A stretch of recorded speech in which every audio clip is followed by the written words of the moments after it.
The group of warriors found themselves in the middle of empty rocks, and some sort of conflict seemed to be brewing between them. The protagonist clung to his shoulder and kept on his feet with the last bit of strength he could spare after facing his enemies. The knight didn't wait long, as their target was almost defeated, and swung his sword to finally end this fight. The other fighters also followed their leader's example and prepared to deliver the final blow. The next second, there was a sharp sound in the air, and the sword struck the ground with an incredible force. The protagonist continued to stand bravely in place, preparing to take on several attacks from different directions. He wasn't going to just give up, so he rushed forward to make a difference. In the end, with a few and strong blows, our hero was able to deal with all the attacks to his side. But then a priestess intervened in the fight, praying to give their knight even more strength. At this moment, a blessing did indeed descend upon the warrior, so he swung with renewed vigor to attack their enemy. Now the knight was able to strike such a blow that the protagonist could hardly stand against it in any way. He didn't even have time to do anything, so he continued to stand right in the path of this powerful attack. There were only seconds left before the collision, but our hero already realized that any decisions would be pointless. At the same time, his face showed no emotion, as if he was not threatened by death itself. The guy's gaze went completely blank, as it became obvious that there was no way he could block that punch. A few seconds later, a very strong explosion sounded at the place of their collision, after which hardly anything living could survive. The protagonist flew far to the side and thought that thus was his end. He looked up at the sky and was now sure that this was a rather fitting ending for the Demon King. Sometime later, he landed among the same desert rocks and hit his head hard after such an explosion. Our hero opened his eyes because he heard some noise nearby, and meanwhile his enemies were about to finally get rid of their target. The knight spoke of it being a demon lord of might, so they can't waste time before he has time to recover his strength. The Demon King was surprised that he was still alive, but felt that he was definitely not in a state to harm his opponents in any way. Meanwhile, the warrior who had done all this to our hero was watching him closely, keeping his sword at the ready. This young man, besides his strength, had perfect looks like a real prince from fairy tales. The protagonist only smirked and agreed that this daring little guy was truly handsome.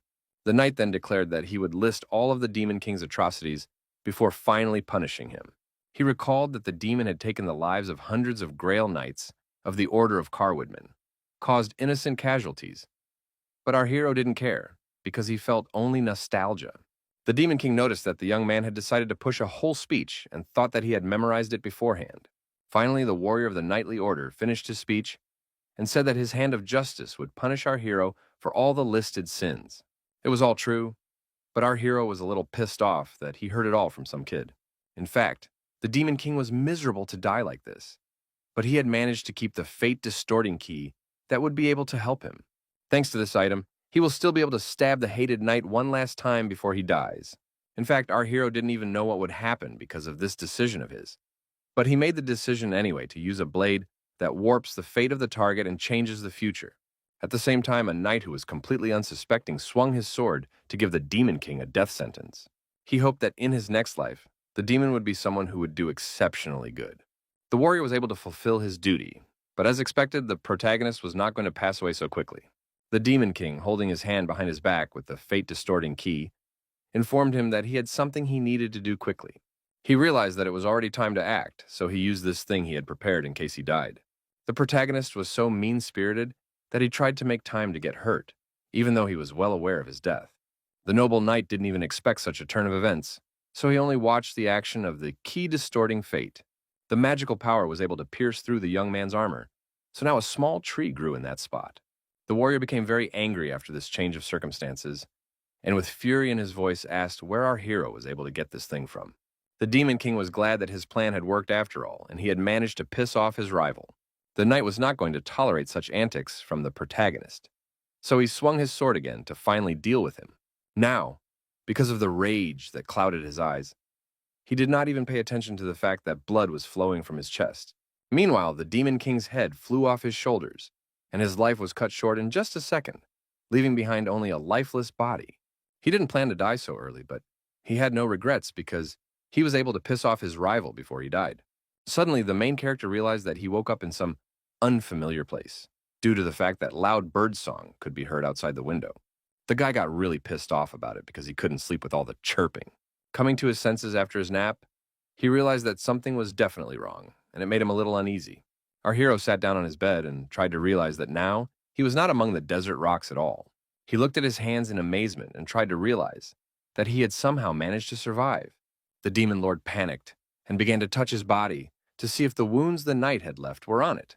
He finally decided to get out of bed after all, to look around and realize where he was. The protagonist looked in the mirror and saw that at some point he had managed to get younger. He began to reconstruct the events in his head and remembered being defeated by his rivals. Then he listened to the nonsensical speech of that defiant boy. After all of this, the demon lord had used the fate-distorting key, and now he suspected that all of this was because of this thing. Only now the problem was that our hero couldn't even remember where he got that key. Whatever the turn of events, the guy was sure he was definitely back in time and was in his room, which meant he was still living with his parents. Now the protagonist didn't even know what to do and decided that first, it was worth trying to find the key that distorts fate. He had a feeling that his memories were tangled in a ball because he couldn't recall the reason why he left his family. At this moment, a servant burst into the young man's room, who, in a disrespectful tone, was not satisfied that the young gentleman was still in his room. The main character didn't remember the guy, but was glad that he at least addressed him properly. The servant recalled that the young gentleman always left at dawn, but began to suspect that he had given up on it. He hoped our hero wouldn't let himself get lazy, and he wasn't about to let him just rest. The former demon lord did not react in any way and simply pointed his finger for the servant to come closer to him. The young servant was skeptical and immediately asked what it was all for. The protagonist remained silent and only smiled softly, which added even more mystery to his request. The servant was starting to get nervous, so he asked the young master to finally tell him what he needed. As a result, the demon lord's patience could not stand it. So with all his might, he struck the young man to teach him a lesson for his behavior. The servant was very frightened and did not understand why the young master had suddenly behaved so rudely. The protagonist continued to remain silent, and only threw an intimidating look at his subordinate that explained everything without any words. The young man realized that the situation was heating up, so he wanted to leave the room as quickly as possible and not anger his master any further. He turned around and tried to run away, but the demon lord wasn't going to let his servant go. So he kicked him in the leg. This caused the guy to just plop down on the ground. Our hero kept stepping on him, which further frightened the defenseless subordinate. The demon lord was not ceremonious and began to beat the servant with his feet. He desperately tried to escape from these strong blows. But the young master was not going to stop at just one blow. So the young man only had to lie there and take this punishment.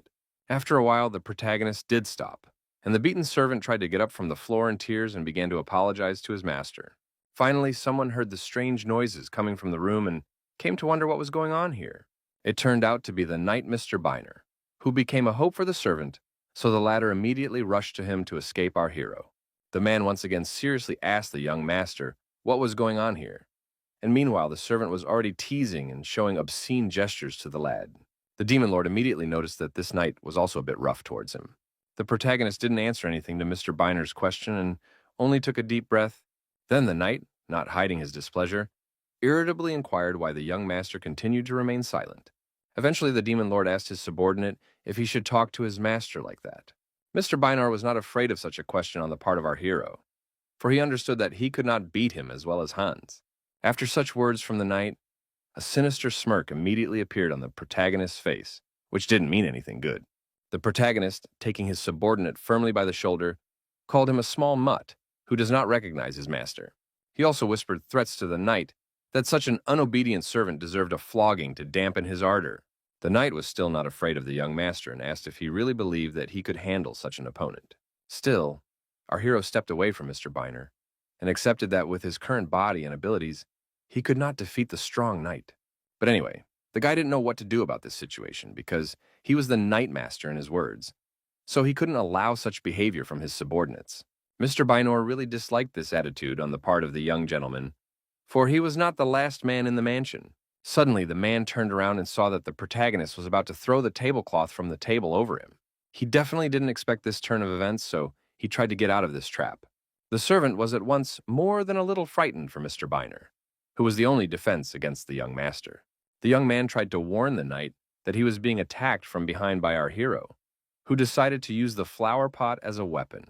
Eventually, the guy managed to execute his plan and rasped the pot over his subordinate's head.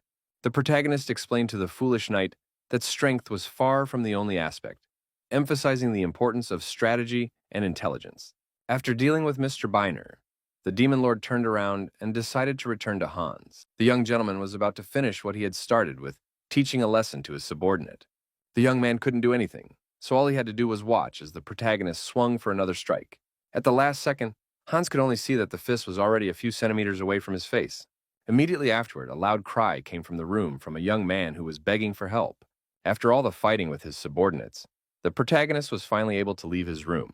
Long, long ago in the past, the lad had been terribly afraid to go through this door before which he now stood. But by now, he didn't care at all about what was behind it. So he confidently grabbed the handles and pulled them toward him. The family council was already gathered outside the door, as well as Hans and Mr. Biner, whom our hero had managed to offend since the morning. The knight did not take his angry gaze off the young lord, who was not at all worried after his terrible actions. He tried with all his might to hold back his annoyance and anger, so he wouldn't say anything to the protagonist. His father had already heard all about it, and was disappointed that Mr. Biner had been put to the floor so easily, and had disgraced the Knights of Fortressdale by doing so. Regardless, even Greg Krepostl, Zeke's half-brother, dared himself to raise his hand against the knight. He gave Mr. Biner a light slap and hoped he hadn't had time to do anything wrong. Guy asked the knight to remember that his main opponent was Zeke, and to keep his cool. Meanwhile, the head of the family was unhappy that our hero was late for their meeting. That man turned out to be Count Vordo Krepostl, who was also Zeke's father. The young man merely inquired indifferently why his father had chosen to summon him to his office. The father was very unhappy that his son did not even react in any way to the fact that he could be punished for such cruel acts. The man emphasized that I think Zeke had already forgotten how to greet other people in this room. The protagonist didn't see this as a problem because he was sure that his father wouldn't respond to this greeting anyway. Vordo Krepostl believed that Zeke's rotten mind was to blame for everything, and believed that with such behavior, he would not be able to inherit slavery. The guy didn't care at all about the fact that he was the main heir to the Krepostl name, so he wasn't going to even try to behave better. Finally, our hero inquired whether his father had seriously thought of passing on the title of Earl to him after all. The father could not tolerate such an attitude from his son, but at this point his wife intervened and tried to calm him down. Floral Krepostl, Zeke's stepmother, had said from the beginning that the guy would act like this time after time. The woman thought that this boy, Zeke, was completely uneducated, and meanwhile Greg couldn't bear to look at this too pathetic a sight. The protagonist clenched his fists hard with anger, because he remembered these two individuals very well. His memories still held all those desperate attempts to beat him in the race for the title of Earl. Zeke eventually decided to play his role as a decent son and stated that he couldn't afford such arrogance and disrespect. So it was as if there had been some misunderstanding. He separately emphasized that he was addressing his mother, who kept trying to tarnish his reputation. Such defiant behavior from the protagonist made the woman very angry, but she also understood that she needed to keep her cool. Zeke also admitted that it was because of these two that he was even invited into his father's office. He finally turned around, ending this conversation and emphasizing that he was truly sorry for the situation. The protagonist seemed to be up to something, so he reached for the sword that had been hanging on the wall all this time. Hans and Mr. Biner were frightened when they saw their abuser taking such risky steps after their conflict. Count Vordo Krepostl also tensed up because he realized that his son had too unpredictable a temperament. Greg Krepostl also couldn't contain his surprise, because he couldn't even guess what decision his half-brother would make. After a second, the protagonist pointed his sword at Hans and stated that he would take the chance to end things right now. The servant of the Krepostl family immediately appealed to Miss Floral to intervene in the situation and save him from the unpredictable young man. Count Vordo Krepostl was unhappy that his son had pointed a sword at someone in his house, and his half-brother gloated that the hero had once again shown his bad side in front of his father. The lad explained that the head of the man who insulted the rightful heir of the Grand Count of Krepostl should fly off his shoulders, and believed that his father had called him here for that very purpose. Floral Krepostl tried to stop our hero, and emphasized that the servant would certainly not dare to insult the young master. Then the protagonist decided to stop after all, and lowered his sword, turning to his stepmother. Zeke hinted skeptically that it all sounded like the woman was trying to prove and accuse the Earl's heir of lying. For his part, Hans realized that if he chose his words poorly, he would indeed be nailed, so not even Miss Floral could defend him. Now the protagonist was residually certain that this servant was the Countess's man, but he couldn't guess why the woman would go so far for this guy. Eventually, Mr. Biner intervened and confirmed what Floral Krepostl had said. The first-class swordmaster of the Order of Knights of the Krepostl family sword order stated that the Count's son had indeed been taking all this time. Zeke was very surprised that the knight allowed himself to make such a loud statement, but he still remained calm. The stepmother immediately asked Sir Byner hopefully if he was telling the truth. The man directly told him that Mr. Zeke had beaten him and servant Hans with his own hands. The protagonist immediately laughed off how he was able to so easily single-handedly defeat a strong knight to shame his subordinate. He hinted that Byner wasn't going to admit his sins, which caused the warrior to get very embarrassed and say that he had never told a lie in his life, though even that was an absolute untruth. Zeke now realized that the knight would feign innocence until the very end. Guy suggested Sir Byner ask the warrior to stop talking and prove his honor with skills in battle. The knight thought that the young lord was already out of his mind if he offered such a solution to the dispute. Our hero immediately pointed his sword at his new rival and emphasized that this would be a good thing even for his father. Zeke thought the Earl could use this chance to finally get rid of his annoying son if he did lose in a duel with the knight. For a few seconds, Count Vordo Krepostal thought about this proposal, but finally authorized this fight. Sir Byner immediately gained confidence, so he was not averse to carrying out his Earl's orders. Afterward, the protagonist, with a strained smile on her face, thanked her father for this decision. The boy was about to leave the office and lastly said that his father could set the place and time of the duel himself. In fact, Count Vordo Krepostal didn't even expect this development because he was just going to give a little reprimand and send his son away. He realized that this situation would be a good excuse to pass the title to Earl Greg, who was much better suited for the role. Zeke put the weapon back in its original place and turned to his father, stating that now he too wanted to change. It was as if the guy realized that he couldn't achieve everything he wanted if he stayed the same as he was in the past. Count Vordo Krepostal suspected that it was the title of Count that his son had in mind beneath his desire. The protagonist replied that his father still wouldn't understand no matter what he said now, so he just promised to see him already on the day of the duel. After this serious conversation, he immediately went outside and began training to hold on to win this important battle. Zeke, after the path he traveled, thought about how weak and naive he was in his 18 years, because he only thought about his father's attention, and because of that, he couldn't even master the blade. The problem was that from the beginning, his father was against the guy learning swordsmanship skills. At such an age, our hero didn't even know in the essence sleeping within him that was so majestic and destructive. Usually, the amount of mana available to a person is determined at birth, and with his skills, Zeke differed greatly from other people. The young man's abilities exceeded any ordinary people's, so he could use it effectively in battle. But at the same time, while using his abilities, the guy felt pain in his heart due to the release of such a powerful force. Other than that, there was the problem of the main character having a hard time controlling his abilities, so things didn't always work out. From the beginning, he knew that it would be too difficult to return to the level when he was a demonic lord, because such enormous mana would definitely not awaken in him that quickly. The guy looked at the sky and thought about the fact that he had even managed to obtain the title of Demonic Lord of Might. But before that, he had to go through a lot of hardships and trials.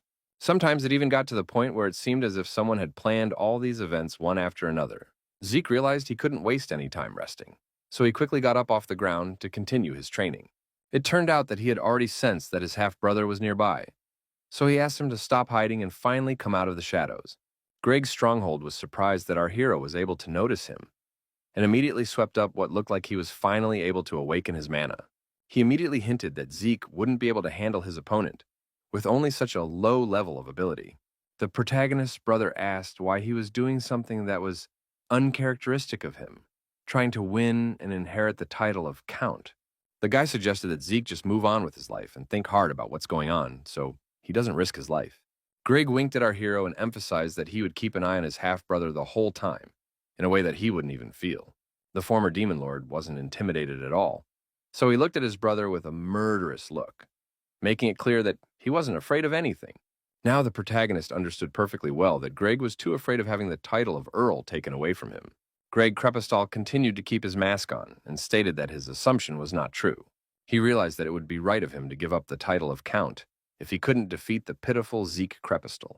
Zeke grabbed his half-brother sharply by the shoulder and now understood perfectly well everything on his intentions. He confidently declared that in such a case he was simply obliged to grant his favorite sibling's wish. The protagonist was going to do as Greg said and just inherit his father's county to see who would win, as a driving family should. The half-brother didn't appreciate such an idea at all, because he was sure Zeke wasn't going to directly fight him. In turn, our hero did not back down from this idea and stated that it could all be true. Greg Krepostal then replied that he had no reason to refuse his brother a duel. Eventually, our hero decided to take this as an agreement to have a duel for between the brothers. In that case, Zeke wanted to determine the time and place for their fight on his own. After a while, almost the entire county gathered in one place to watch the duel between the heir and Sir Byner. The knight declared that he had diligently internalized the young master's instruction and was now about to teach him a lesson. He kept talking about how it was skills that determined the winner here, but the protagonist wasn't paying attention and noticed that his sword was slightly blunted. Only now the young man decided to listen at least a little bit to what his rival was talking about, so pathos. At that moment, another knight entered the arena and asked the duelists if they were ready to fight. Mr. Byner is the first to confidently state that he was not averse to starting this duel. He was followed by the main character, who only nodded silently in agreement. The knight didn't waste a second and immediately rushed forward to start a fight with his opponent. Zeke wasn't going to stand idly by either, and made one sharp leap forward to finally face Sir Byner. Already in a fraction of a second, the rivals collided and struck their swords with all their might. The protagonist, who tried with all his might to oppose, had taken the hint that though Byner was blunt, a knight is still a knight. The guy didn't even expect the warrior's blows to be so heavy, though he was prepared for any turn of events. The knight seemed to have a plan stashed away for something, so he smirked smugly and was about to move to execute it. He swung his sharp sword sharply and was about to finally massacre the young master. Sir Byner started throwing more and more punches and was going to win this fight fair and square. He was sure that Zeke definitely couldn't win in a fair fight, so he confidently continued to attack him. Eventually, the criminal hero could no longer block the attacks, so he had to retreat. The knight then decided to fill his sword with mana and attack the young lord with renewed vigor. At the very last moment, Zeke still managed to put his sword out to block the attack from his opponent. The protagonist was well aware that the situation was heating up, so he needed to do something to change the course of their fight. Meanwhile, Sir Byner saw that the young man could do nothing, so he became more and more confident in his abilities. The crowd of spectators immediately roared when they saw the fight getting more intense and unpredictable. The knight continued to vigorously attack the young lord, but he was still managing to stay on his feet and block any blows. Count Vordo Krepostel's aide noticed that young Master Zeke was holding his own in battle much better than they had expected. Floral Krepostal still hoped the advantage remained with their team and asked the assistant to confirm it. The old man was sure of this, because the young gentleman had not yet managed his possession of the ball properly. It seems the lady still didn't fully believe in the knight and continued to doubt the outcome of the battle. Count Vordo Krepostal did not respond to this conversation in any way, because he seemed to be completely immersed in his thoughts. At the same time, the crowd was also cheering Sir Byner on and asking him to finish this fight quickly. The knight, who was once again attacking his opponent, wondered with a smile on his face if he had heard all the shouts from the spectators. He hinted at the fact that everyone around him already wanted him to finally get this fight over with. The protagonist had to fight back because he had less and less strength left to block all the attacks. Sir Byner emphasized that it would be in the guy's best interest to give up now if he didn't want to get seriously injured. For his part, Zeke wasn't about to admit defeat because it was time to use his mana in battle. The knight was shocked to see our hero's blade light up with a magical blue light. Meanwhile, the young man himself stated that he had just started the duel. Zeke rushed forward to attack his opponent, but he still wasn't sure if his plan would definitely work. Sir Byner just froze in place because he didn't expect the guy to awaken his abilities in time at all. Meanwhile, our hero used sense expansion, so now dangerous magic projectiles flew into his opponent. The knight realized that the situation was definitely not going in his favor, so he finally came to his senses to avoid this blow. He had enough combat skills so he could easily dodge every projectile. Such powerful attacks caused the surface of the arena to distort, but Zeke never managed to damage his opponent in any way. The main character's skills weren't that advanced yet, so after such a waste of strength, he could hardly hold a sword in his hands. In fact, the young man was prepared for this because it was obvious that the mana would be out of control, causing him to not be able to control it properly. At this time, the entire arena fell silent because they didn't expect to see such strength from Zeke's stronghold at all. The shocked onlookers began to talk quietly because they couldn't even comprehend what they had just seen. The Count's aide also didn't expect to see the skill extending one's own senses that our hero used. Count Vordo Krepostal also pondered, for he knew full well that this ability united blade and body through mana. No one present could understand how the young man had learned this so powerful and rare technique. The knight also instantly recognized the skill his opponent was using, and had no idea how he was able to master it. But he also noticed that the young lord's stance when applying mana was unstable, which made him vulnerable. In any case, Sir Byner thought that his opponent was just a pathetic Zeke who couldn't control his mana anyway. The knight once again filled his sword with magic to once again attack the protagonist, who was already barely on his feet. He was absolutely certain of his success, so he flew angrily towards the already tired Zeke. The guy was well aware that continuing to stand still was not an option because his opponent was too strong. Sir Bynor's sword was getting closer with every second, so at the last moment Zeke finally reacted and jumped aside. The man was shocked to see that our hero had managed to dodge his attack after all. Then he decided to change his tactics, because his offensive against Zeke was not yet complete. Sir Bynor was able to quickly regroup and change the direction of his strike. So now he was sure the lad could not escape his fate. The knight was indeed a master of his craft, so it was difficult for the protagonist to dodge this attack. He used a powerful space dissection, after which it would be very difficult for the protagonist to survive. In the end, Zeke was unable to dodge this powerful hold, so he was sealed against the arena wall with all his might. The crowd immediately shouted with joy, because from the very beginning everyone expected Sir Bynor to show his abilities and win this fight. The knight himself was also jubilant, for he was sure that the winner had already been decided, so he proposed to end this farce at last, before the young gentleman's life was in danger. Then the audience started shouting even louder, congratulating their favorite for the win. Suddenly, Zeke still found the strength to stand up after such a blow, and recognized that with the techniques available to this body, he could not defeat his opponent. The young man was still not going to give up, so he gripped his sword tightly and declared that battles should be fought for real. The protagonist abruptly jumped up from his seat and threw himself right at Bynor to finally deal with the annoying knight. To start, Zeke made one hard kick at the ground to raise dust and blind the warrior that way. Sir Bynor had not expected such eagerness from the young lord at all, so he only managed to cover himself with his hand. Our hero instantly seized the opportunity and with his whole body fell on his opponent to knock him down. The guy's plan worked perfectly, so the knight couldn't defend against such an attack and flew far away to the side. This attack was so sudden and strong that Sir Bynor needed a few seconds to come to his senses. He held tightly to his head, which was now splitting from such a blow, and spoke of our hero acting like a coward. Everything in the man's eyes was blurring, so he could only see Zeke's silhouette coming closer and closer. After a few seconds, the knight felt his opponent step up and present his sword directly to his throat. The lad didn't like being called that at all, and said that Sir Bynor was merely trying to justify his defeat in actual combat with those words. Then the man raised his frightened gaze and looked intently at the protagonist, realizing that he had no avenues of retreat. At the same time, Zeke's face showed absolute confidence in his actions, so it was obvious that he wouldn't be ceremonious with his opponent. In the end, the knight was unable to resist our hero's murderous aura any further, and declared in shame that he was surrendering.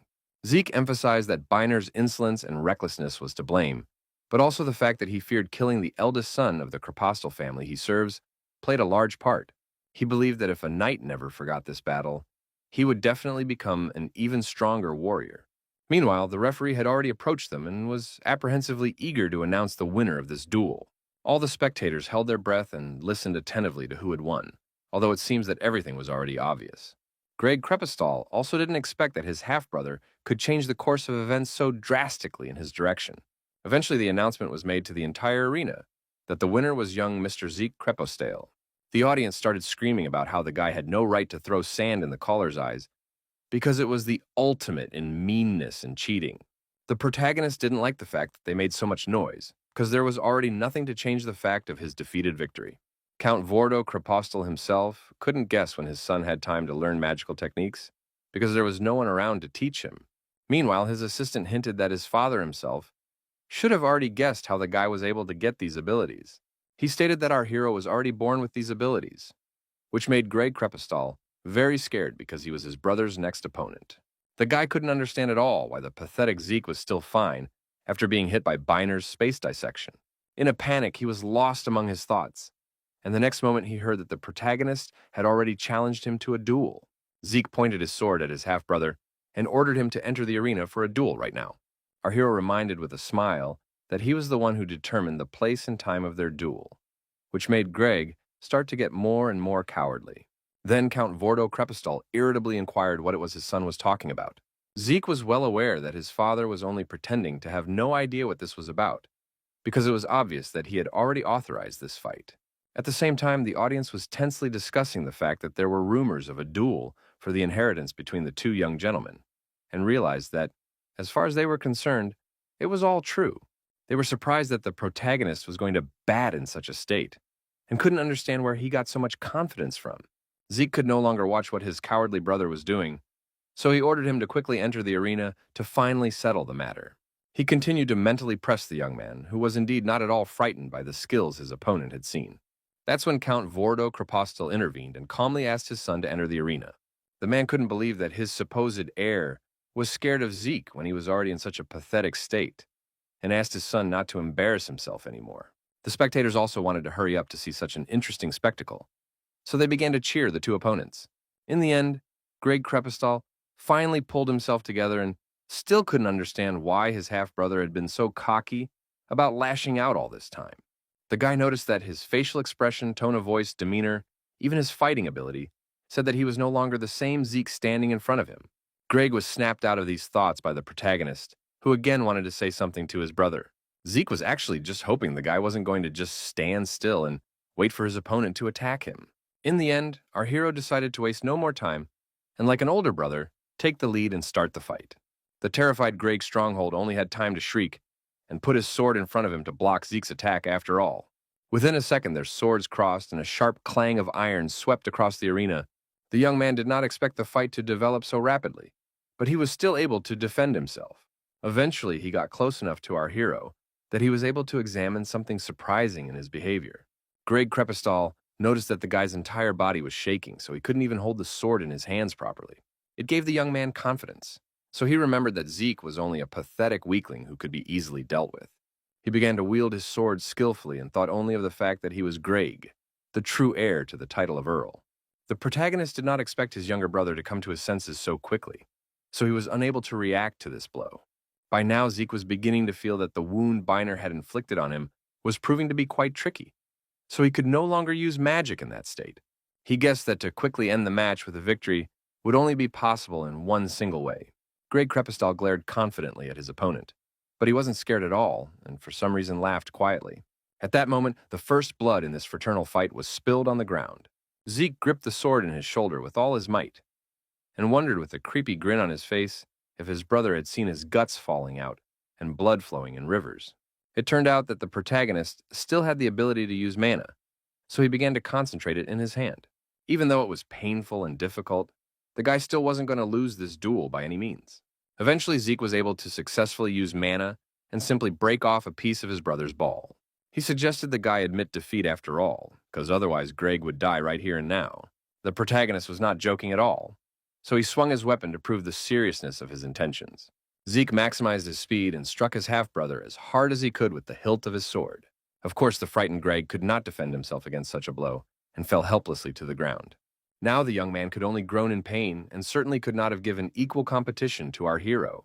At that moment, a few centimeters away from his head, a sharp blade that Zeke had broken apart just crashed into the ground. Fury simply hovered around the protagonist, so anyone who got in his way would fall victim to his weapon, regardless of whether it was his brother or not.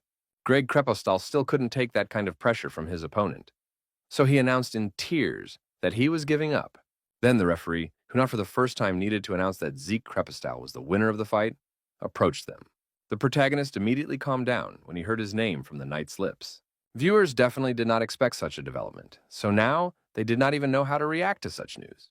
Greg Krepustel only had to lower his gaze in embarrassment because he had embarrassed himself right in front of his father. Meanwhile, Zeke turned to the Count and reminded him that he had made a promise for his victory, and now it was time to fulfill his word, no matter how the situation turned out. The protagonist was already sure that the title of Count would go to the winner of the duel, that is, to him. In fact, Count Vordo Krepustel did not appreciate such behavior from his son at all. The man still wasn't going to give Zeke the title, so he angrily stated that this duel wasn't going to solve anything, which contradicted his own words.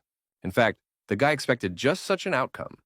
And meanwhile, the viewers began to discuss the fact that the noble family Krepustel does not know how to keep their word. Truth be told, our hero never even wanted the damn title. He took off their family's signet ring and threw it at his father, proving that he didn't need any rank. The dastardly Count Vordo Krepustel continued to sit listlessly in his seat and watch their family heirloom cower right at his feet. Eventually, the man still couldn't stand the fact that his son was allowing himself such inappropriate behavior. Floral Krepustel tried to stop her furious husband, but he wasn't going to listen to the woman. The Count shouted and asked the protagonist what he was doing now, because he was increasingly embarrassing their family in front of the public. Zeke calmly explained to his father that he had made the decision to leave the family of his own volition. He then decided to turn to his half-brother, who was already being led out of the arena. The protagonist suddenly asked him to remember that he could now win any fight if he never feared death. He emphasized that Greg must become stronger in order to protect the borderlands of the fortresses from the threat of invading foreign forces. The young man definitely didn't expect to hear admonishment from his older brother after they had fought so much, so he simply remained silent. Zeke then abruptly walked over to the aide and snatched the health restoration potion that was originally meant for the young lord from his hands. Our hero didn't care at all who the medicine was for, because he wanted to heal his wounds as quickly as possible. Now the boy hoped his family would never forget the lesson he was missing to them today. After this fight, Zeke went to the mansion to pack up all of his belongings before leaving his family. At one point, the protagonist turned around abruptly and addressed his porter. The young man immediately tensed up, because he realized that jokes were short with Zeke, and any mistake could have serious consequences for him. The next second, he was frightened because, for some unknown reason, the young gentleman loomed over him, blocking out the sun. Now the events are brought forward to a few hours earlier, when words were quietly going about their usual business. He was carrying a huge pile of laundry in his hands, so he didn't see the huge Zeke in his path and accidentally crashed. The protagonist hid in the shadows, so it was not immediately clear who was standing in front of the servant. The guy looked at his subordinate with a cold stare and replied that it was just him. Zeke had stated that he was going to take the young man as a servant, so now Hans had no choice but to listen to the young master. Our hero immediately got angry when he suspected that the guy wasn't going to do his bidding, so he threatened him with death. Eventually, Hans had to agree, so Zeke just threw the huge backpack with his stuff at him. The servant realized that he was in no position to cross him in any way, so he simply obeyed the protagonist. Zeke wondered if he had become too good-natured, because he had forgiven the footman who had dared insult him in exchange for simple labor. Still, the protagonist decided to turn around to check on his assistant. He needed her to build up his stamina, because then he would be of some use, so he planned to make Hans work out a bit. Guy ordered his subordinate to call him Sir Zeke from now on, but he was already agreeable to any terms. Hans then inquired what his plan was, but Zeke indifferently replied that there was no specific plan. The protagonist remembered events from his past life and first planned to go to the neighboring region of Porty. He couldn't forget his death, so he was just going to go wherever his eyes were, hoping that the aimless wandering would help him get rid of the memories. Zeke eventually came to the conclusion that he should try to be kinder in this life. They set off on their long journey, and Hans cautiously decided to speak to the young gentleman. The young man was worried because he thought that the chosen path was definitely not suitable for humans. But our hero was aware and deliberately went here. Zeke explained that they were going straight ahead to cut more than half the way and not look for a detour off the beaten path. Hans was afraid that they might encounter monsters roaming around if they moved away from places where humans lived. But that was what the protagonist was aiming for. The young man tensed up greatly when he heard that the young lord was pursuing the goal of finding some monsters. Suddenly he stopped because he heard some strange sounds in the neighboring bushes. Hans turned around abruptly because his nerves were already on edge due to the gloomy atmosphere that prevailed in this forest. The servant hoped he had misheard or misunderstood something because his fear was growing. He made the decision to ignore it and continued to follow the protagonist, who confidently continued on his way. Hans still couldn't calm his emotions, so he constantly looked back to make sure he didn't miss the attacks. The boy hoped they wouldn't skip through this strange place as soon as possible, lest they run into danger. Suddenly Zeke stopped and turned briefly to the servant, who was surprised at this abrupt halt. It turns out that the protagonist was about to announce that his subordinate's ordeal was starting right now and put a sword in his hands. Hans gripped his weapon tightly and looked at the young lord with consternation in his eyes, not realizing what was happening. Zeke then emotionlessly suggested the guy turn back around to see what the challenge would be. The servant obeyed the guy and was shocked when he saw what was going on behind his back. It turned out that our hero was indeed purposefully coming here so that the young man could show off his skills in a real monster fight. It was a real goblin that was also armed, so it was quite a dangerous opponent. Hans was very afraid, for he was not at all sure of his strength, and tried to beg Sir Zeke for mercy. The young man reported that he didn't even know how to hold a sword, so he was unlikely to win this fight. He asked for at least a bigger blade, but the protagonist advised him to be happy with at least that, because otherwise he might have gotten a regular stick. Meanwhile, the goblin didn't want to wait any longer, so it jumped high to attack its victim. The big monster jumped right on Hans's head and started pounding him with a club. But our hero was not going to interfere in this fight. Zeke realized that his assistant still had a lot of work to do, and still agreed to train him. Meanwhile, the goblin, who had been preoccupied with the young man all this time, turned around because he sensed the presence of someone else. In the end, the guy decided to save his acolyte after all, and with one precise blow, he disarmed the monster. It wasn't a problem for the protagonist at all, so he calmly watched the goblin fall to the ground. Hans also fell to the ground after such a fight, so Zeke watched the two breathless bodies. Eventually, the beaten young man came to his senses, and now tried to find out why the young lord had treated him so cruelly, and he explained that the servant had been too weak. Our hero reached into a small purse and explained that the guy couldn't just carry things around while he was traveling with him. He handed Hans a healing potion and informed him that he just needed training so he could at least protect himself. Also, the guy warned that he had only knocked out the goblin, so he would wake up quite soon. The servant decided to gather his strength and drank in a lot of greens to improve his abilities before another fight. He did gather all his courage into a fist and, gripping his sword tightly, waited for his opponent to finally wake up. After a while, the goblin did come to his senses and shouted loudly, signaling his readiness for battle. The young man decided not to wait for the attack and attacked in the first, throwing himself forward at the monster. The goblin was very agile, so it had no problem dodging Hans' weak attacks. The monster quickly grouped up and successfully attacked the servant, who blocked the blow with his baton at the last moment. The young man grimaced because it was quite painful, but he wasn't about to lose to some petty monster. At that moment, the goblin just swung again to strike his opponent once more. Hans had time to react quickly to such a move by the monster and finally dodged its club.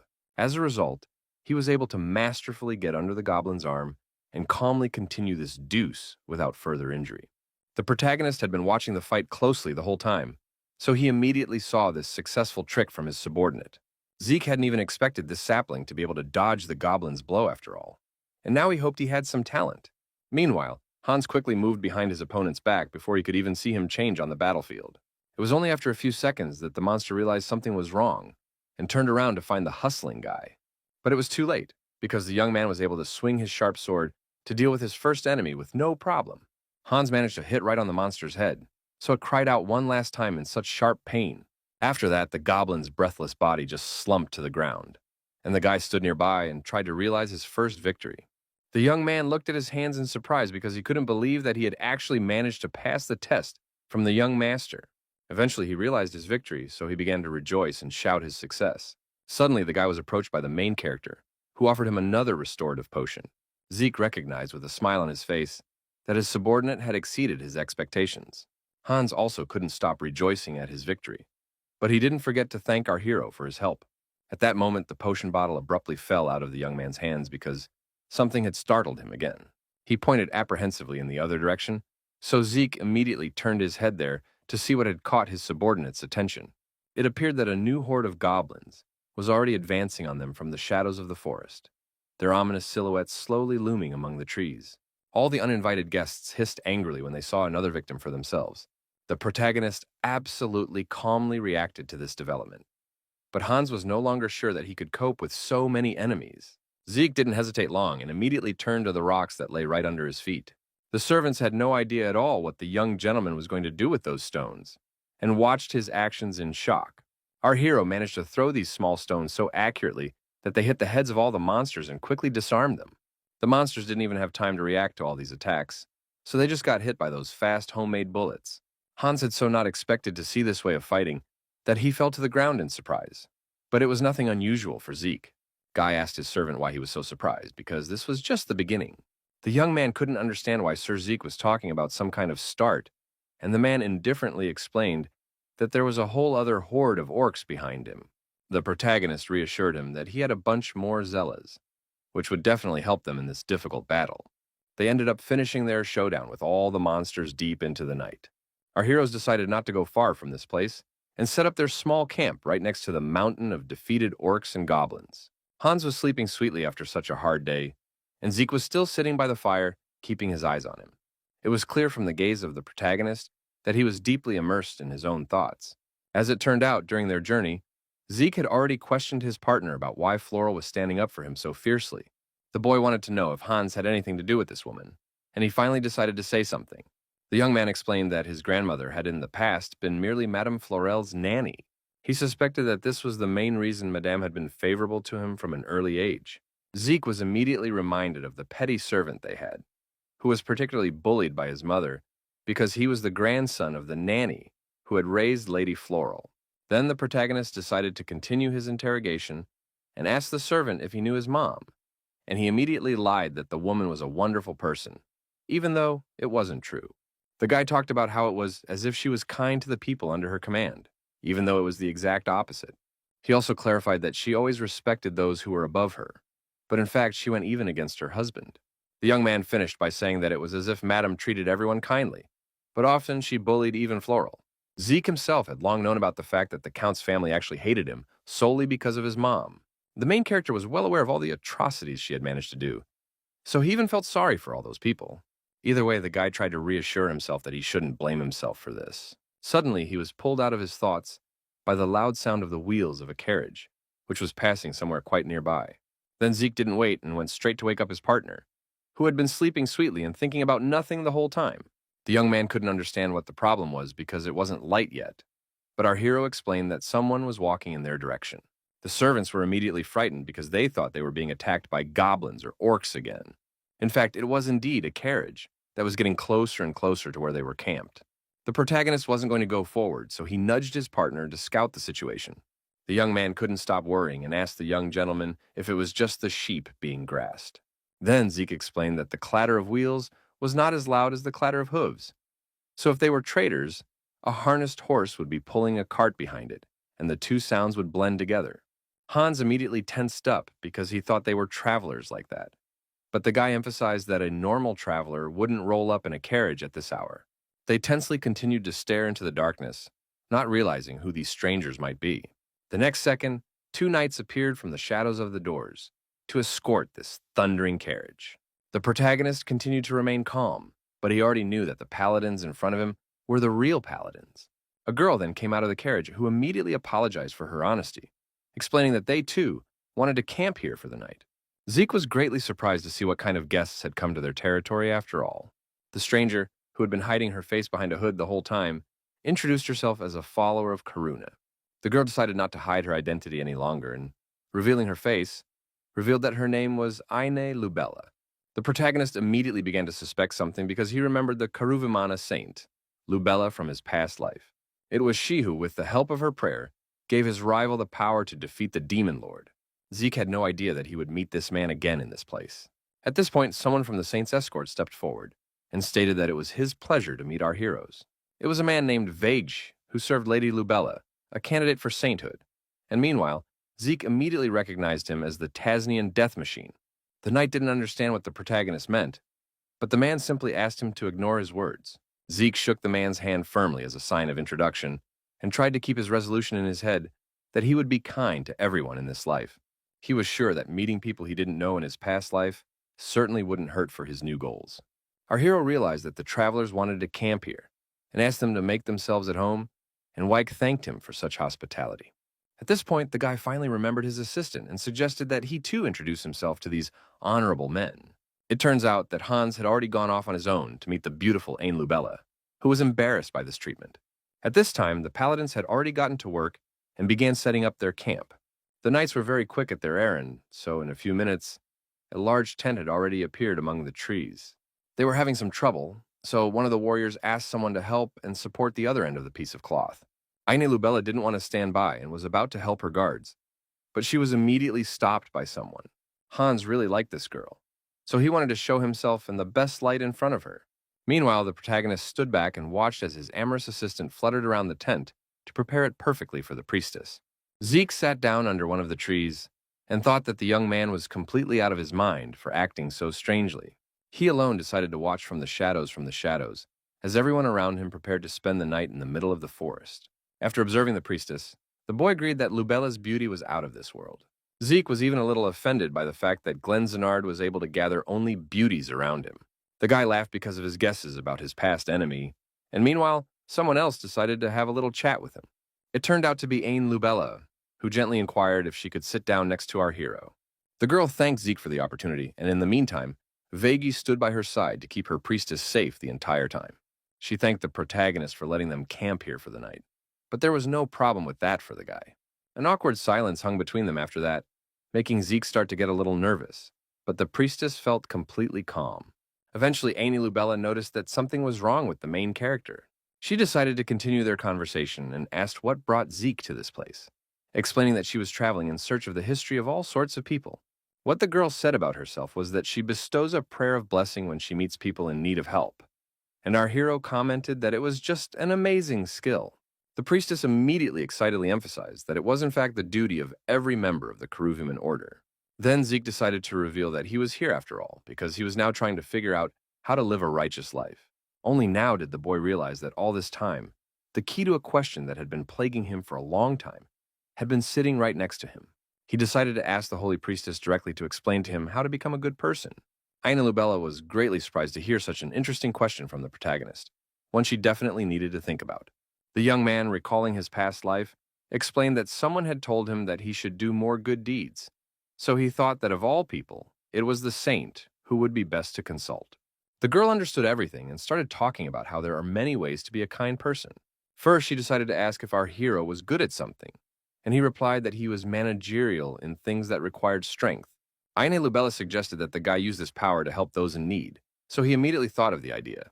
Eventually, the protagonist came to the decision that he would start looking for those he could help as early as tomorrow. After our heroes waited out the night with their new companions, they headed to the nearest town.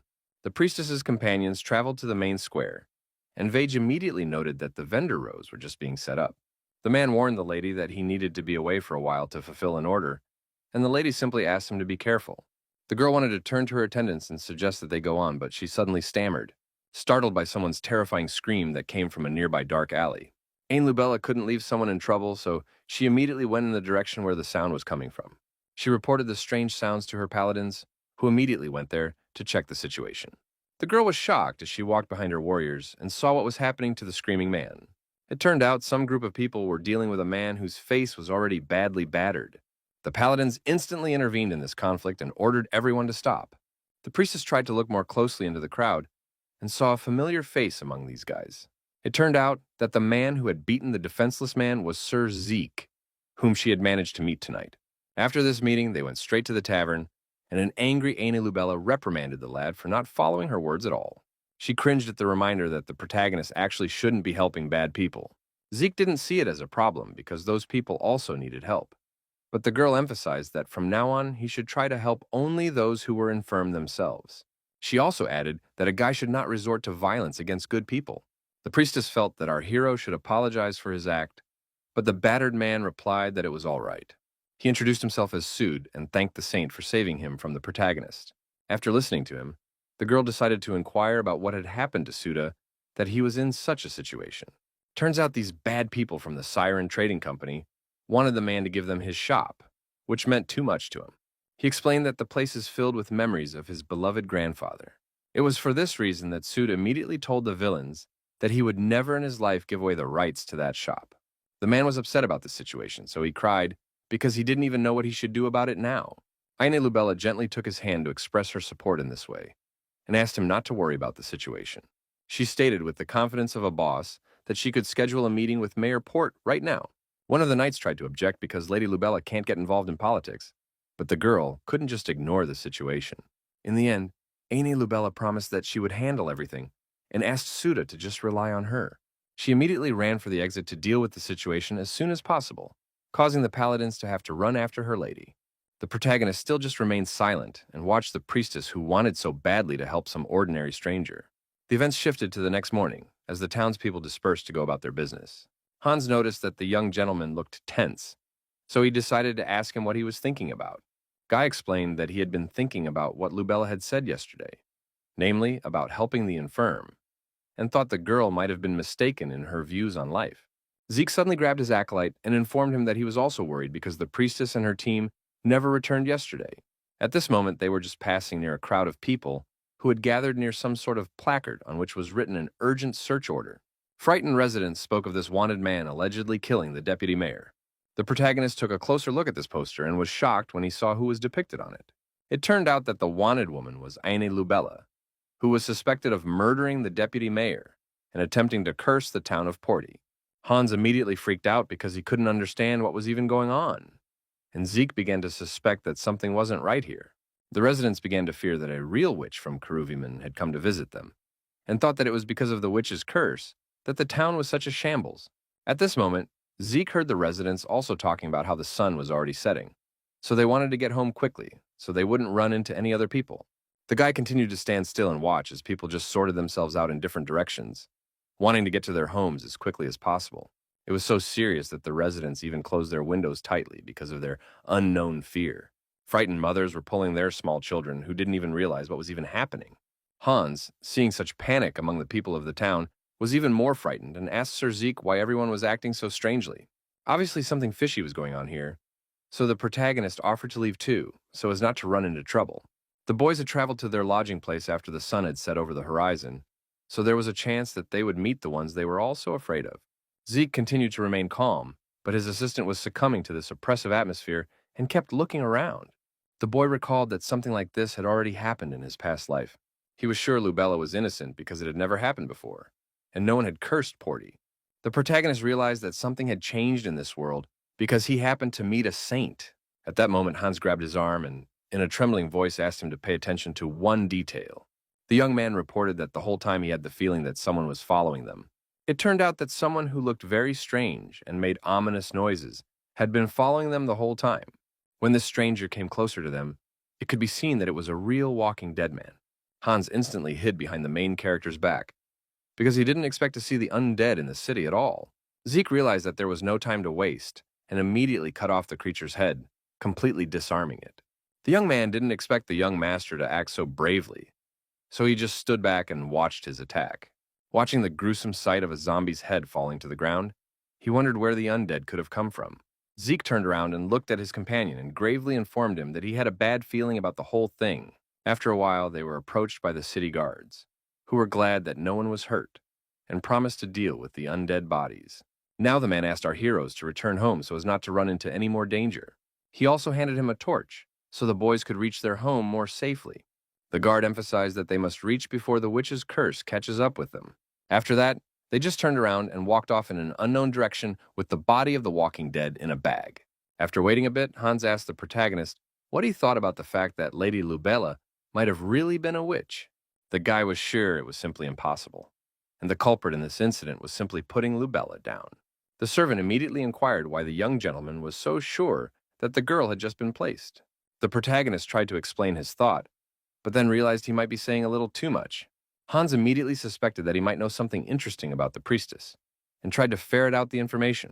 Zeke tried to lie that the girl just had it written all over her face that she was an innocent and good person, which upset the curious young man. At that second, our hero's attention was drawn to some strange sounds that were somewhere quite close by.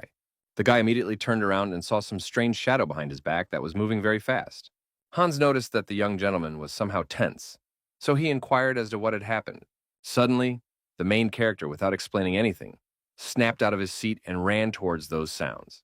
He seemed to sense something very important, because he didn't stop for a second and ran quite fast.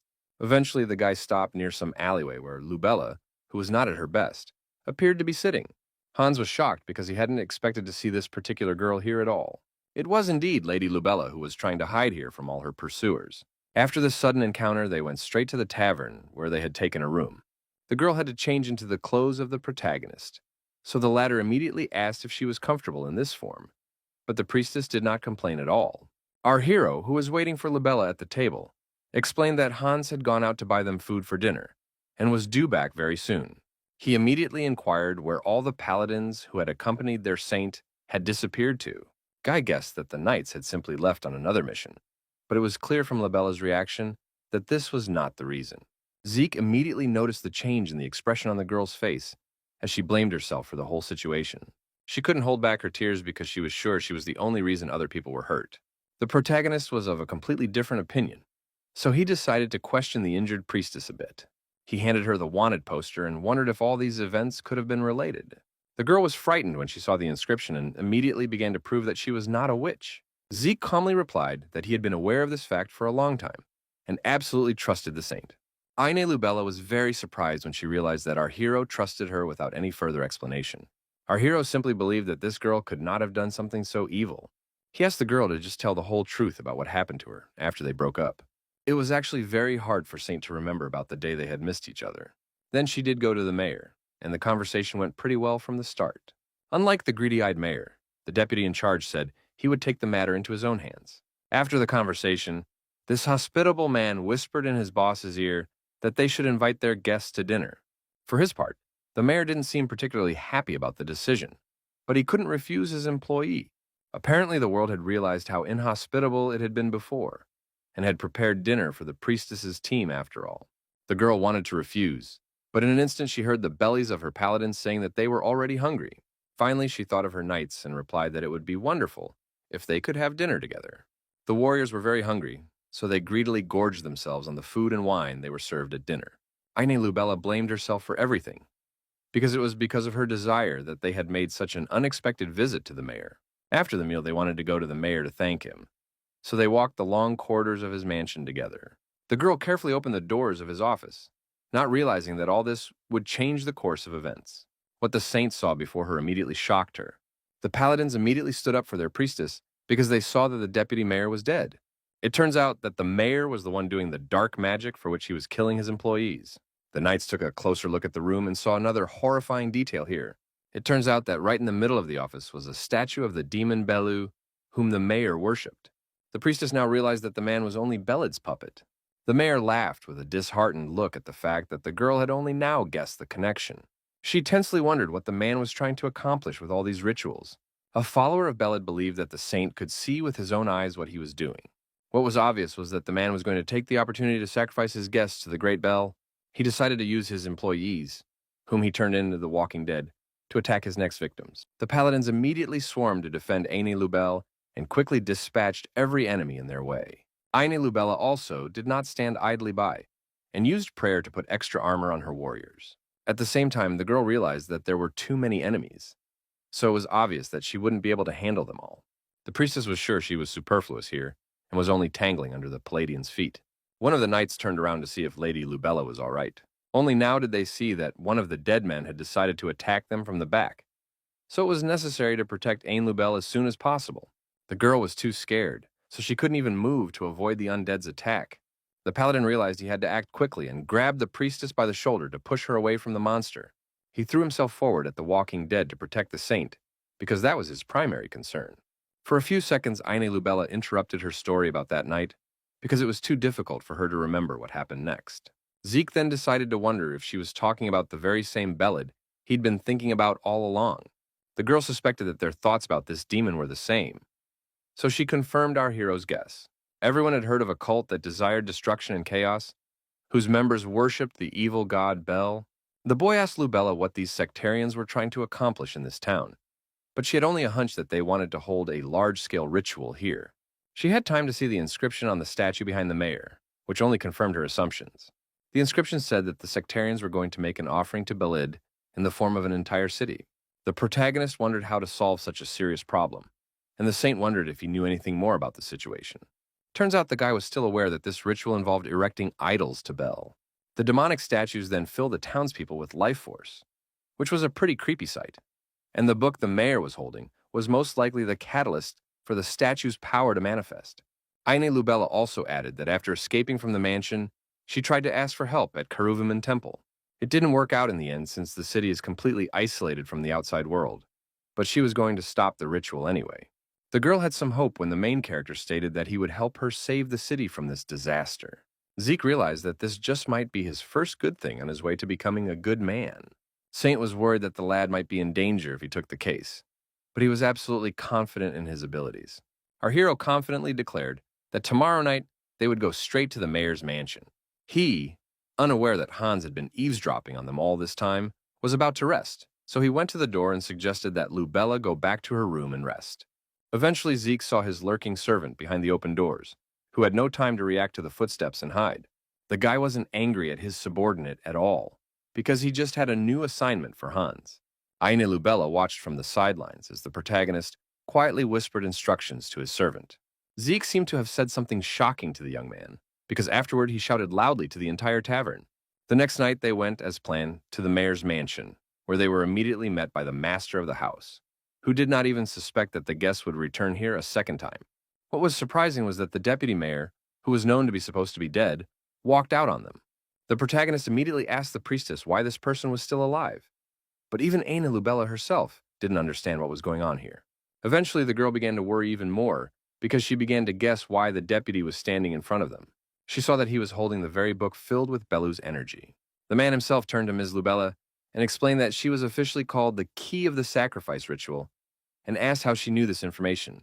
Meanwhile, the main character stated that he finally understood what was going on in the place, and suggested that the mayor must have unwittingly followed someone else's orders until he died. In fact, the man was not Belu's servant, but merely a common puppet. Zeke looked closely at the deputy and assumed he was the one who had been running the mayor all this time. After our hero gave away all his assumptions, a sinister smirk appeared on the sectarian's face. Aine Lubella had no idea that this pleasant and hospitable man could turn out to be such a despicable person. Then she decided to ask what the fate of her paladins was, hoping to hear something reassuring. But the deputy only laughed and told her not to worry. He coldly reported that he had ground the bodies of each of them into mincemeat and then fed it all to the fish. Such news shocked Aina Lubella because it was hard for her to hear such terrible things about her people. The deputy didn't really care much about the issue, so he decided to move on to another topic. He inquired about the man who had come with the girl, assuming it was some sort of Karuviman's secret security service. Our hero immediately dismissed the sectarian's assumptions because he was in no way connected with Karuviman. The deputy then inquired as to why the guy decided to come here, because he didn't seem to have an obvious reason for doing so. Zeke defiantly replied that a man who believes in some strange fish needs to know the reasons for his actions. The man was, of course, very angry that the protagonist was being so disrespectful to his god. He supposed the protagonist just couldn't wait to experience Bella's real punishment. The guy continued to get the sectarian emotional and stated that he wasn't crazy enough to take punishment from some stupid fish. In the end, the man could not take the abuse any longer and decided to teach the protagonist a lesson.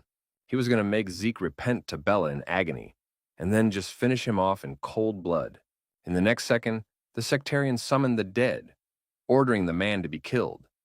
But the woman was left alive because there might still be a use for her. The dead puppets immediately threw themselves into the fight, but Zeke was completely calm and had already prepared for this fight. Aine Lubella was also going to assist in the battle with the blessing, asking our hero to be careful. Her power immediately reached the guy's heart, which was besides enveloped by the power of the sleeping demon. In the next moment, Zeke felt his level of his power greatly increased, giving him even more confidence.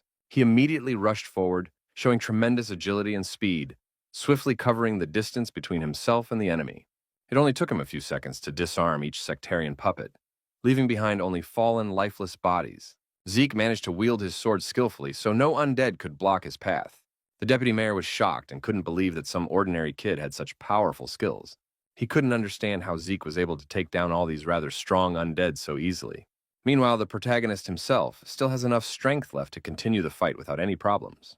Zeke was beginning to feel that finally, some of his magic had returned after he had spent all of his supplies on the duel. He asked with a cheeky smile if that was all his opponent was capable of, and suggested that he still summon a few more useless puppets. The sectarian let the guy have as much sass as he wanted because it wouldn't save him from God's punishment anyway. He was sure that all preparations for the ritual had already been completed, but Zeke confidently stated that was far from the case.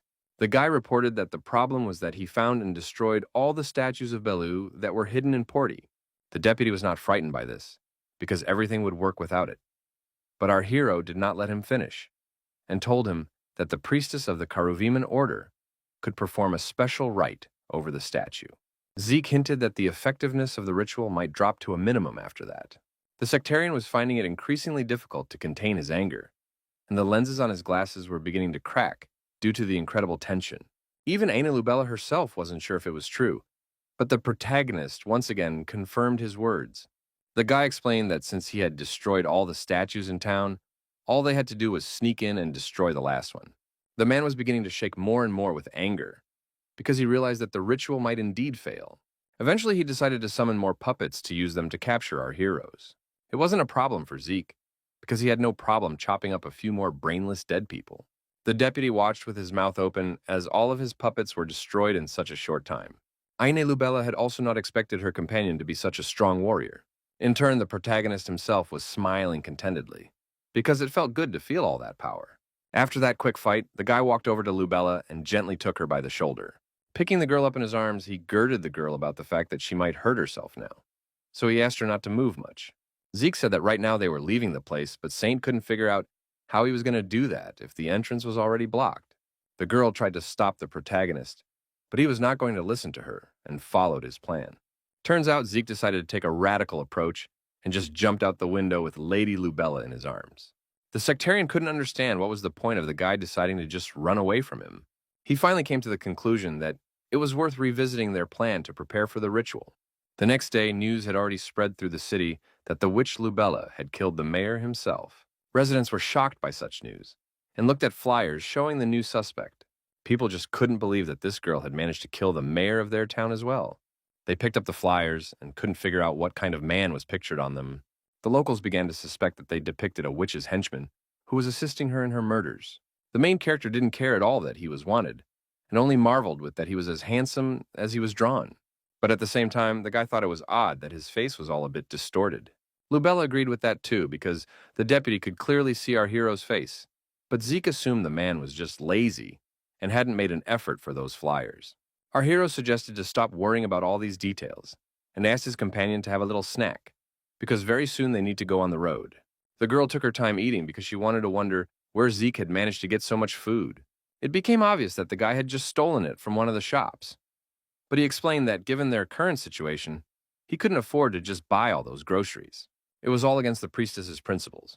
But Zeke asked her not to feel bad about it, emphasizing that he wasn't a thief. The girl couldn't understand what the main character was talking about, so she looked at him carefully to get some explanation.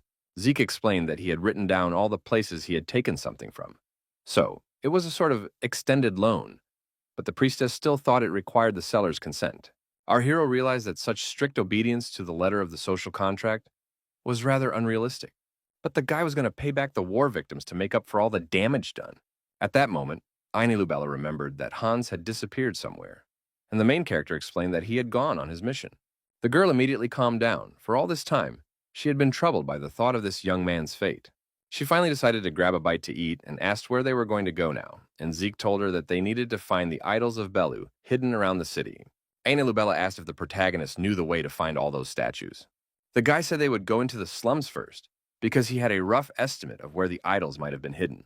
After a quick bite to eat, they went straight to the right place where the people Zeke had been helping since arriving in town were located. The guys immediately tensed up when they heard the familiar voice of the main character. On top of that, they were startled when they noticed that next to Zeke was the very witch the whole town was looking for. All those hooligans immediately ran away, because from the very beginning they suspected that the guy had been a henchman of the witch all along. Zeke wasn't going to let all these guys go so easily, so he instantly threw himself into pursuit. He jumped up with ease, and in a few moments was able to block the path of the bullies, who were so desperately trying to escape. The main character didn't understand why they were getting so cold feet, and assured the guys that he wasn't going to nail them. The bullies, seeing Zeke's grim look, were even more frightened, because now they had no way to retreat. Eventually, our hero was able to drag these guys to Lubella, who recognized them immediately with no problem. Zeke himself immediately confirmed that these were the same guys he'd helped punch that merchant named Suda in the face. At that moment, he turned around abruptly because he felt someone else's presence somewhere nearby. It turned out that a friend of these two hooligans was hiding nearby. So our hero turned to him because he was behaving disrespectfully towards his comrades, whom he had just ditched. This guy realized that now he had no choice but to reveal his location. Coming out to our heroes, he immediately inquired why the criminals were out in the open. But Zeke asked not to worry about them. The protagonist explained that he was looking for someone, so he asked the bandits to help with that. But they weren't going to mess with such a dangerous villain. He roughly threw those other two guys to the ground and emphasized that he wasn't just asking to do it. Zeke calmly explained that he was going to lavishly reward the guys if they did agree to help him, showing the bag of bounty. He promised that all this money could go to the bandits if they answered a few questions, causing the boys to immediately sit down quietly and await any instructions from our hero. For starters, Zeke decided to ask about whether the guys knew anyone who had recently gotten suddenly sick or died here at all. He emphasized that it was as if this man must have lost his zest for life, which sounded pretty terrifying. You could tell from the guys' faces that they knew something about it after all, but continued to remain silent. Eventually, the guys decided to come forward with some information, but one of them said he didn't know anything about it at all. The protagonist began to get annoyed that the bandit behaved this way, even though he was offered a considerable amount of money. He immediately grabbed this young man, who refused to speak, and began to interrogate him harshly. Aine Lubella realized that the situation was too difficult, and clutched her staff tightly to keep her emotions at bay. Our hero just turned around at that moment and saw that his companion was about to intervene in the situation. Turns out, the girl was so desperate that she fell to her knees to convince the guy to tell everything he knows because it was their last hope. Even Zeke himself didn't expect the priestess to take such a step, so he immediately let the bandit go. Lubella realized that it was hard for everyone to believe that theirs and the town was in terrible danger right now. She emphasized that at this rate, Porty could turn into a city of death, because the undead are already roaming around at night, and no one knows when something even more horrible will happen. In the end, the guy couldn't stand it and started yelling that it was because of the appearance of our heroes that all sorts of dark creatures appeared here. He was sure that if it wasn't for this witch, who he thought was Aine Lubella, you would be fine in the city. Because of his emotions, he couldn't keep the secret and gave away that his brother was seriously ill, which made our hero realize that he was the right man for them. The young bandit now realized that he had said too much and was unhappy that he couldn't hold on after all. Zeke immediately asked the guy to escort them to his house, but he was in no hurry to do so, because he was afraid they would do something bad to his brother. The protagonist found it more and more difficult to hold his anger against this young man, who did not want to get in touch with them. He ended up just grabbing the guy under pressure, to guide them to his house after all. But then he was still desperately trying to break free from that dead grip. After a while, they did end up in a half-abandoned cabin that was hidden under a thick crown of trees. After Aine arrived, Lubella did her best to treat her younger brother, but he still wouldn't get better until they found the cause of the illness. Zeke immediately asked the young man if his brother had crossed paths with anyone suspicious lately. The bandit immediately replied that he had seen everything before his eyes, which surprised our heroes. Still, for some reason, he was in no hurry to tell about all these events, so the protagonist had to dig out himself. Who was this scoundrel? The young man was displeased that Zeke had forgotten about the very scum he had managed to personally meet. While they are fiddling with their younger brother, the dark night has already fallen, and events are already moving to another house in Porty. Inside the building was the same statue of the dark god before which the peddler, whom our hero had dealt with at the beginning of his journey to the city, was praying on his knees. It turned out that Sud, whom the priestess had so fiercely protected from the guy's strong fists, turned out to be a similarly turned sectarian. The young man was incredibly angry at this scumbag who had done such a despicable thing to his little brother. Aine Lubella guessed that the speech was about the very man she had saved from the hands of the protagonist. The guy was actually very angry with the saint, because if it wasn't for her intervention, he would have been able to save his brother. Zeke quickly jumped into their conversation to stop the desperate brother and asked for more details about the situation. He really wanted to know the whole story of what had happened to the boy, although it was hard for the lad to talk about this grief in their family. A few days ago, the young man returned later than usual, and his younger brother Georgie was not at home for unknown reasons. The boy was quite weak, and they live in a slum without any guards, so it was too dangerous. The young man worried that something might have happened to Georgie and panicked, looking around frantically for any sign of her. Eventually, after running around most of the slum, he came around another corner where a shocking sight awaited him. The guy saw his little brother being hovered over by some stranger with a blade, about to do something bad to his victim. Suda also instantly felt someone else's gaze on him and turned around to find that person. The young man immediately rushed forward to catch up with this non-gay who was determined to bully his little brother. He was able to catch up to this suspicious man and was almost able to grab him by his clothes. The lad wasted no opportunity and immediately tried to tear off the cape to see the villain's true face.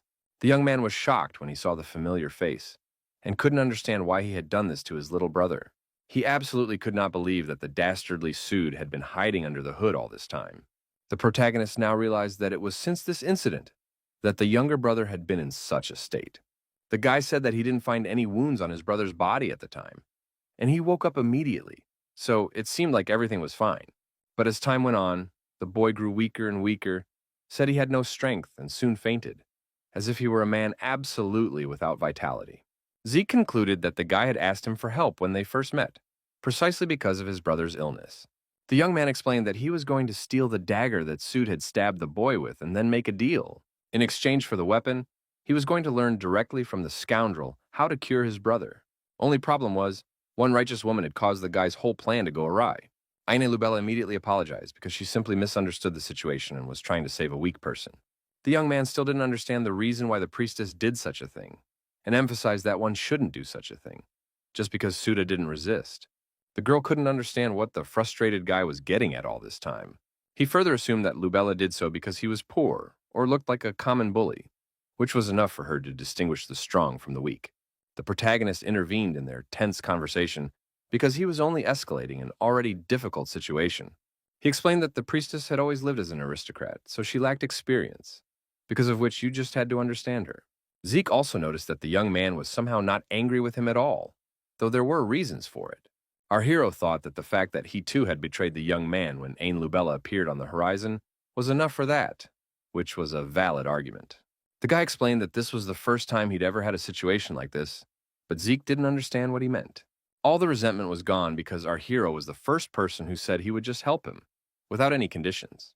The young man was immediately embarrassed because he had said such frank things, and Zeke was surprised at this reaction from the bully. After this conversation, our heroes went out on the porch of the cabin, and Zeke inquired what Miss Lubella was now thinking about.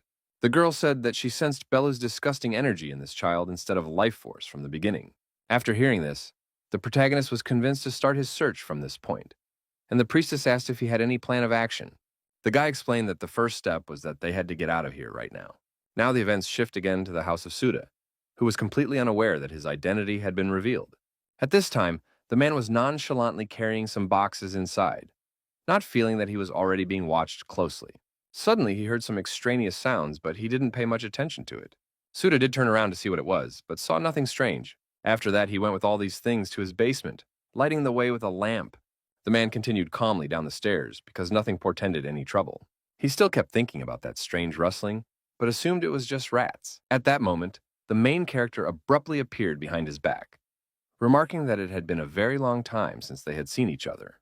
Sudi continued to remain silent because he definitely didn't expect to see this man in his home, and he couldn't understand the reason why he had visited here.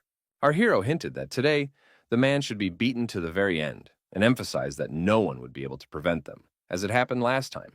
The guy with a smirk on his face asked Suda if he saw the same priestess in front of him that helped him last time.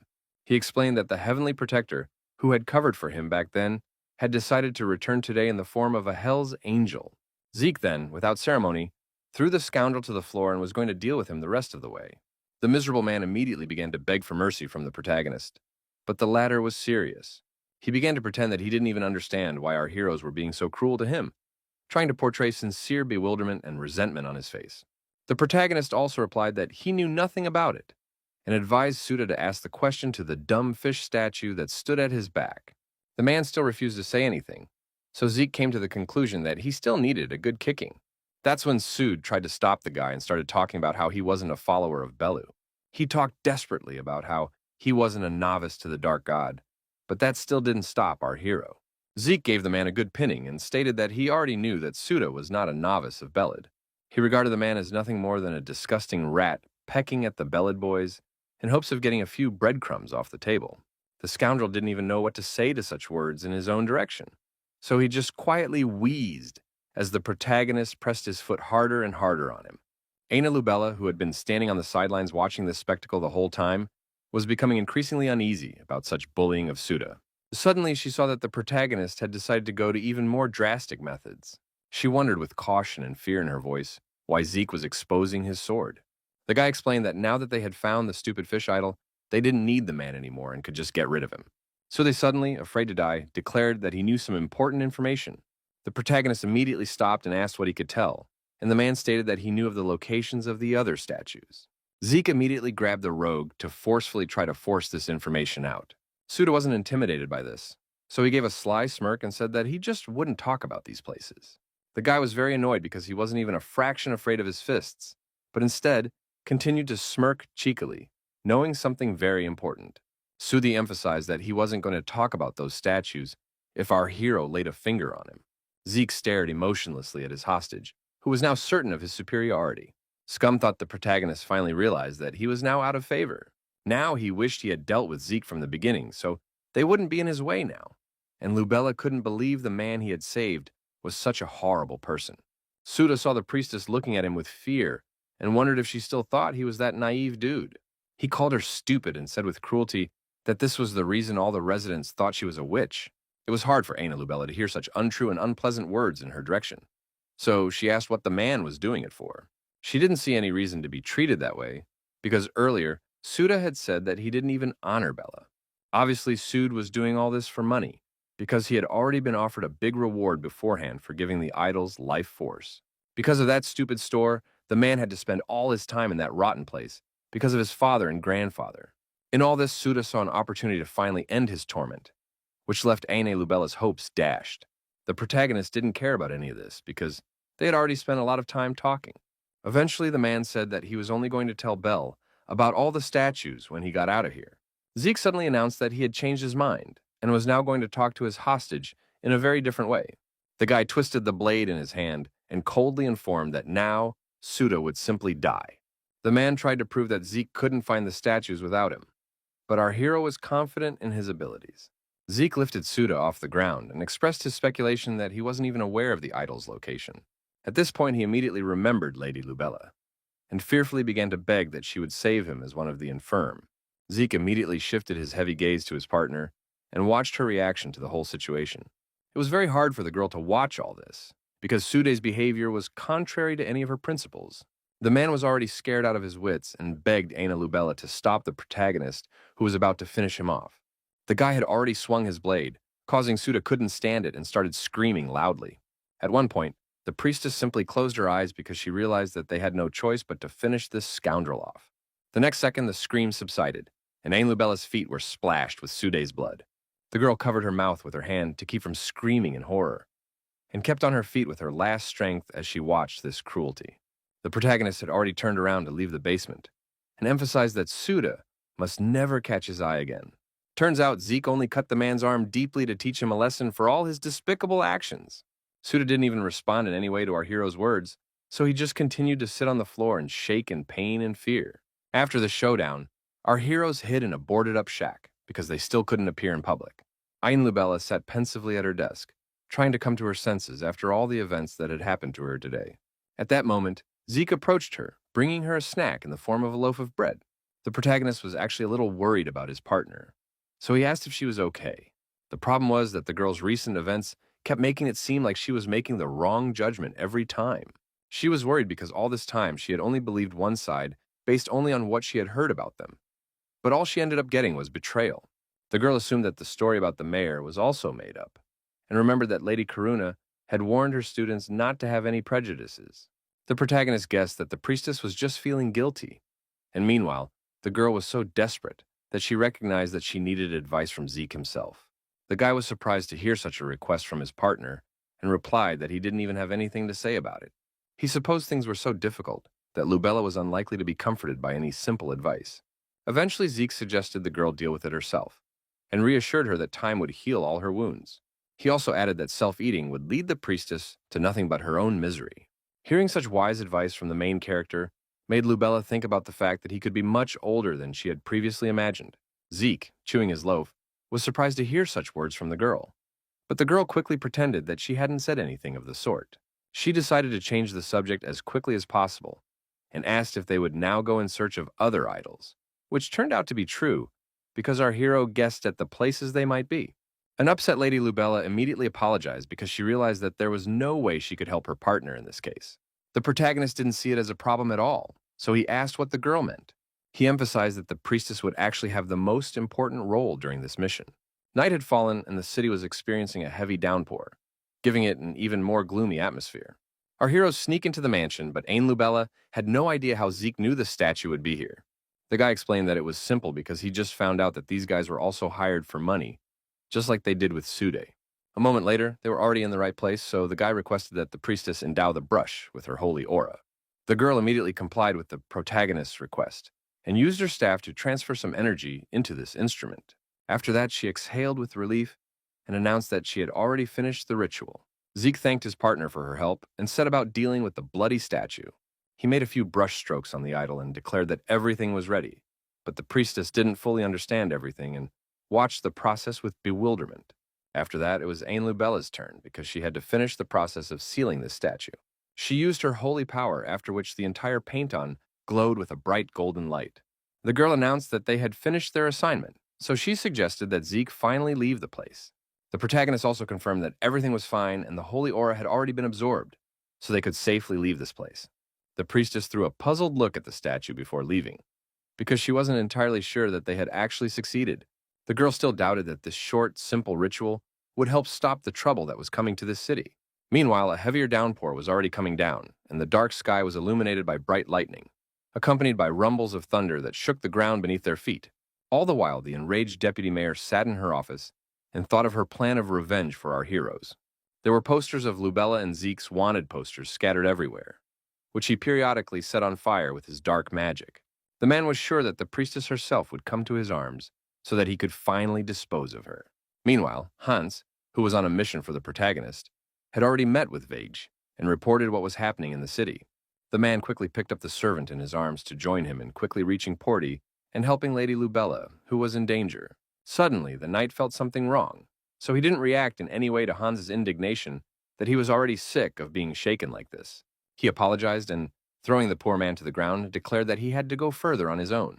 The young man had definitely not expected Mr. White to make such a sudden decision, and didn't even have time to object in any way. He couldn't believe that the man could just leave him here in the middle of the night, and at that moment he heard the dangerous sounds of predators behind him. Hans, feeling his life threatened, immediately took off at once and begged Mr. Wade not to run so fast and to wait for him a little while. Meanwhile, our heroes were able to go outside in peace, because it was already nightfall, in the shadow of which they could hide without problems. The priestess followed Zeke and still couldn't stop wondering if she was doing the right thing right now. She realized that all this time she was just looking for idols and doing whatever her partner said. Also, the saint was doubtful because she did not at all recognize these runes that our hero kept drawing on the statues. She was abruptly pulled out of this stream of thought by a strange sound that sounded like an animal growl. The girl picked up on the fact that this was the first time they had seen the zombie again in such a long time, but Zeke noticed that it looked a little different than the last time. If you look closely, it's slower and wobbles even more unusually than it used to. Eventually, the protagonist concluded that it looked like their efforts with the statues hadn't gone to waste after all. There were definitely fewer undead roaming the city because of the ritual. So the guy thanked Ms. Lubella, who was the main reason for this improvement. The girl thanked God for that, because they had indeed succeeded in this endeavor. The protagonist looked at his partner and smiled when he saw that she was finally getting better. He had noticed even from the beginning that the expression on her face lacked confidence when she saw the runes on the statues. So he guessed that she was quite worried about those doodles. Lubella immediately apologized because she trusted our hero. She had just never heard such methods in Karuviman.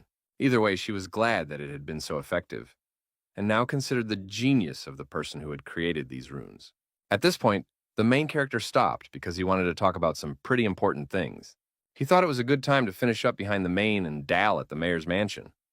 But Annie Lubella still wasn't sure they could make it work. The guy explained that they had disposed of all the idols in Porty in the last couple days, so the power of the ritual must have dropped significantly. The deputy mayor should be at the mansion too, and he was probably going to use that place as the center of the ritual. The protagonist gripped his sword tightly, preparing for the important battle that awaits them in the future. He suggested to his partner to waste no more time and go to this place to deal with the main evil of the city. In a very short time, they had already arrived at the familiar mansion that hid their target. Our heroes managed to stealthily pass on his territory and get inside. The girl reported that they had already gotten as close to the idol as possible, because she could clearly feel the ominous energy behind those doors. Zeke knew it was very dangerous, so he asked Miss Lubella to get behind him, and from that point on, he was going to go first. Preparing for any outcome, the protagonist carefully grasped the door handle and pushed it forward. He continued to carefully observe what was inside, so that he could react quickly in a dangerous situation. In the end, the guy still couldn't react in time to the fact that there was already some kind of trap inside. Aini Lubella managed at the last moment to jump aside from this stream of dark energy that I ended up smashing the window behind her back. Zeke agreed that it was rather sudden, and the frightened girl immediately asked if he was okay. The guy wasn't intimidated by such weak attacks, but he was highly stressed by another detail. It turned out that there were shadow demons lurking behind the door, and our hero couldn't understand why he hadn't sensed them from the start. Lubella was also shocked by this turn of events because she didn't expect such highly ranked monsters to be here. These demons looked really quite intimidating and were definitely not going to let our heroes go. One of them didn't waste any more time and rushed towards Zeke to attack him with one precise blow. The guy was able to block this attack with no problem and assumed that these monsters were only capable of stealth kills, which wasn't as dangerous. He continued to restrain his opponent with his sword and slowly began to prepare for a counterattack. Eventually, the protagonist was able to chop the dark demon to pieces and couldn't understand why they were so stupid to attack directly head-on. It turned out that it wasn't enough for complete victory, and the demon began to reassemble itself behind Zeke's back. Ain Lubella, who was standing off to the side, was able to see this and warn the guy on that an attack from the back was being prepared. The protagonist did not expect this turn of events, and at the last moment managed to turn around in time to see his enemy. He could see that the dark demon had already swung his scythe in time to deliver the fatal blow. The guy did agree that his opponent's stealth skills weren't that bad after all, but even that wasn't enough to go unnoticed. Zeke was able to quickly dodge this attack and hit his opponent again to stop his attack. After the fight was over, Lubella turned to her partner and asked how the shadow demons could have appeared here, and the latter suggested that Beled's men must have summoned them. The girl thought it was simply impossible, because according to their assumptions, the ritual should have weakened considerably. At this point, the deputy mayor appeared in the hallway and hinted that there was only one answer left to their question. He stated with ominous confidence that their ritual had not lost its power at all, and was closer than ever to its completion. The protagonist noticed that the building was collapsing and realized that this was just the starting point of the whole ritual. The girl was very frightened, because of the fact that, despite their efforts, the destruction of the statues had no effect on the situation in the city. Zeke decided to use mana to get out of this dangerous place as quickly as possible. He filled his sword with magical energy and swung his weapon hard. In the next second, he thrust his sword with all his might straight into the floor of the building, directing all his energy there. After that, the magic began to tear the concrete into pieces, which disoriented the enemy, so our heroes could escape without any problems. Zeke quickly grabbed Lady Lubella by the waist and asked her to hold on to him as tightly as possible. He then, holding the girl tightly, deftly took a few wide steps toward the exit. As a result, they were able to jump out of the publication just as it began to residually collapse. The next second, a tremendously powerful explosion sounded behind them, blowing the walls of the mansion into small pieces. The statue of Belu was not damaged in the slightest after all this destruction, and now soared above the house, gathering all the dark energy around it. After that, a strong stream abruptly rushed out from underground, filling the entire space around with water.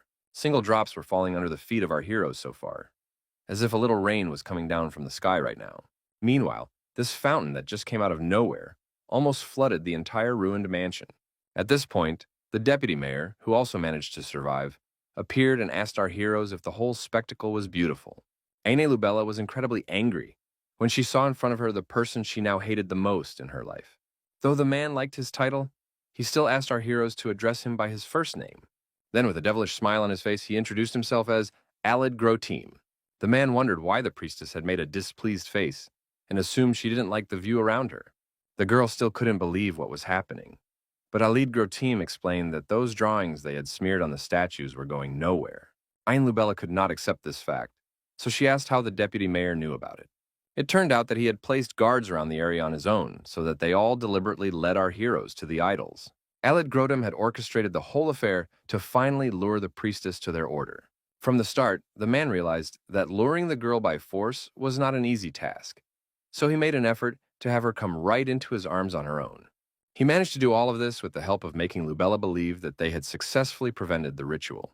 The deputy mayor figured our heroes were coming to destroy the last idol because he heard the guy say he would destroy the rest of the statues and come back. The girl was shocked that things had turned out this way, so she couldn't even say a word. The protagonist was only surprised that Alid Groteam had somehow managed to overhear their conversations. Suddenly, the man said that actually they should be grateful to him, because he purposely didn't try with the wanted poster for the guy, so they could move around the city more conveniently. He planned that in just a few hours, the inhabitants of this city would be his loyal army.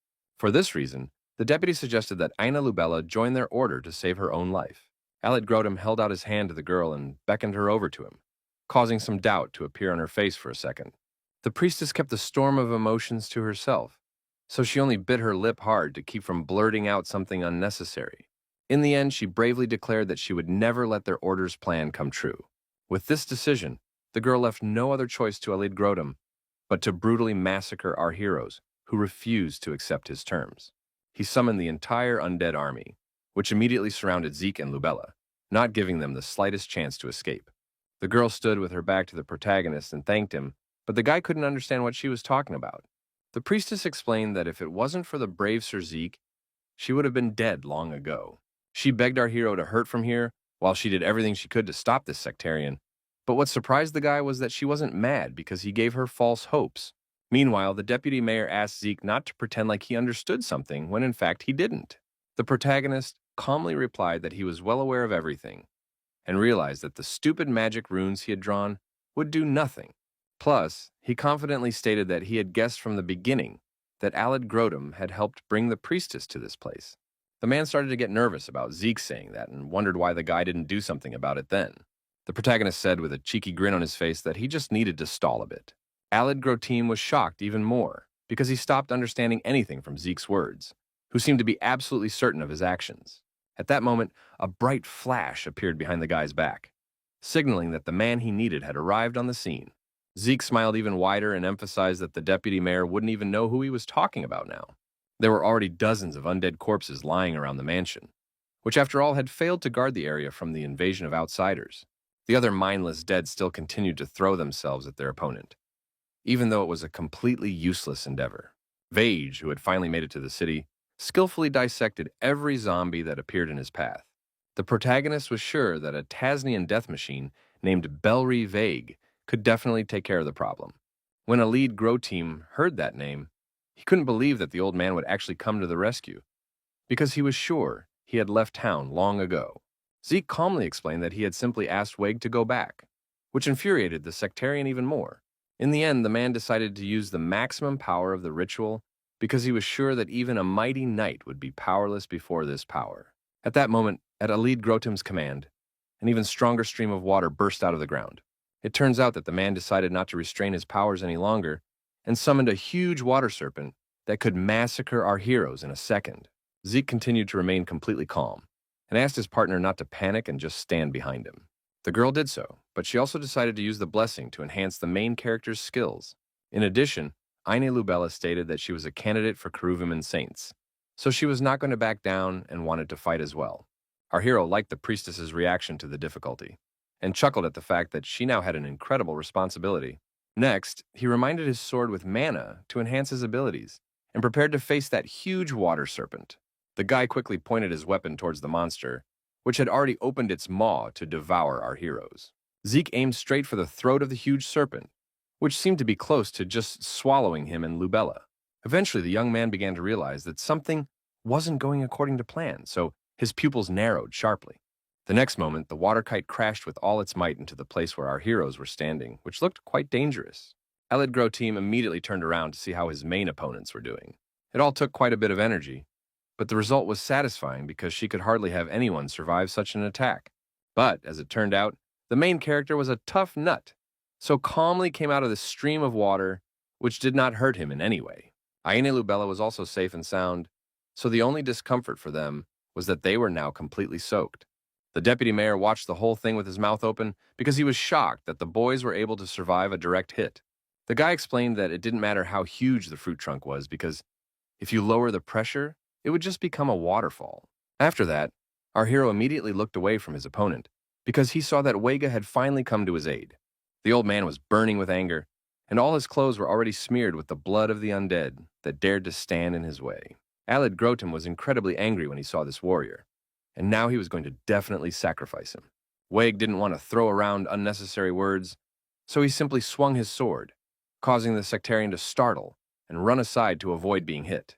The villain was so frightened that he couldn't hold his magic book in his hands, so it fell to the floor. At that moment, a scary demonic face appeared on the cover of the book and started screaming loudly. Vague reacted quickly and pierced the cause of all the trouble with his blade. In the end, the book simply burned without being able to survive such a strong warrior attack. The man was disgusted to even just look at this nauseating artifact of Bella's. Meanwhile, the statue of the dark demon itself flew high above the place where our heroes continued their battle with evil. After that, the idol simply plopped down on the ground and spat into the stream of water that kept coming out of the ground. Everyone was very tense because no one knew what might happen next. It turns out that all this signified the successful beginning of the ritual. So Elite Grow team laughed joyfully because he was sure that Judgment Day had finally arrived. Wag didn't believe any of this, so he ordered the sectarian to stop bullying because the book was already destroyed anyway. Alid Grow team triumphantly declared that the life force was already flowing underground, so the ritual had already begun. This is why there is no way to stop the process, and it will continue until the entire city is engulfed in evil.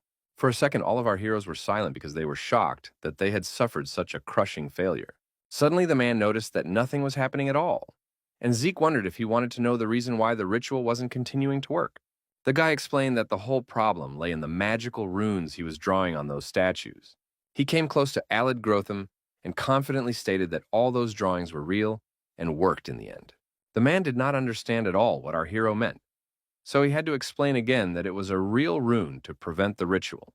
Then the young man asked his defeated opponent what it was like to feel the brief, sweet taste of hope.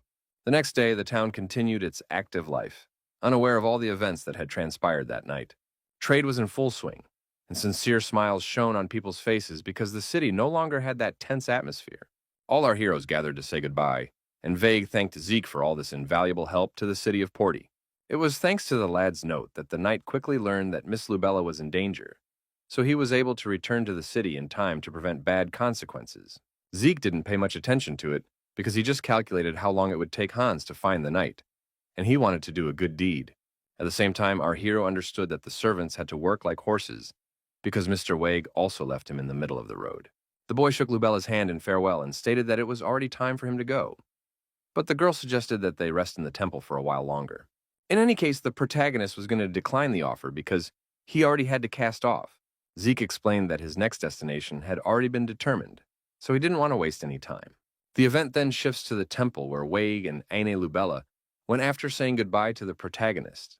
The girl was telling the knight what she had heard from Hans, that Mr. Zeke was the eldest son of the Kropostl family. The man was surprised when he heard this fact, for this clan were known as the Great Protectors. The priestess confirmed that she was talking about this particular family, but she wasn't entirely sure if the young man was joking or serious at the time.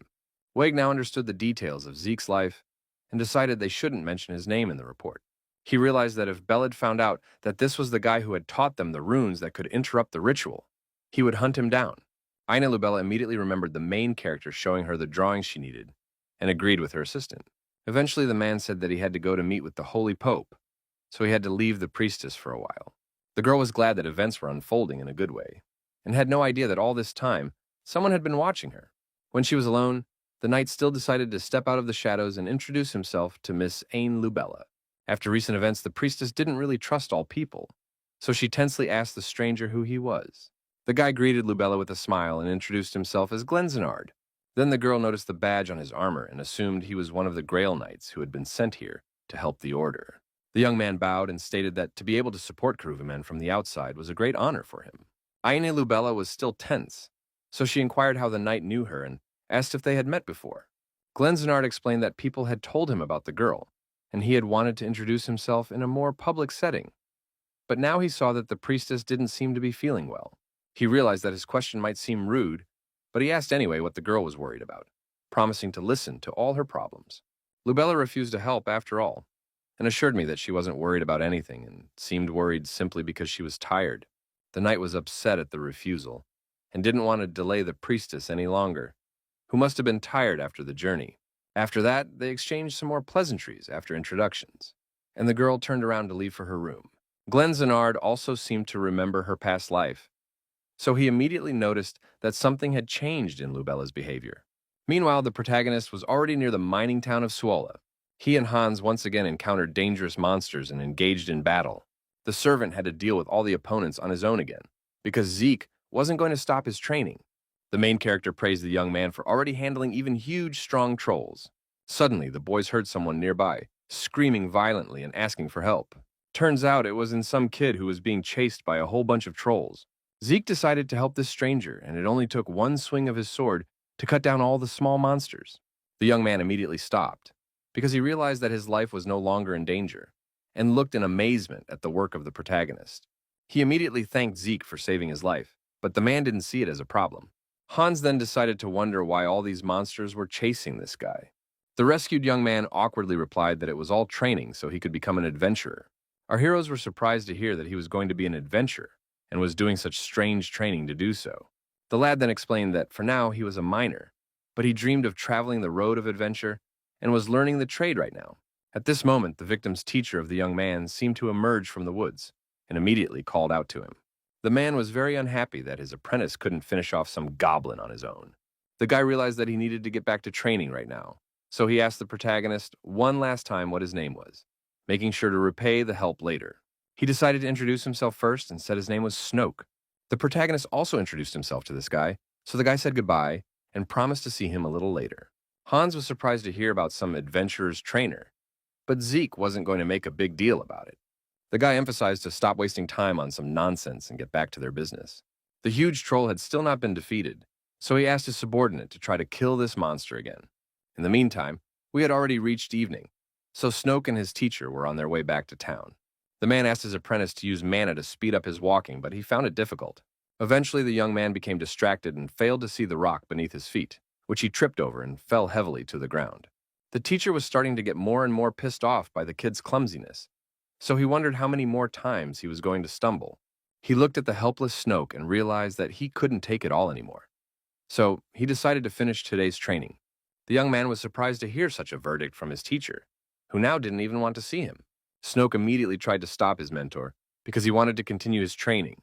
At that moment, the guy felt some sort of creature crawl to his leg. So he immediately lowered his gaze to see what it was. He was greatly surprised to see that it was a mole, who was using his sniff to scout out where he was. The young man couldn't understand at all where the beast had come from in this place, and it kept rubbing against his leg. Snoke had seen that there was a collapsed mine here, so he realized that it might be too unsafe for him here. He turned to the mole and offered to go back to his family because it was too dangerous here for such a little one. After that, the guy was going to go on about his business and put the beast alone. But it turned out the mole wasn't going to fall behind Snoke so easily and followed him step by step. The guy noticed that the beast kept up with him and began to guess that he simply had nowhere to go. He wondered what he should do with this little helpless mole. Eventually, Snoke thought about the fact that he could, in principle, take the beast with him. Events continue at the tavern, where Zeke and Hans stopped by for a bite to eat. And over dinner, the servants decided to talk about something curious that happened on the way here. The young man took a bite of the meat and asked his mentor why he had chosen Sewell as their next target.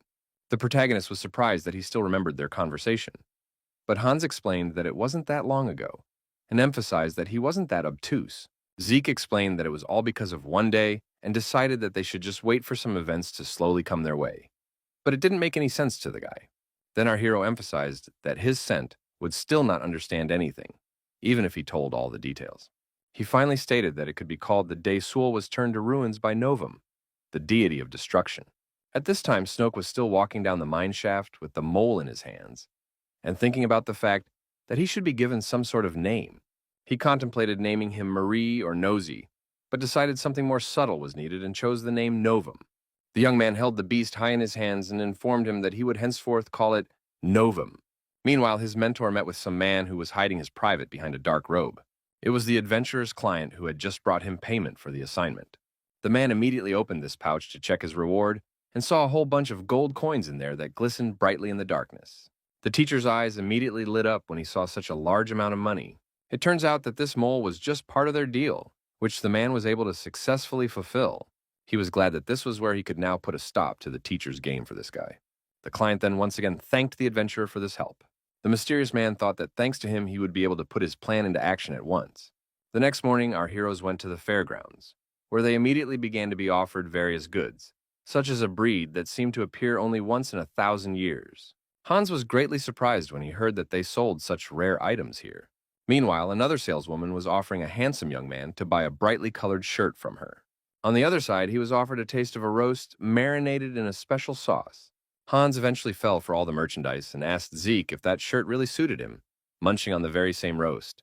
The protagonist was shocked by this guy's behavior and wondered how long he had been holding himself back. At this point, an old man walked by him, talking about how he always knew that Snoke would get screwed one day. The guy who was talking to the miner remembered that that adventurer teacher had just recently closed up shop. The old man asked him not to even start this conversation because it shocked Snoke so much that he doesn't even leave the house now. The protagonist immediately recalled that the name was familiar to him because he had met this guy in the woods. He remembered how Snoke was raring to practice more and more, but the teacher was not at all eager to do anything. Now Zeke was guessing that there was a reason he didn't like this man, who did turn out to be a crook. Meanwhile, his subordinate had already managed to buy up half the market and was running to our hero to give him all the goodies. After a while, night fell, and a frustrated Snoke still hadn't left his house.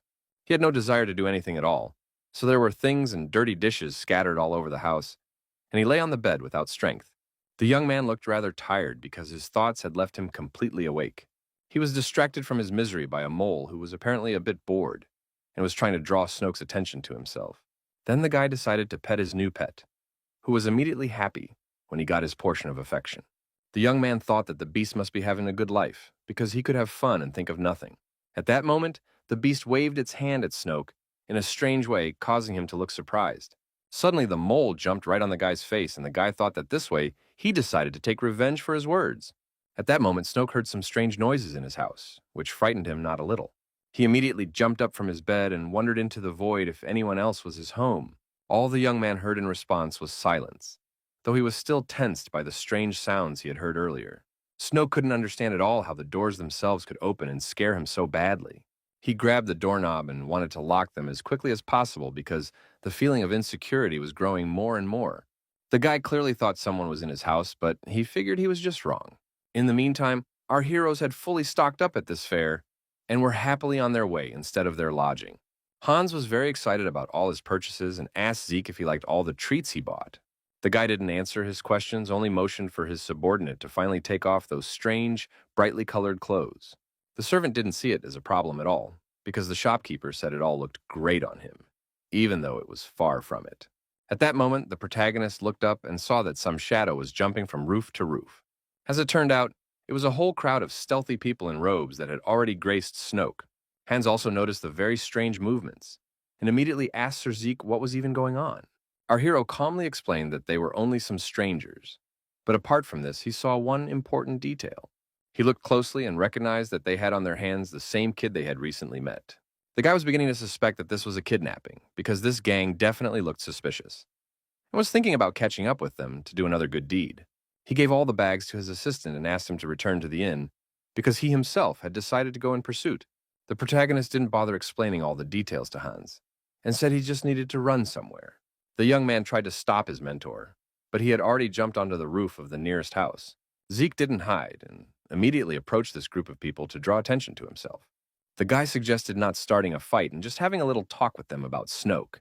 He stated it was as if he had a case for the luggage these guys were going to drag away. Turns out these people weren't particularly talkative, so they just silently let loose a blade at our hero. Zeke immediately reacted to the danger and prepared to defend himself against this blow. The guy was already a pretty skilled fighter, so he had no problem catching the blade, even though it flew at him at high speed. After that, he didn't wait and simply sent the dagger towards the people in robes. Eventually, the man who carried Snoke in his arms didn't notice this lightning strike, and the blade pierced through his body. Of course, from the pain, he couldn't keep his balance, so he just fell to the ground. His companions were not confused, and immediately picked up the young man they needed in their arms, so that he would by no means get to the main character. The people in robes definitely didn't like the fact that someone was trying to ruin all their plans. Zeke was able to catch up with them quickly and quietly inquired as to who these secretive strangers were. The protagonist did not want to engage in combat, so he tried to pay lip service to the kidnappers. These men weren't going to make contact with Zeke, so one of them just ordered him finished. The remaining cloaked strangers immediately swarmed towards our hero, holding blades in their hands. The guy didn't like the fact that they didn't want to have a proper conversation with him, so he prepared for a fight. He was angry that the strangers just couldn't answer his question, and quickly dodged the first attacker's attack. Zeke thought it was wrong that they just ignored questions when a person asked the usual things. Meanwhile, the second attacker came at the protagonist from the other side and was about to strike him with his blade. The guy managed to react in time, so he was able to dodge his opponent's attack without any problems. He was masterfully able to evade the enemy and hit him right in his knee to residually disarm him. The protagonist forcefully shoved his opponents away from him, and meanwhile, the man with Snoke in his arms had already managed to escape. Zeke looked up and realized that he had missed this escape, so now he would have to chase after the kidnapper. He didn't appreciate the fact that the brigands didn't want to solve the problem in a simple way, and jumped to the roof of the nearest building, from where he could go in pursuit. Eventually, the protagonist ran outside the city limits where there was a dense forest. The boy wasn't going to keep up with his kidnapper, and was going to find out where he had fled so swiftly after all. As a result, Zeke began to suspect that this path would lead him to the mines. The next second, our hero stopped abruptly because some shadow blocked his path. It turned out to be another part of the team of men in robes that stood guard over this mine. Our hero immediately realized that all these strangers belonged to the doppelgangers, and he had already grabbed his sword to defend himself. No one bothered to answer the guy's questioning, and they all immediately threw themselves at him with weapons in their hands, hoping for victory. Zeke only needed a few precise swings of his sword to have all of his opponents lying on the ground without strength. He looked around the surrounding area, began to suspect that something was wrong after all. The guy realized that his enemies were only assassins, but even so, they were far too skilled for their class. The protagonist held a bloody dagger in his hands and pondered where these people could even come from in this place. Zeke was so tense about the situation because the reason he came to this town is because of the impending disaster. He attributed the sudden appearance of the doppelgangers to the fact that it would not be long before the city was in serious trouble. At that moment, the guy saw that one of the defeated assassins was conscious, so he decided to question him. The boy wondered if they had anything to do with the deity of destruction Novum. Meanwhile, in the mine, Snoke, who hadn't even realized he'd been kidnapped yet, finally woke up. He noticed that all this time his pet Novum had been tugging on his arm to wake his master. The young man gently took the little mole gently in his arm and asked where they were. At that moment, a man in a robe appeared beside him and roughly took his pet away. Snoke, of course, tried to save the defenseless beast, but then Doppelganger roughly grabbed him by the neck. The man lifted in the lad high above the ground and remarked that it was all rather curious. The man used to think that the young man would turn out to be just another coward, but it turned out not to be so. He suspected that Snoke was only acting this way because of his special treatment of this mole. The boy was of no value to Doppelganger, so he threw him sharply to the ground. Snoke still couldn't understand what was even going on, or what this secretive stranger was talking about. It was only now that the young man looked around carefully and realized that this place was familiar to him. Seeing a large number of rocks around, he guessed that he had been led into a collapsed mine. He walked up against one of the walls and began to scrutinize it, suspecting something was wrong. Doppelganger, who was suddenly behind him, guessed that the young man was trying to find something on the other side of the rubble. The kidnapper immediately saw the expression on Snoke's face, which showed his surprise at the fact that the stranger knew his intentions. The man calmly replied that there was nothing special here, because everything was hidden in the young man's eyes, which reflected despairing sadness. As it turned out, the grave of Snoke's father was hidden under this block of stones, which made him even more surprised and asked if this stranger knew any information about it. Doppelganger confirmed that he knew the man very well and suggested that the boy take a closer look where the light was pouring from. He pointed to the sealing stone that had kept the beast of mine under lock and key all this time. The stranger explained that it was the young man's father who had accidentally hit the sealing stone during his excavations. Thus, the man inadvertently awakened the very beast of the mine, who turned out to be a very dangerous monster. After that, the mine was just capped during the time my father's team was trying to escape from here. As a result of all these events, the man was simply buried alive under these rocks. The story just made Snoke drop to his knees and start shaking with despair and pain. Sneaky Doppelganger kept insinuating that the kid already knows the guy who stole his father from him, and was the reason he hated the mining business. The young man couldn't keep his emotions in check when he learned that the beast of the mine was the cause of all his troubles. He was indeed incredibly angry when he found out that someone was responsible for his father's death after all. Then Doppelganger brought the brute closer to the lad and laid down at last her judgment on the villain. He explained that this was the very monster that Snoke now hated so fiercely.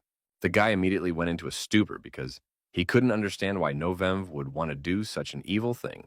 The stranger emphasized that it was this mole that caused the earthquake that eventually threatened his father. It was actually very hard to believe that this harmless little beast could do something like this.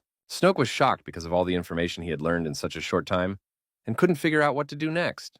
The man realized that he had his doubts, so he started talking about how the beast couldn't just strut around without being punished for his misdeeds. He asked the young man to take revenge on the creep as soon as possible for what he had done to his father. In that second, Snoke's eyes filled with an uncontrollable rage that was only to the benefit of the Order of Doppelgangers. Meanwhile, the protagonist had already guessed all the intentions of the enemies, so he quickly headed towards the abandoned mine. Zeke didn't even realize that one of the assassins would blow himself up when asked about Novum. Plus, he noticed that his opponent blew himself up extremely skillfully because the clothes on him almost burned. Now the protagonist was aware that this order was skilled in fire magic and equipped themselves with artifacts. Besides all these facts, the main detail was that they all had something to do with the dangerous Novum. The guy couldn't get the question of who was behind this whole mysterious order out of his head. As he got closer to the mine, our hero immediately felt some heavy aura, so he took up his weapon to prepare to face the enemy. He motioned for me to move on and just stopped in place, waiting on his new opponent. Zeke was very surprised when he saw who came out of the abandoned mine after all. It turned out to be Snoke himself, who was already engulfed by that unknown dark aura. The protagonist suspected that it was the deity of destruction Novem who had taken advantage of the young man's body. The possessed guy who came out of the mine immediately stopped when he saw Zeke's familiar face in front of him. Meanwhile, our hero immediately recalled that he had already said his name was Snoke. He couldn't understand what had happened to the young man because before this he had been dragged away by those assassins, and now something strange was happening to his aura. Zeke noticed that the boy didn't answer his questions in any way, as if he wasn't even conscious. The protagonist then suspected that it was already a deity of destruction, so he spoke aloud directly to Nova. Turns out his hunch was true, so the guy abruptly let out some sort of animalistic squeal. In the next second, Zeke suddenly felt some sort of rippling under his feet. Our hero realized that some sort of attack was being prepared, so he quickly jumped up to dodge it. Even though the whole situation didn't surprise the guy, some details still seemed strange to him. Zeke remembered from his past life that Novum didn't seem to look like that at all. He continued to dodge the many attacks from his opponent, and remembered that this deity was known for extreme rationality. But now it was as if it was in a blind rage. Eventually, the protagonist was able to pick the right moment to counterattack the enemy. The young man watched in amazement as the guy managed to remain unharmed after all his attacks, and was now about to strike out on his own. After a few moments, Zeke was in the air and was about to attack the possessed Snoke from above. Despite their battle, our hero advised the guy to pack up if he didn't want to see blood after all. It seems that Tho had heard Zeke's advice after all, and blocked the blow with a stone defense. Eventually, the protagonist used mana to shatter this stone and leave his opponent without a shield. The young man looked at Zeke with anger and realized that he would need to make an effort to stand up to such an enemy. Meanwhile, our hero didn't give off any emotion on his face and was about to attack Snoke in a new way. He grabbed one small rock and threw it at his opponent with all his might to disorient him. Zeke then landed gently on the ground to catch his breath a bit after this collision. He realized that this amount of power would be more than enough to knock out an ordinary human, but most of the destruction was too resilient. Meanwhile, more rage appeared in the young man's eyes, giving him even more strength for the next fight. At the same time, the atmosphere between the two warriors was becoming more tense. In addition to the other details, the protagonist noticed that the rock strikes also became stronger. He suspected that with enough nourishment of this sort, the deity would be able to awaken as the tyrant of Earth. Thus our hero realized that he definitely could not avoid a fight with the possessed Snoke. The guy was going to stop this monster before it got even stronger to destroy everything around it. Novum didn't wait for Zeke to get within a short distance of him and used earth magic again. Some small rocks were no obstacle for the protagonist, so he had no problem chopping them down with his mana-soaked sword. Novum then tried to defend himself with a huge block of stone, but Zeke quickly dealt with that problem as well. The protagonist chopped the rock into small pieces and scattered them in different directions using his knee. The guy realized that now was the moment to finally end this fight, and with a shout, he swung his sword. Novum realized that there was nothing more he could do, so he simply watched his opponent's final attack. But it turned out it wasn't that simple because Zeke's blade ran into another weapon. To the deity's aid came the very assassin who had the insight that our hero needed to live his life to the fullest. Also, Doppelganger added with a sneer that if Zeke were to kill others, he would surely go to hell. Now the protagonist realized that he now had as many as 2 opponents, so he made the decision to back off for now. The boy asked if the assassin had a hand in the Snoke becoming like this. For his part, Doppelganger saw no problem with it, because he thought it was just a beautiful phenomenon. Our hero speculated that somehow the man was able to unite the young boy with the mythical creature of the earth. He asked the assassin directly if he had succeeded in uniting Snoke with the tyrant of the land of Novum. Doppelganger immediately tensed up because he couldn't understand how the guy knew this information, since he had planned that no one should know that Snoke had named the mythical creature Novum. The protagonist was not going to tell where he got this information from, because his well-being depends on it. Such disrespect from Zeke made the assassin angry, so he was going to use his dark magic. He stated that the guy was just leaving him no choice, so he would have to use force. Doppelganger absorbed that dark orb. The very next second, his muscles began to grow rapidly, tearing the fabric of his robe. The protagonist did not expect this turn of events and just stood by, watching these transformations. Assassin stated that he didn't really want to reveal his true form. Meanwhile, Snoke seemed to be starting to come to his senses little by little and was about to attack the Order member.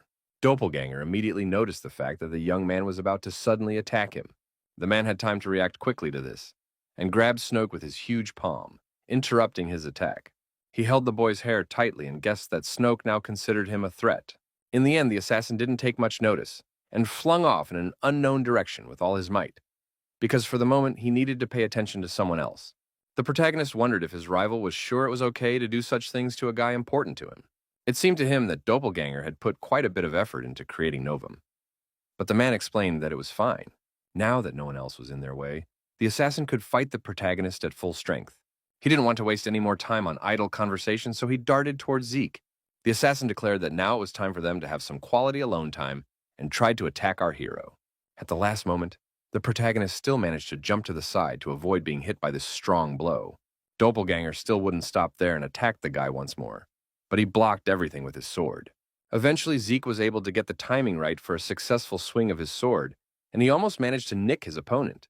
The protagonist was pissed off that he couldn't hit the assassin the first time, so he wasn't going to stop at just that. He strengthened his blade with mana and struck Doppelganger's arm with it. inflicting a small wound. The assassin chuckled at such a weak attack and was about to make a point about how it wouldn't help Zeke win this fight. All this time he didn't notice that his hand was slowly turning black, showing that our hero seemed to be about to use another trick. The man was shocked when he saw that there was a small explosion in his arm that just ripped the limb off. The protagonist wondered if he liked the new look, and the assassin couldn't realize how the guy managed to do it. Of course, Zeke didn't bother to answer his question and immediately chopped off his enemy's head without even giving him a chance to realize his mistake. After the guy landed on the ground after his precision punch, the decapitated body of the Order member simply fell to the ground. Our hero realized that this problem had already been solved, so now he wondered where that kid had gone. Meanwhile, Hans, who was worried about his mentor, ran through the woods to find which way he had chased those assassins. Suddenly, the young man stopped because he distinctly heard an earthquake somewhere nearby. He looked around carefully and saw that there was some unconscious man lying nearby, which turned out to be Snoke. Hans recognized immediately that this was the same young man they had recently rescued from the goblins. The boy carefully walked over to the unconscious Snoke and tried to wake him up. The possessed young man seemed to sense that someone was touching him, so he wrinkled his nose unhappily. Hans tried to bring him back to consciousness and asked if he was all right, so eventually Snoke regained consciousness. Eventually, the servant was greatly surprised to see the change in the young man and immediately dropped him from his arms. The guy immediately rushed to run away from the place because he couldn't understand what had happened to Snoke. He remembered that usual smiling kid who told him that he was training to be an adventurer in the future. Hans could not guess what kind of training the young man had received to now be able to lift such huge stones. He was frightened, and now he feared that he would surely die if he were hit on the head with such a boulder. The guy didn't have time to think anymore because Snoke had already thrown a huge rock in his direction. Hans realized that it was already too late, so he wouldn't be able to dodge this swift attack. He decided to pick up his sword in case he couldn't dodge the cobblestone after all. Eventually, the young man managed to chop the rock in half and save himself from a fatal blow. For a few seconds, he continued to stand in the same pose because he couldn't believe he had actually succeeded. The boy tried to calm his breathing after such sudden movements, and now fully realized that he could have just died. Behind all these thoughts, Hans didn't notice that stone spikes began to emerge from the ground beneath his feet. But now the young man was confident in his abilities, so he skillfully chopped all the stones that appeared in his path. At one point, he stopped suddenly, for he seemed to sense a greater danger looming over him. Hans turned around apprehensively because he heard some two strange sounds behind his back that definitely didn't bode well. Turns out there was a huge water of mud with rocks coming at him, which made the guy think it was definitely some kind of bad joke on him. He couldn't believe he was going to die such a stupid death after plowing through life like a horse.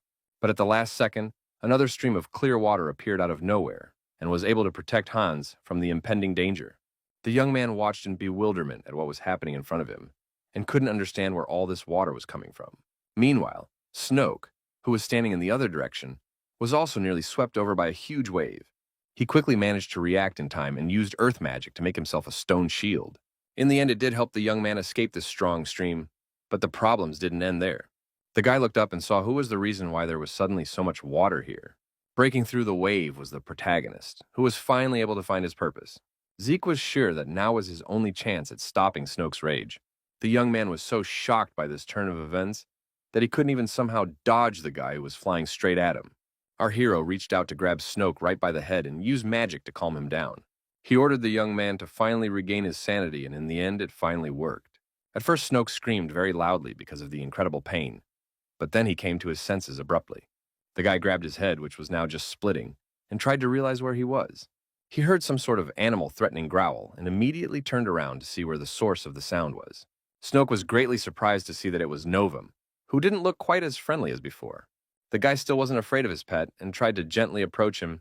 He knew it wasn't going to be easy, because there was definitely something different about the mole's behavior. Already, Snoke, after analyzing the situation around him, was beginning to suspect that someone was now controlling his mind. At the same time, he was dreaming about a beast that started acting so strange. Now, the young man had come to terms with the fact that his father had died because of the Novum-induced earthquake after all. He realized that his father's death was definitely not the beast's main goal, so he was no longer angry at his pet. The boy realized that Novum had merely gotten out because his seal had been broken and his father was in the wrong place at the wrong time. Snoke, with a smile on his face, apologized to the mole for this little misunderstanding between them. Hearing these words, the beast began to calm down little by little, and the young man realized that the mole had just been hurt all along. Guy admitted that he would love to go back to the days when he knew nothing about the story, but realized that would never happen. Eventually, he extended his hand to Novum to offer to continue their friendship further. The guy wanted to think with his pet about how they were going to live their lives. At this moment, the mole's consciousness had already completely cleared up, so it looked at its master with hope in its eyes. Without a moment's hesitation, the beast held out his tiny paw in response, showing that he held no grudges now either. A bright light then illuminated the cave, symbolizing the rekindling of Snoke and Novum's strong friendship. Morning came, and a whole crowd of people and city guards had gathered at the site of the battle, keeping outsiders away. The knights stood near the entrance of the abandoned mine with a serious expression, not intending to let anyone in. Meanwhile, the residents were whispering tensely among themselves, discussing these strange footprints on the ground that had appeared that night. At the same time, several detectives were inside the mine, investigating what had happened here. Meanwhile, our heroes sat quietly in Snoke's house, unaware of the commotion that was going on in town. Zeke immediately asked his acolyte if he had done everything per his instructions, and he replied that he had done exactly as instructed. The guy lied to the knights that it was as if he had just climbed the mountain because he heard a loud noise. Still, he was worried about security not finding out that they were also involved in the incident. The protagonist didn't worry about it because he had dealt with the bodies of the guys who were guilty, so no one would ever know about them. He turned around and emphasized that they had more important things to do, namely Snoke and his pet. Plus, Zeke was sure that the knights couldn't even imagine that a miner like this young man could be involved. The boy started from his chair and informed him that since they had already formed a joint contract, Snoke would no longer fly into a rage. He also noticed that apparently the young man's manhwa was a perfect match for Novum, who looked very happy. Our hero asked the young man what he was going to do next, and whether he was going to live together with this mole. Snoke was still mulling over this decision because he couldn't just forget about his father's death and pretend everything was okay. Zeke was beginning to guess that the guy wasn't going to be able to just forgive the brute anyway. In the end, the protagonist simply suggested that the young man come up with some other activity for himself to take his mind off all this. He recalled that Snoke used to want to be an adventurer so badly that he took lessons from some rogue. Zeke held out his hand to the young man, hinting that they could work together. Snoke still didn't understand what the protagonist meant, so he just watched him carefully. Eventually, Zeke suggested that the guy go on a trip together and do some good deeds. The young man agreed to our hero's proposal, so they immediately went to train. Hans had given himself to the fullest, so he was now breathing heavily because he had expended all his energy. Clenching his teeth tightly, he still found the energy for one more attack. The boy threw himself sharply at Snoke, who didn't even seem to suspect that his opponent would still have strength. At the last moment, he still managed to create a stone wall in front of him to protect himself from Hans.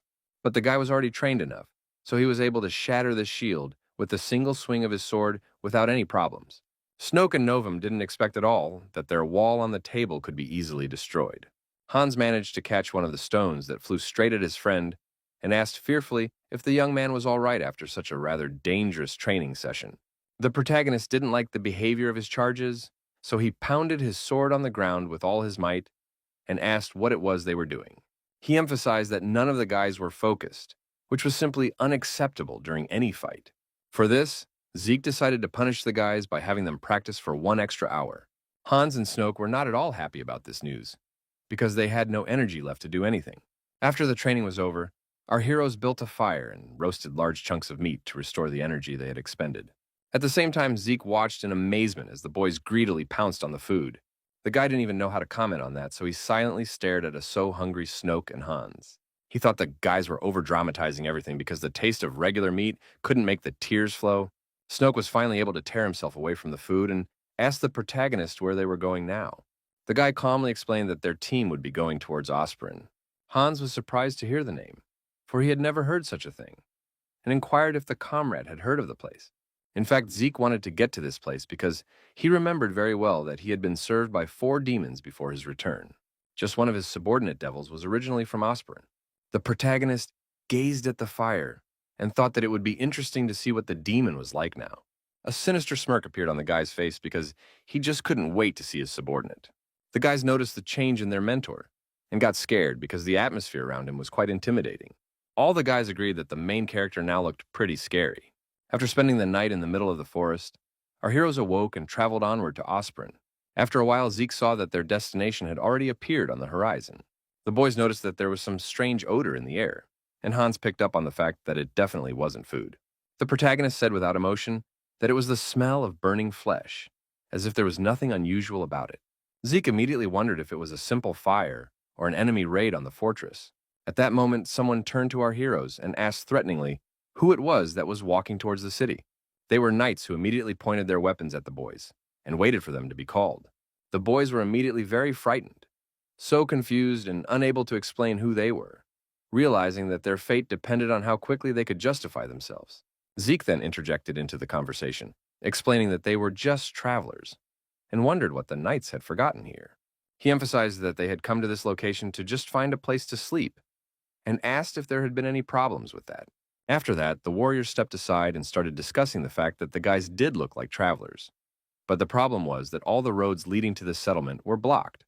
Though they were talking quietly in the distance, our hero heard that the knights suspected they might be infected, so they were going to take the travelers to camp for starters. After a bit of conversation, the howlers turned around and asked our heroes to follow them. There was indeed a small camp set up on the approach to the city, guarded by a considerable number of knights. The boys were still very tense, so they walked around the camp, scrutinizing all the details around them. The knight led them to one of the tents and, turning to his superior, informed them that they had found some suspicious group. The master immediately asked to lead these men inside, so Snoke and Hands were roughly pushed forward. He asked what the problem was, and the knight explained that they had found these so-called travelers in the forest. Meanwhile, the protagonist was able to enter the tent safely, and the warrior emphasized that they were definitely not from the settlement. Zeke was immediately very surprised to see the man who was inside. It turns out that Joachim Drakel was waiting for them inside, and he respectfully introduced himself to his guests. He commanded a special unit sent to this settlement, so he was in charge of all these knights. Zeke seemed to know this man from a past life, so he smiled quietly. It was as if the protagonist had met his old acquaintance, because this particular person was one of the 4 guys that traveled the world with him. It seemed to him as if only yesterday they had walked hand in hand through fire and water, overcoming all challenges and fighting side by side like true brothers. After all these trials, they would meet at the tavern together, celebrating all their victories. So Zeke had only fond memories. Now the protagonist had to pretend he didn't know Joachim Dracula at all, so he reintroduced himself to him. In addition, the guy introduced Hans and Snoke behind him, as well as the little mole Novum. Joachim Dracul immediately inquired where the travelers were from, apologizing for asking this upon first meeting them. Our hero explained that they had come here from Saul, and tried to justify himself by saying that he had been training his subordinates in the mountains, which made him unaware that the roads in this place were blocked. Zeke saw that it made Joachim Dracula think twice, but he seemed confident that everything would go fine. In the end, the gentleman decided to believe our heroes, but his assistant did not appreciate this approach, because the travelers could be fugitives from the settlement. Joachim Dracul immediately asked the knight to take it easy, because he was confident in his actions. Whoever the guys were, either way the Lord wasn't going to let them leave the place. Even Zeke hadn't expected such a turn, but now only reflected on the fact that even at this time, his partner was so charismatic. Joachim Dracul explained that since the travelers were already here, they would have to keep their army company for a while. He wanted to explain what was wrong with the place, but our hero was quicker and guessed that there was a contagious disease roaming the neighborhood. The Lord was surprised when he realized that their guest already knew about the trouble, but the man explained that there were simply too many things by which to guess it. Joachim Dracul immediately calmed down, because he was in agreement that a lot of things around him spoke to the disaster of the settlement. He said that it was a contagious disease that had spread through this settlement, and they were sent here to prevent its further spreading. Since the companions have come into contact with the warriors, they may now also be infected, so they cannot be released outside the settlement. Hans thought the Lord would argue with him about them being in this camp, but was reassured when he was sympathetic to the problem. Eventually, Zeke wondered if there was any way he could help the knights to remedy this situation. The guys didn't expect at all that even here the main character would find some work for them. At that moment, a frightened knight ran into the chamber, seeming to bring some very important news. He reported that there was a patient with new symptoms, which immediately made everyone tense up. Joachim Dracul wasted no time in running out of his chamber to see this victim as quickly as possible. Even the main character couldn't hide their emotions when they saw this emaciated patient. In front of them lay a man who was covered from head to toe in blood and was fighting for his life with his last strength. Joachim Dracul asked the knight to document the man's symptoms and follow protocol afterward. Meanwhile, the protagonist reflected on the fact that this kind of experienced response was what was expected from someone who had once been his subordinate. Suddenly, the guy didn't notice that Joachim Dracula's face had taken on some sort of overly pained look. Zeke immediately wondered if the guy was okay because he looked too pale. Then you gentlemen confusedly explained that he was somewhat startled at the sight of blood. The protagonist was very surprised to hear that his old acquaintance was indeed afraid of blood. Joachim Drakel explained with awkwardness in his voice that he had hemophobia, which made itself known every time. Zeke, knowing his past personality, thought it was simply impossible. Before his return, this guy was known for being an actual vampire, which definitely didn't mesh well with his fear of blood. Other than that, Joachim Drakel had the ability of blood possession, and now he was talking about how he was suddenly afraid of it. Zeke didn't even know how to respond to such a statement from his comrade, because he thought he was trying to collect him. At this point, the guy doubted it, because he remembered that Drakel did seem to have been like this at some point in time. Meanwhile, Joachim Drakel himself couldn't shake off his feelings of unease, and went on to say that his fear was too silly. Our hero asked if the gentleman disliked this quality in him, and the gentleman explained that hemophobia only brought him trouble. The boy carefully averted his gaze from Zeke, trying to finally get this uncomfortable topic across. The protagonist realized that he wasn't going to go into detail, which was similar to the Dracula he knew before. Even before Zeke's return to the past, the only thing his comrade had told him about was his origins. He put his hand on Joachim Dracula's shoulder in a friendly way and asked him not to worry, because someday he would be able to overcome his fear.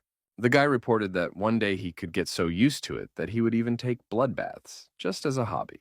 After this conversation, our heroes went to the forest to gather some medicinal herbs. Zeke was telling the interested knights about the bandage plant, because he had no choice but to help the warriors anymore. His team tried their best to get rid of the diseases in the settlement and leave quickly. But as a result, one night the knights decided to take a more drastic step. They spilled flammable liquid in the neighborhood and set it on fire with torches. In just a short time, the fire spread throughout the buildings of the settlement, burning away the disease that had soaked into even the local soil. All the knights gathered on a nearby mountain and watched as the entire city simply went up in flames. Hans was horrified to think of the fact that at least one person had not survived because of this disease. It seems Joachim Drakel was also upset that they came to this outcome and made such a cruel decision. The protagonist understood his comrade's emotions perfectly and guessed that he must have been quite uncomfortable. The gentleman admitted that he was certainly sorry that people had died here, and that the settlement had simply had to be burned to the ground. But what bothered him more was the fact that he had lost so many comrades and endeavors to end up with nothing. But Zeke only thought that this was very different from the Joachim he knew. In the end, the Lord admitted that without the help of our heroes, they couldn't even handle these problems. He thanked Zeke and his team from the bottom of his heart for showing up at such an important time. Zeke hadn't expected to see his comrade in such a light, so he coughed and, trying to remain calm, explained that he was traveling the world to do good deeds. He did not forget his wards and added that they were also pursuing such a noble goal. Joachim Drakel smiled heartily and remarked that our heroes were very noble people. He also said that they had already reported the situation to the castle, so they should be receiving orders to return soon. The fellow added that he would like to invite our heroes to the place, if the offer would not trouble them. Zeke saw no problem with that, so he quickly agreed to Joachim Dracula's invitation. At that moment, from the crowd of knights, someone turned to the Lord to report something. One of the warriors, carrying a scroll in his hands, ran forward and announced that a message from the castle had arrived. Joachim Drakel instantly unfolded this letter and began to carefully read every line written. Apparently, the message did not contain particularly good news, as the expression on the gentleman's face indicated. Our hero watched his comrade's reaction carefully and noticed that he looked overly tense. Joachim Drakel immediately ordered the knights to prepare to depart, causing them to rejoice, because they thought they were finally returning to Osperen. The Lord has upset his subordinates, because they will not be going to this place at all, but to a place where another trial awaits them. He explained that they were now being sent to another settlement affected by the disease. The knights definitely didn't expect this turn of events either, because they were already imagining how they would finally return to their homeland and get some rest there. Our hero thought it was curious that Joachim Dracula was once again sent to another settlement suffering from illness, despite being a member of a noble family. The guy began to suspect that the point of these assignments was that the family wanted their son to just catch the disease and finally die. Now the events are transferred to Osperen, where the atmosphere was absolutely calm and there was not even a hint of any disease. The head of the family seemed to be quite angry that Joachim Dracula had managed to survive so far. The man had been told that this disease was serious enough to wipe out an entire settlement, but she couldn't handle some ordinary guy. He asked his assistant angrily why Joachim Drakel was still able to continue his life. The old man apologized for the misunderstanding and added that it must have just been luck on the young man's side. The head of the family grabbed some kind of jug because he was very angry about being lied to about other soldiers and doctors not being able to withstand the disease. He had already taken a swing at his assistant because he couldn't understand why Joachim Drakel was still alive. Eventually, the jug flew into the wall, but the old man didn't even flinch because he was probably used to such antics by now. The man was desperate because he had been trying to get rid of this guy for a long time, but nothing worked. Through clenched teeth, he ordered his subordinate to come up with another plan to get rid of Joachim Dracula. This time, the Lord demanded that this plan would definitely work, and they would finally finish Joachim off. Meanwhile, our heroes were busy burning the bodies that remained after the second settlement. Hans was relieved to report that the problem with the bodies of the patients had finally been solved. They sat for a while longer near the fire that had been built to dispose of the infected and pondered everything that had happened in the last few days. Snoke looked at the ashes that remained after the city and thought about the fact that the disease had completely devastated another settlement as a result. Meanwhile, the thought did not leave our hero's head that there was still no order to return to the castle. Suddenly, the protagonist heard some strange rustling, which immediately made him tense up. Hans didn't see anything suspicious, so he looked at his mentor in surprise as he abruptly jumped up from his seat and grabbed his weapon. The boys didn't notice anything at all, so they asked the young gentleman what made him wary. The protagonist continued to keep his sword at the ready because he increasingly suspected that they were about to be attacked. Finally, Zeke turned to someone in the darkness and ordered the uninvited guests to show themselves. The next moment, a group of assassins who had been trying to hide their presence all this time immediately emerged from the bushes. The warriors in robes didn't wait long and also prepared their weapons to attack the protagonist's team. At once, they fired a large number of daggers towards the guy. It was a fairly easy task for Zeke, so he had no problem fending off all the blades that were aimed at him. Snoke and Hans definitely didn't expect to see any assassins here, so they continued to stand back and watch this skirmish. Meanwhile, the protagonist, taking a closer look at his enemies, recognized the very black hoods. He noticed that they looked similar to the assassins he had fought last time. Before the fight began in earnest, Zeke decided to address the guys who continued to hide behind his back. The protagonist asked Hans and Snoke to take on one enemy each to help out a bit in this fight. The young men were definitely not expecting to receive such a serious assignment, so they took a few seconds to come to their senses. They tried to shout to their mentor, but he had already boldly thrown himself into the battle, not intending to explain to the guys the reasons for his decision. Zeke realized that he was only going to get a headache if he kept thinking of different details. So he was just going to grab one of the assassins and get the information out of him.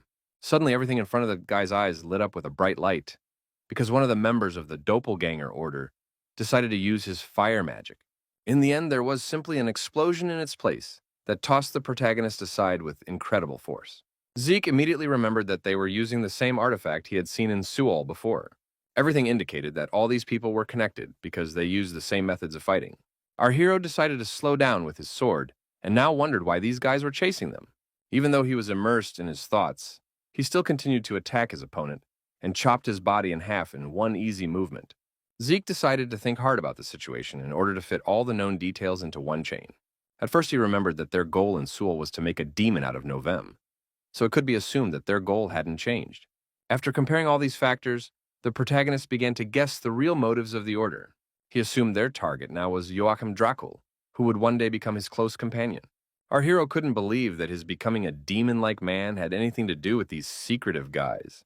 Zeke now remembered that in a past life around this time frame, demon-like people had started appearing all over the world. It happened so often that the people began to call this period the Age of the Demon-like. The boy had come to the conclusion that the Order could have created all these strong warriors, but still something kept him uneasy about these conclusions. After all, our hero thought, these assassins couldn't have created all the demon-like ones after all. He was sure there were others who had naturally awakened their powers, as he himself had managed to do. Zeke couldn't stop actively thinking about all these circumstances, and as a result, came to a frightening thought. Eventually, our hero began to suspect that his becoming a demon lord was also for a reason. The thought that his awakening was also part of someone else's plan, carefully thought out and implemented long before he realized it. Zeke started thinking about it, from the moment he left the Earl's residence, and all sorts of damn things started happening, as if by someone's plan, and all these incidents were pushing him to become a demon-like human. Back then, our hero wrote it off to bad luck, and the fact that the entire world was consumed by chaos. Meanwhile, the assassin was already planning to use another fire spell in an attempt to overpower a strong enemy. He concentrated a huge sphere of fire and released it towards the protagonist. It wasn't that simple because Zeke was really pissed off because some scum were using Zeke Mora, the demonic lord of might, as a puppet. This rage only gave new strength to the guy, therefore. so a cocky grin appeared on his face. The protagonist was not at all afraid of new challenges because he only wanted more to know who was behind it all. Zeke wasn't going to forgive such a despicable act, so he swung his sword to straighten out another assassin. After sorting things out with members of the Order, our heroes headed back to camp. Snoke and Hans were exhausted after such a busy and difficult day, so they slept without back legs. For his part, Zeke wasn't about to rest, and thought it would be a good idea to catch one assassin for questioning. The problem was that stealthy warriors always self-destructed using magic because they were determined. The protagonist still thought that their target was really Joachim, who they were going to make a demon-like man out of. For that reason, they must think Zeke himself is an obstacle, because he suddenly teamed up with this guy and is helping everyone. He continued to actively contemplate that his comrade should turn into a demon-like man, and did not move away from the campfire in the middle of the camp. Some rather creepy pictures of what Joachim Drakel in his true form might actually look like popped into his head. After all these thoughts, the protagonist only had to stare silently at the fire, trying to calm down at least a little. Eventually, Zeke came to the conclusion that this guy was better off staying a regular person in this life. At that moment, the very Joachim Drakel he hadn't stopped pondering about approached him from behind. He asked if he could join the protagonist, and he certainly didn't mind having company. Zeke took another look at his longtime friend and wondered why he had become a demonoid human. It was too strange that someone with hemophobia started using an ability called blood possession, so there must be some good reason for it. The protagonist noticed that Joachim Drakel was now starting to look even worse, even though he wasn't known for his healthy appearance before. The boy ignored the remark and started talking about what he had just been thinking about his father. It turned out that it was 6 months after the man lost consciousness and never woke up. Joachim Drakel never stopped thinking about how his father would have acted in this or that situation, what he would have done differently. Now the protagonist has everything in place, and was able to unravel one of the secrets that this guy was hiding. He realized that the reason for the problems was that the first son held all the power he inherited from his father. Zeke said nothing to his comrade and only continued to listen to his thoughts about his dead father. Joachim Drakel realized that his father was older than the others, so naturally he took over all the reins of power. The protagonist continued to remain silent and waited for the young man to reveal the news about his classified life. Their conversation was suddenly interrupted by an excited knight who had been searching for the young master all this time.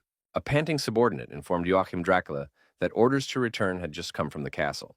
He explained that apparently the disease had spread to Osprin, which immediately shocked the lad.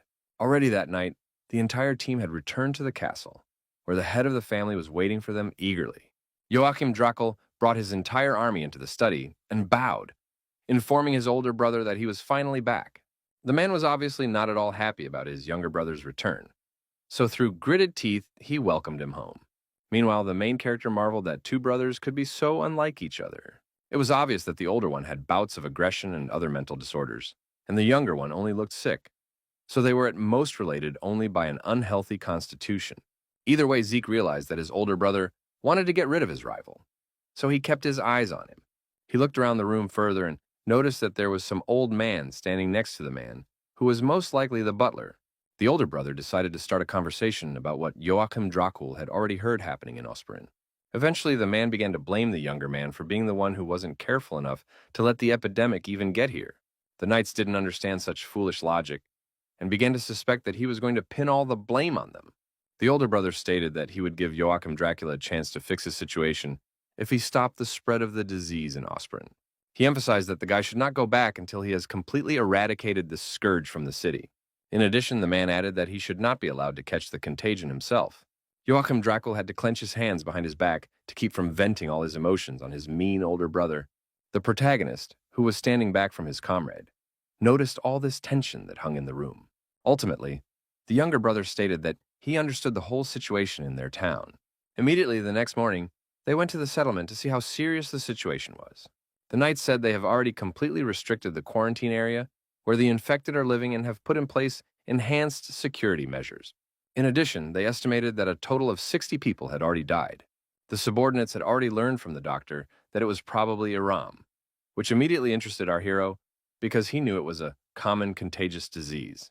At the same time, Zeke suspected something wrong because he thought the infection was the same in all the settlements.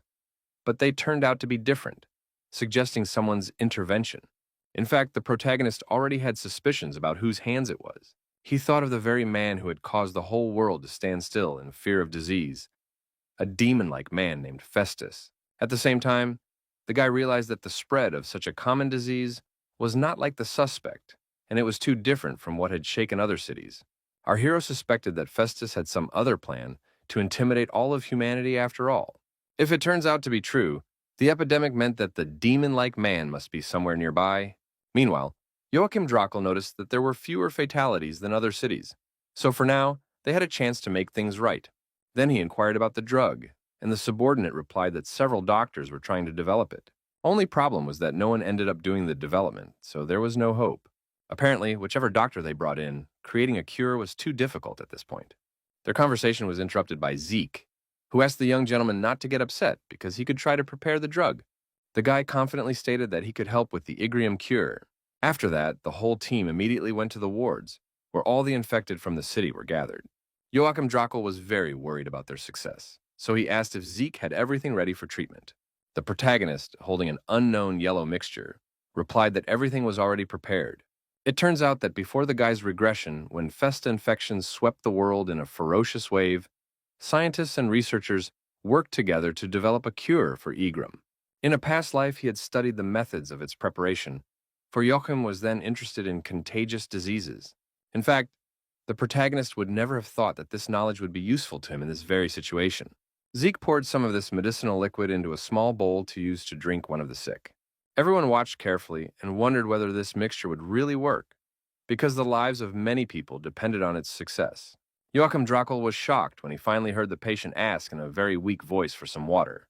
The infected city dweller was coming to his senses a little at a time and speaking his request more and more confidently. So our hero concluded that he needed to write down the formula of the cure, if it was to be effective after all. Meanwhile, everyone around stood in bewilderment, because the sick man had been practically unconscious before. But the mixture had worked on him so quickly. Joachim Drakel immediately informed him that our hero could become incredibly rich if he monopolized the formula for a drug that helps with an extremely common disease. Zeke immediately emphasized that he wasn't interested in money, and besides, he was trying to bring good into the world anyway. Suddenly, the young gentleman got very close to the protagonist, causing him to immediately tense up a lot. Turns out Joachim Drakel wanted to give Zeke a big hug as a thank you for his help in this so important endeavor. He heartily admitted that meeting our hero turned out to be the best thing that ever happened in his life. The guy didn't appreciate such tenderness at all, so he asked his comrade to finally let him go. The doctors immediately started handing out medicine to all the infected, which made some of them feel not so bad anymore. Meanwhile, Zeke went outside with the other doctors to show them what herbs were needed to make the medicine. Guy realized that now that he had created the cure for Ihram, it was just about time for Festus himself to show up. From the process of making a new mixture, our hero was distracted by some unexpected guests. It turned out that the same old man, the elder brother's assistant, had come to them, accompanied by other knights. The protagonist couldn't understand why these people had come to town, and immediately wondered what they were looking for him for. The boy immediately tensed when he heard the old man allow himself to call him simply by his first name, as if there was no distance or respect between them. Turns out, the old man was already aware of the recent events, so he asked where Zeke was able to get medicine for the disease. The protagonist remembered perfectly well that this was the same old man who had been standing next to Joachim's brother, and now instantly jumped in as soon as he heard the news of the mixture. Looking more closely at the old man, it seemed to him that this case was gaining more and more momentum. The protagonist began to suspect that this was the moment Festus decided to show his identity. He knew he had to be sure, so he went with the old man in one of the tents to talk in detail about everything that had happened. The aide emphasized that he had previously asked our hero about how he learned about methods of dealing with the disease. Zeke wasn't about to give even the slightest detail of his knowledge, so he answered the old man firmly at once that he had read the recipe in one of the books. Suspect Festus really didn't like Zeke's behavior because he was acting completely out of character. Finally, he couldn't take it anymore and slammed his hand down on the table with all his might, assuming the guy's words were true. The old man wanted to know what the book was, but the main character kept playing the part and replied that he had read it so long ago that he couldn't remember the title. Festus assumed that treatments for other diseases must also be written in that book, but the boy said he had only read about Igrium. The old man looked at the protagonist carefully because he still couldn't believe that he had found such a powerful recipe in some ordinary records. At that second, Joachim Drakel, who had already heard about the visit of his older brother's aide, flew into the room. The young man was very angry that the old man was allowing himself to do such disrespectful things to someone so important to them. He emphasized that Sir Zeke had saved Osprin, and the old man had been so unseemly that he finally had to apologize right away. Eventually, the aide just had to leave the camp because he could no longer conduct his interrogation of our hero. After that, Joachim Drakel was finally able to breathe out quietly, because he was very worried that the old man would do something wrong. He apologized to Sirzik once more, and acknowledged that his brother's subordinates had crossed the line. But Zeke didn't care at all. The lad had seen this old man in the castle, so he inquired of his companion who this man was. He realized that they definitely had some very close connection to Joachim Dracula's older brother. The boy explained that the man's name was Besnol Shalom, and he was their family's butler, serving faithfully for decades. The man was previously a captain of the Knights, but one event changed his life. He had to resign afterward due to an injury and had been working as a butler ever since. But Zeke wondered why he had such a grudge against him. Joachim Drakel speculated that the old man was excited that a cure, developed by our hero, could raise the guy's status over his brother in the battle for the inheritance. The only problem was that Shalom supported his older brother in his restoration as heir. The protagonist still felt that the possibility that Shalom was Festus could not be ruled out, given his violent reaction. At this moment, Joachim Drakel remembered that he had heard that they lacked enough experts to prepare enough of the mixture. It turned out that someone had volunteered to help their team, so the guy came here to introduce that person. The small gentleman rose from his seat and motioned for Ms. Bargo to come inside their chamber. The beautiful Greta Bargo, who was also the owner of the Bargo firm, immediately appeared before our hero. A slight blush immediately appeared on her face as she introduced herself to Zeke. The protagonist emotionlessly called out her name, but in his thoughts he noticed that she was quite beautiful, but for some reason dressed like a widow. Joachim Drakel explained that this girl is extremely interested in infectious diseases and continually sponsors their research, so she can help with their problem. Greta Bargo reported that she also brought herbs and other materials with her in case there were not enough during the drug-making process. Our hero realized that she was indeed well educated on the subject, so he was sure that he was the one who would need to learn some skills. He motioned for Greta to come with him, and meanwhile, the knights began to bring all the materials they had brought inside. Together, they walked over to the table where the right herbs were located, and Zeke began to talk about all the ingredients that went into this medicine. He explained that Igram mainly spreads through water sources, so first we need to cut off access to them and prepare more mixtures. At this time, the main character's assistant stood back and watched in amazement as the two praised each other with hearts flying around them. Hans pointed out that anyone else could have easily thought that Greta and Zeke were really dating, and Snoke agreed with his friend. Our hero and his new assistant sat at work on the mixture until the evening. Zeke showed the girl one plant from her collection and told her that it was very useful for colds. Greta Bargo never ceased to be amazed that the protagonist had such knowledge of the types of medicinal plants. She realized that it looked like she still needed to study and learn, but the guy reassured her that she already knew quite a bit. The girl explained that she initially developed an interest because of her family, which is the reason she showed up at this place. The protagonist assumed that her family members were also studying diseases, but that wasn't the problem at all. It seemed to be a sore subject for Greta Bargo, so she pressed her lip up before telling everything. Finally, she gathered her strength and turned to Zeke with hope in her eyes. The girl stated that she would like to introduce our hero to her family and asked if he could accompany her.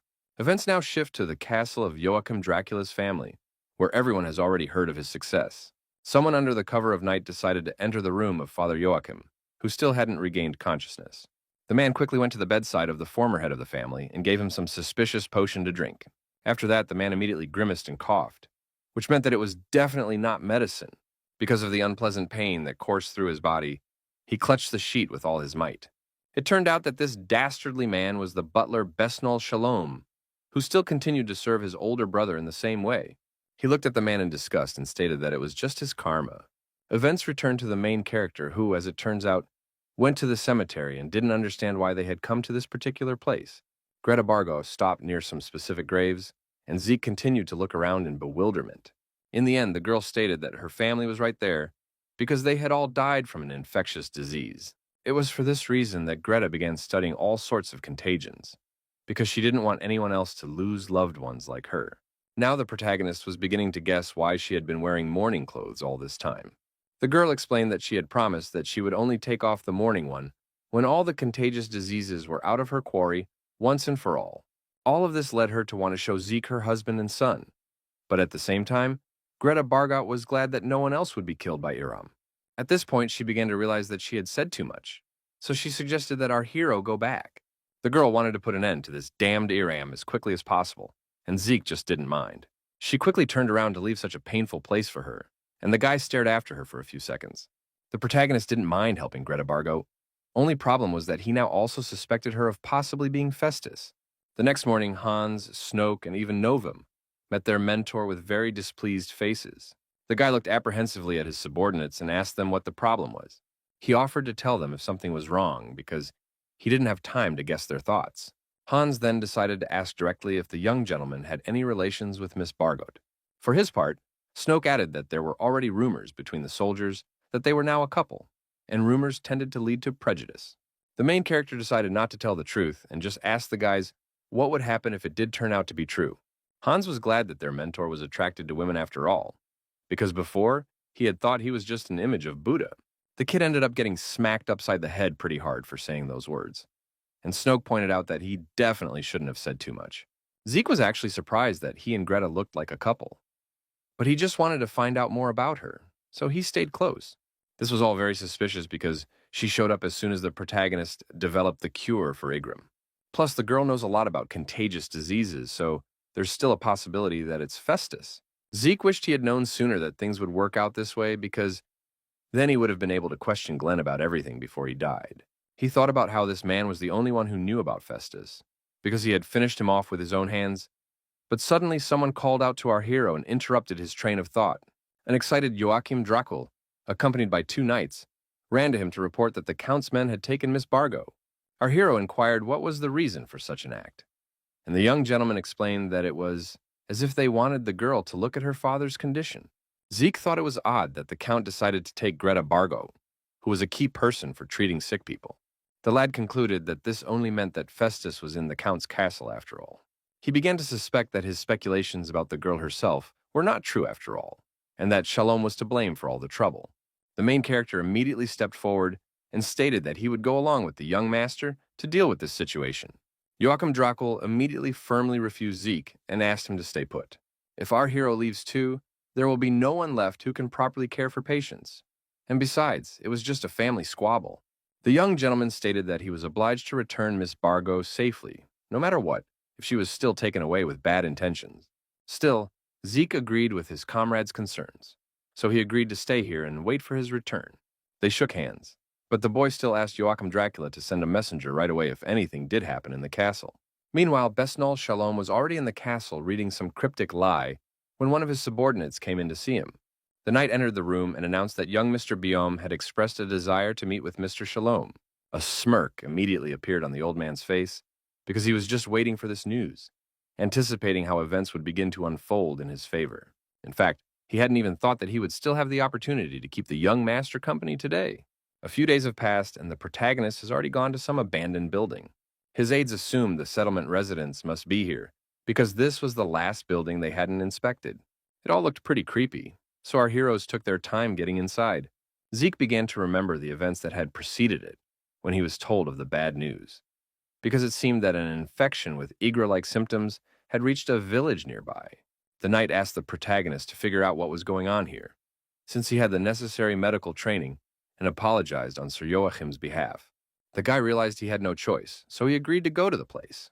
The protagonist revealed that he still had some condition before completing this mission. Lastly, he asked the knight if the young lord had already reached the castle. The warrior was surprised at such a question from Zeke, but finally replied that Joachim Dracul had already successfully reached his destination. He emphasized that the young lord was fine, so he asked Zeke to leave for the settlement as soon as possible. Thinking back on all these events, the boy immediately wondered how many days it had been since Joachim. It felt like they would do something to him if the protagonist didn't agree to the knight's terms. That's why the guy walked confidently to the door of the building and opened it, expecting to see something amazing. The boys had to hold back their shriek as they considered what lurked in the shadows of the building. As it turned out, inside, the entire floor was strewn with the breathless bodies of infected people who couldn't cope with the disease. Zeke went first and escorted the terrified boys through this rather creepy hall, looking around carefully. Suddenly, someone from the living jumped out and immediately asked our heroes who they were. It was one of the townsfolk who immediately warned the boys that they were not allowed to enter the place. Zeke immediately explained that they had come from Osprin here to observe a new disease. The young man was very happy when he realized that the doctors had finally come to see them and apologized for his rudeness. A local resident explained that they would be better off not discussing the topic in the hall, so suggested they go to another room. The guys were about to agree to such conditions, but the protagonist asked the stranger not to strain himself. It turned out that Zeke had already suspected something wrong and had caught the gist of what was going on. So he acted cautiously, ready for any unexpected turn. Eventually, our hero wasted no more time and used mana to bare his blade. The local turned around abruptly because he felt he was now in danger from Zeke. The young man became very tense and asked the young gentleman what he was going to do. He didn't seem to like it at all, because the main character was able to reveal the whole plan so quickly. The guy instantly drew his weapon to be able to quickly repel Zeke's surprise attack. The local did not bother to hide his identity any longer and immediately pounced on our hero, holding a dagger in his hands. The protagonist watched his opponent's movements carefully because, from the beginning, he guessed the reason why they were sent to this place. The next moment, he severed the head of this stranger in one sharp movement. After that, our hero stood still for a few seconds and looked at the guy's body pierced by a sharp blade. Snoke was greatly startled by this violent development and asked what was even going on here. The protagonist was surprised that the young boy still didn't realize the whole situation and quickly pulled the sword up with the help of his mother. After that, he used his weapon to pierce one of the hall's themes. It turns out that the guy had already sensed that Besnol Shalom was lurking there, trying to harbor his presence in the building. Zeke gripped the hilt of his sword tightly because he knew full well that a battle was imminent. The guy confidently stated that he wasn't naive enough to fall into such a stupid trap. The young men also followed their mentor's example and drew their swords to help in the fight. The protagonist immediately turned to his comrades and asked them to bravely fight side by side. Meanwhile, Besnol Shalom noted that the kid was pretty savvy for a bratty kid. In the end, the old man ordered his men to immediately finish off Zeke's team, which didn't give him all the peace. The guys were already well trained by the main character, so they were able to handle any enemies in their way without any problems. In turn, the guy himself, because of his high sword skill, quickly dealt with whole crowds of opponents. One warrior still managed to survive another blow from our hero and swung around to finally reach Zeke. Eventually, the protagonist realized that the locals were indeed gathered in this building, only now assuming that they had been forced to come here. Plus, looking at their appearance and movement, one could conclude that all of these wars were infested. Either way, Zeke despised the fact that the old man was going to hide behind the backs of ordinary people who don't even know how to fight. The lad was very much flooded by such meanness and became more and more certain that Besnol Shalom was acting like Festus. That's when the protagonist realized that they needed to change their plan of action a bit. So he turned to his assistants. Zeke threw a quick glance at them and motioned to leave the barely alive guys who didn't look like assassins. Snoke stopped in place for a few seconds because he was trying to figure out what the protagonist wanted from him. In the meantime, Hans quickly realized everything and masterfully clobbered one of his opponents. He turned to the young gentleman with a smile on his face and asked if he had gotten it right. So Zeke complimented him and added that he needed to knock the man out. Snoke watched with fear as his friend grew tougher and tougher and literally followed in Sir Zeke's footsteps. He understood that civilians could not be killed because they were not to blame for Besnol Shalom's orders. But at the same time, the team didn't have time to deal with all these guys in a good way.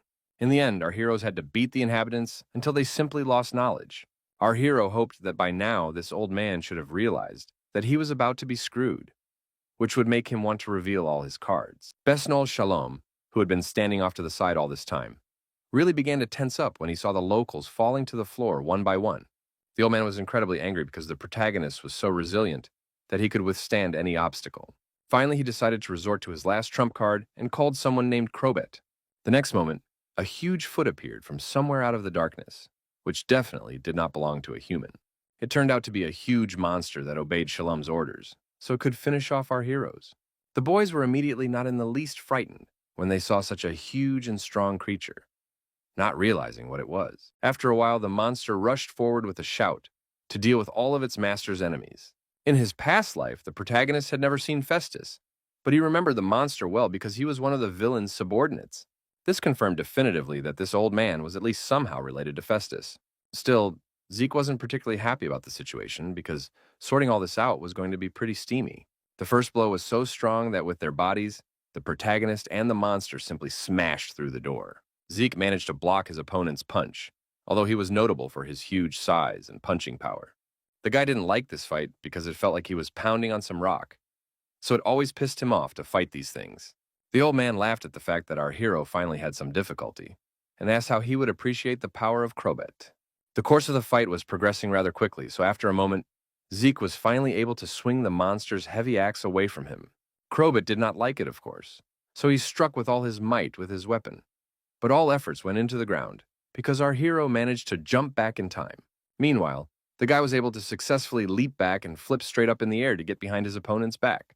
He tried to strike again with his sword, but only ended up making sure that this monster's skin was wildly tough. At this moment, the protagonist quickly glanced at his comrades who were still continuing to confront the enemies. It was obvious from Han's tense face that his strength was already running out, but he continued to stand firm. Snoke didn't look any better, so the guy began to realize that the situation was definitely not unfolding for their team. Eventually, the protagonist came to the conclusion that he was going to have to work a little harder to win this fight. He already had a lot more mana than he had back then in the mines, but it still wouldn't be enough to finish off this huge monster. In that case, Zeke decided to make up for the lack of mana by using mana resonance and sense expansion. The guy quickly energized his weapon, and now he just had to wait for the right moment to attack. He decided to strike first to disorient his opponent for the final attack. The protagonist still managed to injure the monster, so the first blood was spilled in their fight. Krobit was very angry because of his injury, so he immediately swung around to attack the defiant young man.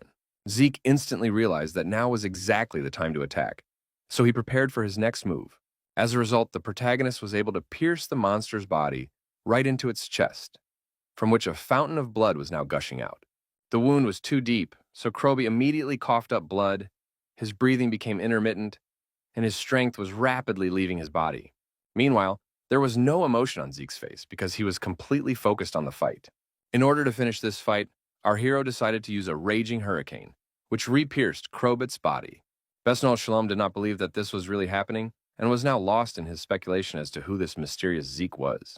Suddenly, the old man heard some terrifying screams behind his back, which immediately made him turn around. It turned out that his subordinates were caught in the huge hurricane that our hero had summoned, and were just flying through the air like some fluff. Besnol Shalom instantly rushed to run away from this threat, so as to definitely not get caught in the powerful vortex. Meanwhile, Krobit was still on his feet, even though he was so seriously injured. The monster turned around and noticed that this huge hurricane was flying towards him, but there was no way he could resist such a powerful attack anymore. In just a few seconds, Krobit's body was simply ripped to shreds, finally disarming this armor-piercing monster. Because of this, the hurricane immediately turned a bloody color, and Besnol Shalom watched in horror at what had happened to his subordinate. Meanwhile, the protagonist was evaluating the results of his work, and felt that his powers were still not as powerful as they used to be. He was finally able to holster his weapon and approach the old man, asking him directly if he was behind the spread of all this contagion. Besnol Shalom didn't answer Zeke's question in any way, and only clenched his teeth as he pondered what he should do next. Our hero stated that he had seen the weapons used by the old man's assassins, and they were similar to those used by the men who tried to drag Snoke away in Saul. He assumed that Besnol Shalom was working closely with the guys in the black cloaks, but the latter wasn't going to explain anything and said it was all about restoring justice. Zeke was greatly surprised to hear the mean old man talk about some kind of justice. Shalom eventually admitted that he wanted to destroy the Dracula family, which he almost succeeded, but the kid ruined all his plans. Meanwhile, the boys stood back and listened in amazement to the family butler's confession of his treacherous plans. It seems the old man had a plan B after all, so he just planned to delay the protagonist's team. He pulled some kind of potion out of his jacket pocket and threw it on the floor, because he was sure that his plans for the Dracula legacy would turn into life anyway. The small bottle broke instantly, so its contents gradually spilled out all over the room. The boys immediately plugged their noses to avoid in any way inhaling the acrid gas that began to fill the room. The protagonist explained that it was just an ordinary smoke bomb, so he asked his comrades not to be frightened. Hans inquired if they were going to go in pursuit of Besnol Shalom, and our hero briefly confirmed his intentions. The boy confidently stated that they were breaking into the castle to thwart the butler. Meanwhile, Joachim Dracul, as expected, sat locked up behind bars amidst pools of blood he so feared. The young man was very depressed because there was nothing he could do in such a situation, so he only had to hope that someone would come to his rescue. The protagonist and his team had already managed to get out and were going to go to the castle as soon as possible. Zeke couldn't help but think that his comrade Joachim was probably in a lot of trouble right now. At that moment, the guy was walking near someone's body, and something seemed to catch his attention. He immediately stopped nearby and began to scrutinize this defeated foe. As it turned out, there was some sort of bright red dot behind the guy's ear that definitely didn't just appear on his body. Parallel to these events, Joachim was still also sitting in one place and contemplating the fact that Biom Dracul had dared to lock him in this dungeon. The lad thought the whole thing was a sorry sight, for he had promised to bring back Miss Barga and had ended up in this place. Suddenly, someone's voice was heard in the prison corridor, and it was noticed that Joachim was not doing well. The young gentleman recognized him at once and inquired how this man had managed to sneak in instead, in which the superfluous, incorrigible sinners were imprisoned. The mysterious guest moved closer to the grate and marveled at the view that opened before his eyes. The man marveled at the fact that there was still life hothouse in Joachim's eyes and stated that he had come through here to help him. He was holding some mysterious magical orb and explained that it was a blood vessel. After explaining that the vessel simply needed to be placed in his body, the man reached his hand through the bars, closer to Joachim. For a while, the young lord really thought about it, because he had been promised great power, which would definitely help the situation. Meanwhile, the guest wasn't going to stop and talked about Joachim Dracul being able to overthrow his brother who wants him dead, as well as all the others that follow him.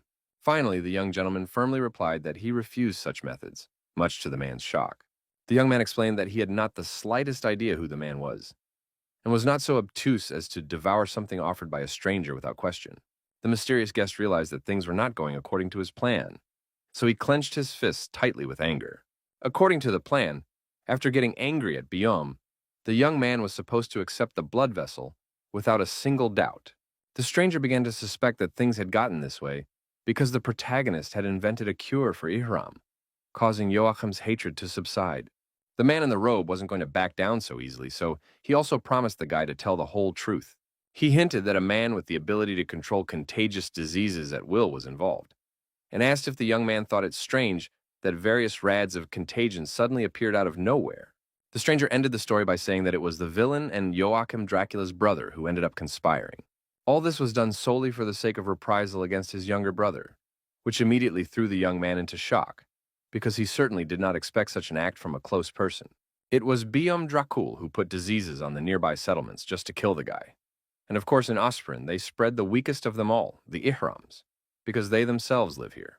The man told him the truth, that this was the reason the younger brother was put here, because the family had no other choice, because he still couldn't die. The stranger did offer the lad to accept his gift, but he still couldn't trust him because he thought the man was on his older brother's side. Then he explained that if Biom Dracul became count, not only Osprin, but the whole world would become hell on earth in a matter of moments. The man continued to press Joachim, and asked if he would give up a chance to save the world because of some nervousness. He was still holding the blood vessel in his hand and suggested that the guy finally take the thing because it would help him a lot. The stranger emphasized that Joachim Dracul should absorb the sphere if he still wanted to protect what he held dear. It was at this point that the main character walked into the prison, who remarked that all those words sounded pretty great. Zeke wondered from the doorstep if the man would give him the opportunity to redeem this magical thing. Joachim Dracul was shocked to see the familiar Sir Zeke here, and meanwhile, the mysterious guest began to quickly hide the orb in his sleeve. In fact, the guy was just curious about what kind of thing he was holding in his hands, so he asked for more details about the artifact. The man immediately replied that our hero would not understand it, but the man emphasized that one should be more understanding of those who have already been attacked so many times. The stranger still kept talking about how Zeke definitely didn't need to know about this thing. After this tense conversation, a sepulchral silence hung between them, because no one knew what to do next. In the end, the protagonist said that doing business with such a guy was no fun at all, but his coworker he had previously interacted with wasn't so boring. Zeke was about to get closer and started talking about how he had a theory born after meeting a fellow assassin in Seoul. As before, he assumed that all these people were an organization that created demon-like people.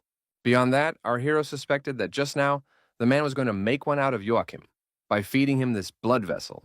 Now the member of the order was well aware that his plan had failed entirely because of the intervention of the protagonist. He had no choice but to hold out until reinforcements got here. Meanwhile, Zeke reflected on the fact that the stranger really wasn't going to talk, so getting anything out of him was going to be difficult. Suddenly, the guy turned around because he heard a large number of unintelligible voices in the hallway. Assassin looked hopefully at the prison entrance and hoped that it was finally back up arriving. For his part, Joachim Dracul began to worry that it might have been reinforcements from his older brother that had arrived. Turns out, none of them were right, and it was Hans and Snoke who had brought other knights with them to help their young master. The warriors cheerfully reported that they had finally recaptured the place, which made the order member very angry, and hope appeared in Joachim's eyes. Our hero immediately asked what was wrong with the man's face, because it looked like he was going to pull his own time. It wasn't the first time Zeke had asked his enemy how it felt to feel the brief presence of hope. The man cursed the whole place and fled because he had no other choice. The protagonist had foreseen this development so he immediately turned to Snoke to stop the fugitive. The boy immediately obeyed his mentor and concentrated to apply Novum's powers. A few seconds later, there was a small earthquake, so a fair amount of rocks sprinkled from the ceiling onto the Order member. The man watched with animal fear in his eyes as another of his plans crumbled in just a few moments. Eventually, this assassin, like all his previous colleagues, had to self-destruct. Only the protagonist knew how the members of the Order behaved in such a situation, and guessed what had just happened before their eyes. After a while, one of the knights came to his senses and immediately rushed forward to save the young lord who was nearby. At this point, an even stronger earthquake started, so the guy stopped abruptly. The next moment, a huge stone fist appeared from the ground as if it was holding something inside. The knight was now even more frightened because he couldn't understand what had happened to Joachim Dracula. It turned out that the young gentleman himself was inside, and thus was able to escape the assassin's blast. Zeke immediately praised Snoke, who had done such an excellent job that their operation had been a success. The excited knight immediately inquired if the lad was all right, and he replied that it didn't look like he was hurt anywhere.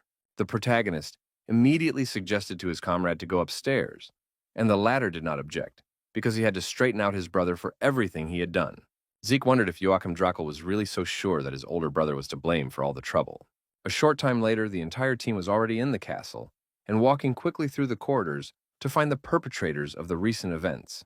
The protagonist hadn't taken his eyes off the young master the entire time because he was worried about his condition. Meanwhile, Joachim Drakel himself seemed to be deep in his thoughts about what had happened in his family. It never left Zeke's mind that the way his comrade had interacted with his subordinates earlier was extremely unlike the Dracula he had known in his past life. In truth, the lad was sure that Joachim, with his temperament, would have inherited the reins long ago if not for his sickly physique. Quite soon they had already reached the room where Besnol Shalom, the suspect in all the dinners, was. The young gentleman turned with incredible rage in his voice to their family's butler, who was supposed to serve them faithfully, but was not keeping his promises. He looked closer and saw that the older brother was already unconscious, lying right at the old man's feet. Besnol Shalom himself concluded that his brainless subordinate had failed in his task, since all the knights were already here. He praised Joachim for once again being able to survive the ordeal prepared for him. The young lord didn't hesitate and decided to ask the old man directly if he was the one behind everything that was happening. He accused the butler of being the one who had spread all these diseases, and Besnol Shalom only laughed at the fact that everyone was just now figuring it out. The old man, with a smug grin on his face, admitted that he was the one behind the spread of all these diseases. He didn't mince words, and added that he was also the one who brought Joachim Dracula's father to this state. Besnol Shalom could no longer contain his emotions, so with a distraught face, he declared that it was all being done to bring the Dracula family to justice. The young gentleman could not understand at all what kind of justice was being talked about. He decided to end the subject and inquired where Miss Bargo was, whose fate was now much more important. Our hero immediately intervened in the conversation and asked his comrade not to even bring up this girl. Zeke stated in full earnest that Besnol Shalom was only a puppet. He realized that the true culprit was Festus, who was still hiding his identity. At that moment, the sounds of heels and a familiar female voice were heard behind the knights' backs, which immediately caused them to turn their attention to the new guest. It was Greta Bargo who immediately informed this that Sir Shalom had been telling her the right things all along. She seemed to know something more because it was a surprise to her that Zeke was still alive. Joachim Drakel turned on our hero with apprehension and still couldn't believe that the real culprit could be Greta Bargo. Zeke didn't bother to listen to his comrade's entire speech and quickly confirmed his guesses about Festus's true identity. He emphasized that this girl was the person who had spread the epidemic through the nearby lands. In addition to all his actions, Shalom has been Ms. Bargo's assistant all this time. Joachim Drakel immediately turned black with anger, because he couldn't believe that the butler had decided to repay his father's kindness in this way. The old man ordered the young master to shut up with a shout and immediately drew in his sword, preparing for defense.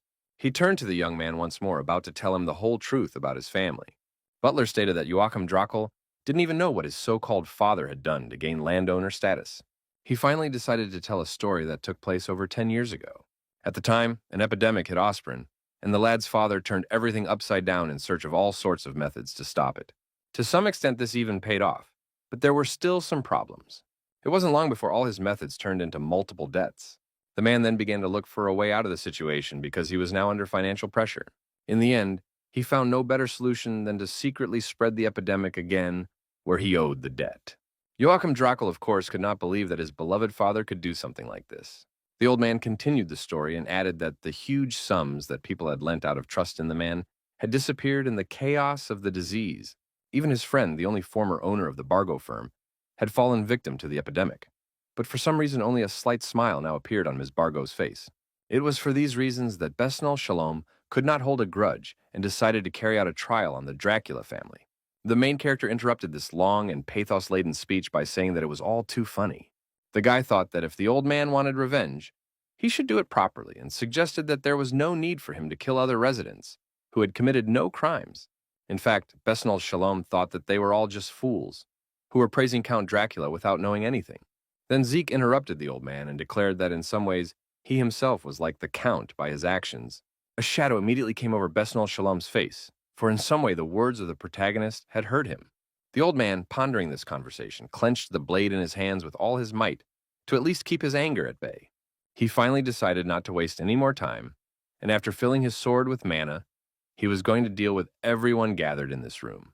Zeke realized the situation was escalating, so he immediately asked the young gentleman to step back so as not to put him in danger.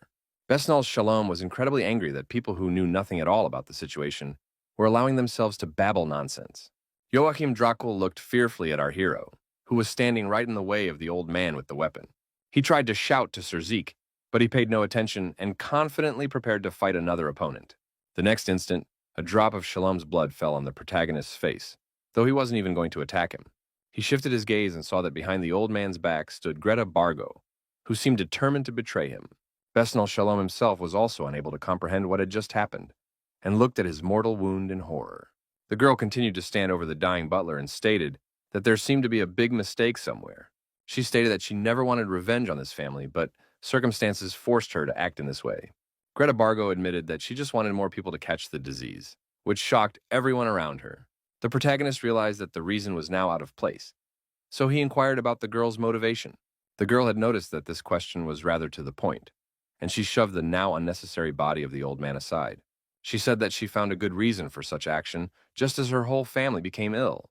It all came quite suddenly when her husband and child, who had been perfectly fine just the day before, came down with a high fever and started coughing up blood. Perhaps because of how contagious it was, even the doctor didn't dare go near them. The girl herself loved her family so much that she overcame her fear and began nursing her husband and child. She had seen this kind of suffering hundreds and thousands of times before in her life. Greta Bargo looked at their faces, which were growing paler and lifeless, and for a moment some thought came to her. She just couldn't take her eyes off the loved ones who were living out their last moments of life in agony. Eventually, the girl came to the conclusion that the faces of those dying of the disease were unspeakably beautiful. The knight ordered her to finally stop, because he couldn't listen to any more about Count Dracul introducing her to this kind of beauty. He only asked the young master to give orders to deal with this crazy girl. The warrior felt it was necessary to imprison someone for whom the death of their fellow man was some sort of entertainment. Greta Bargo was not afraid of such punishments. So, an unhealthy smile immediately appeared on her face. She asked if the knights really believed they would succeed in capturing her. The girl hinted at the fact that she certainly couldn't just drag herself here for no particular reason. Joachim Dracul tensely asked what kind of games Greta Bargo was up to this time. Greta Bargo began to talk about what she knew, that it was Egram that many of the sick people in Osprin had picked up. The young gentleman immediately tensed up because he began to speculate that the girl might have had hostages. Ms. Bargo was glad to see that the guy was the kind of person who was a quick thinker. Joachim Dracul didn't waste time on idle talk and directly asked who these people were. The girl's face immediately showed the madness that had been sitting somewhere in the back of her mind all this time. She declared in front of everyone that absolutely everyone in Osprin was now being held hostage by her. Joachim still couldn't believe that such a huge number of people could get sick at once. Greta Bargo emphasized that her specialty was infectious diseases, which the young gentleman seemed to forget for a moment. The girl wanted to start her story again, but she was immediately interrupted by the main character, who was already tired of listening to all these ravings of a madwoman.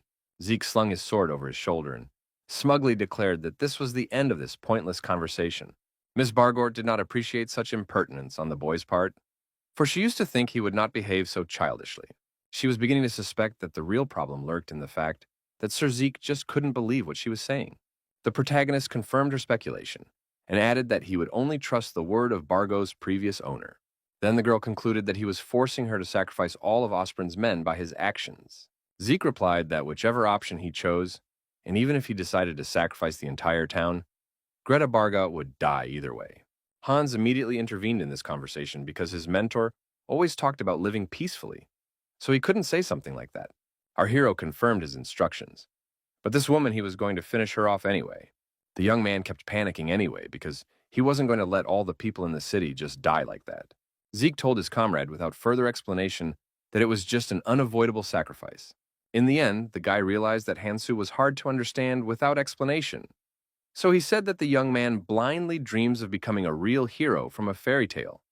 But in life, you always have to make choices. Beyond that, there are moments like now when a terrible choice is right in front of your eyes. So you have to be able to make decisions, even if you have to put up with the pain. The protagonist asked if they should let this woman escape from here and then lock herself away forever in some remote mountain, or agree with her and start an epidemic, spreading it everywhere. And then it turns out that the people they sacrifice will be something worse for them than the ordinary citizens of Osprin.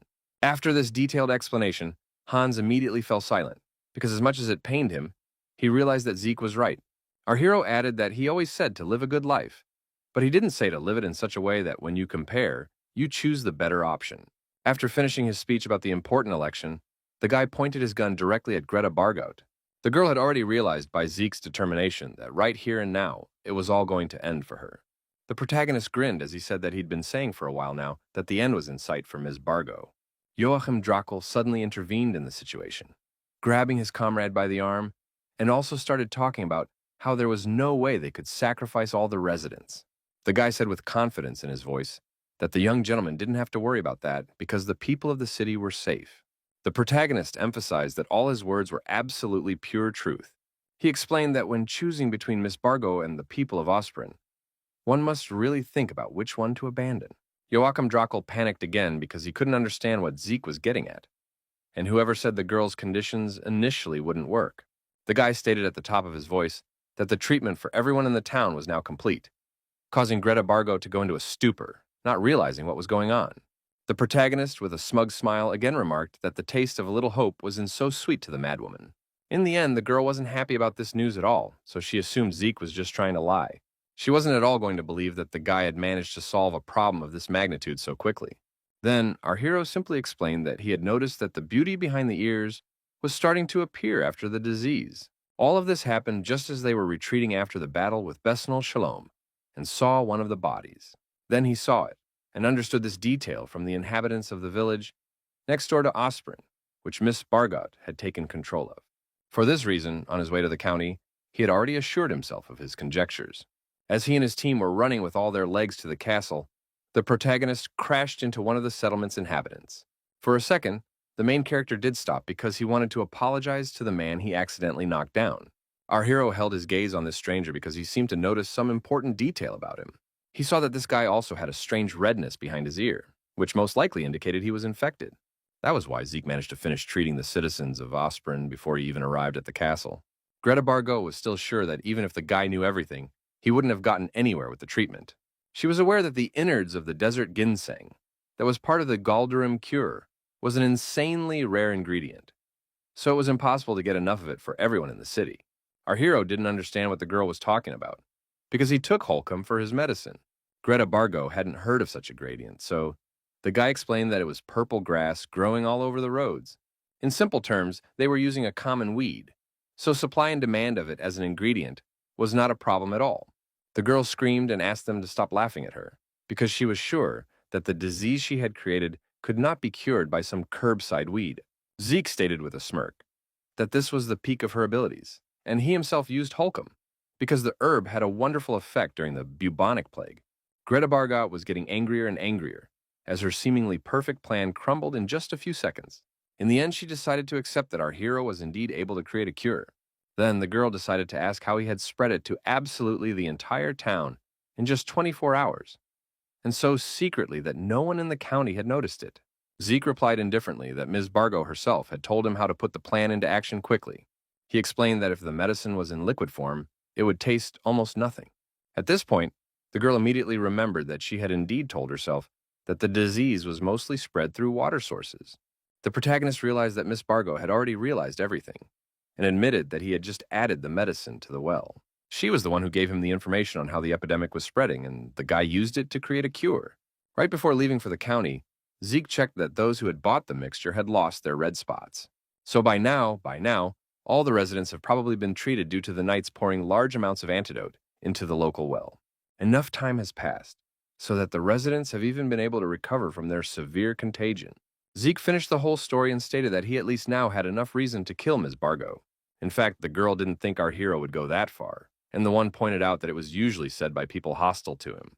She reached for some kind of bottle that was stashed in her pocket and informed him that she was simply left with no choice. The girl clutched this bottle in her hand and stated that she did not mean to use this extreme plan. Greta Bargo had just crumbled the glass in her hands, so the purple liquid began to run down her arm. It seems the protagonist didn't expect the villain to resort to some more serious and dangerous methods. Meanwhile, Greta Bargo's appearance had already changed a lot, making her look more and more like some kind of monster. The guys who stood by couldn't believe she was capable of something like that. Eventually, they realized that the real witch had actually been standing in front of them all along. No one in attendance had certainly not expected events to unfold in this manner. Joachim Dracul did not wait any longer and ordered his men to immediately bind the fiend. Of course, Greta Bargo didn't wait to be attacked and used her own forces against the knights. In the end, one of the warriors couldn't dodge the attack, so some unknown liquid splashed onto his body. The knight immediately felt a strange sensation all over his body, so he stopped abruptly and could no longer continue the fight. Unable to bear the incredible pain, he dropped to his knees and grabbed his head. The witch announced that she had a special offer and warned everyone that pretty soon they would start coughing up blood. They would, of course, start getting red spots. Zeke asked Joachim to evacuate the regular soldiers immediately, because if one touched the plague blood, one would immediately become infected. The young gentleman watched in horror at what was going on around him, and did not immediately react to our hero's request. He immediately remembered what had happened to his father and brother. In the end, the guy ordered the regular soldiers to evacuate and the knights to deal with the witch, but under no circumstances to touch the blood. He also had to leave the room, so he asked Sir Zeke to take care of himself. Meanwhile, Greta Bargo began to prepare for the continuation of the decisive battle. The girl couldn't believe that things would turn out this way, that she would now be fighting against the protagonist. The guy was able to block the first attack with his sword with no problem, and was already thinking about the fact that he was fed up with Greta Bargo. He then skillfully ducked to avoid the blows that immediately followed the first. Now the witch realized that Zeke was a pretty good guard, despite his bad temper. She cut herself to let out some more plague blood, because the main character wasn't so easy to deal with. Greta Bargo sprinkled that venom all over the room because she wanted to make some noise. The guy realized that the situation was only getting worse, so he stopped to catch his breath a little. It really pissed him off that the witch had resisted for so long, so he decided to use his sword to attack her. Greta Bargo was also not particularly pleased that the protagonist was not at all afraid of the disease. All this time, the guy kept a thought in his head that if he touched the plague blood, he would catch an unknown disease. This problem prevented him from fighting freely, because a careless cut would definitely splatter blood everywhere, and also hindered by the fact that no matter how much you cut, the witch's wounds would simply regenerate. After all, the protagonist had prepared himself for it all to be very grueling. Only now did he realize that the parts that hadn't yet regrown needed to be cauterized at once to take away any part of the witch's powers. Before Greta Bargo could act, Zeke quickly jumped up to her and, using his firepower, proceeded to execute his plan. The witch didn't expect such actions from her opponent, so she didn't even have time to react in any way. As a result, the guy's plan worked perfectly, causing Greta Bargo's hand to just fall to the floor. The protagonist was pleased with his robot and wondered what the witch herself thought about it. Greta Bargo tried to lie that she felt a slight burning sensation, like it was a small wound. In the end, the witch quickly gathered her strength and attacked the protagonist again, who had already managed to jump away from her at a sufficient distance. The girl realized that she had just bought herself time to retreat and hide while the enemy was busy attacking her. She quickly jumped out the window because she obviously wasn't going to just pick up and die right there. The protagonist realized what the witch was up to, so he immediately threw himself out the window after her. Guy agreed that it was better to destroy her outside the building, so he set off in pursuit to keep her out of the county. Before, Zeke wouldn't have even believed that he was shuttling back and forth like this just to mitigate damage to the residents. In just a short time, he rolled into the distance to Greta Bargo, who began to panic when she saw her rival again. Our hero decides to laugh off the fact that it suits the girl when she drops her welcoming tone because it used to sound nasty. Eventually, the witch ran to the edge of the cliff and trapped herself, realizing that only emptiness and a bottomless abyss lay ahead of her. After a few seconds, Zeke also came running to the spot and suggested that we finally end this friendly game of catch-up. The girl, realizing that she no longer had a way to retreat, turned around startled when she heard the voice of the protagonist behind her back. Meanwhile, the guy silently raised his weapon, which was once again ablaze with fire, preparing for the final blow. Greta Bargo was frightened when she saw our hero's determination and tried to negotiate with him. Zeke, meanwhile, without a word, stuck his burning blade right into the witch's chest. The girl immediately collapsed to the ground without strength because her body really couldn't withstand such a blow. At this point, the protagonist noticed that Greta Bargo's body was somehow burning too strangely. The guy ran up to the witch's burned body in surprise because somehow there was instant death, even though he hadn't planned it. Zeke immediately started looking around to see if anyone could have interfered with their fight. He saw some man in a robe nearby and began to suspect that this stranger was behind the magic that had just occurred.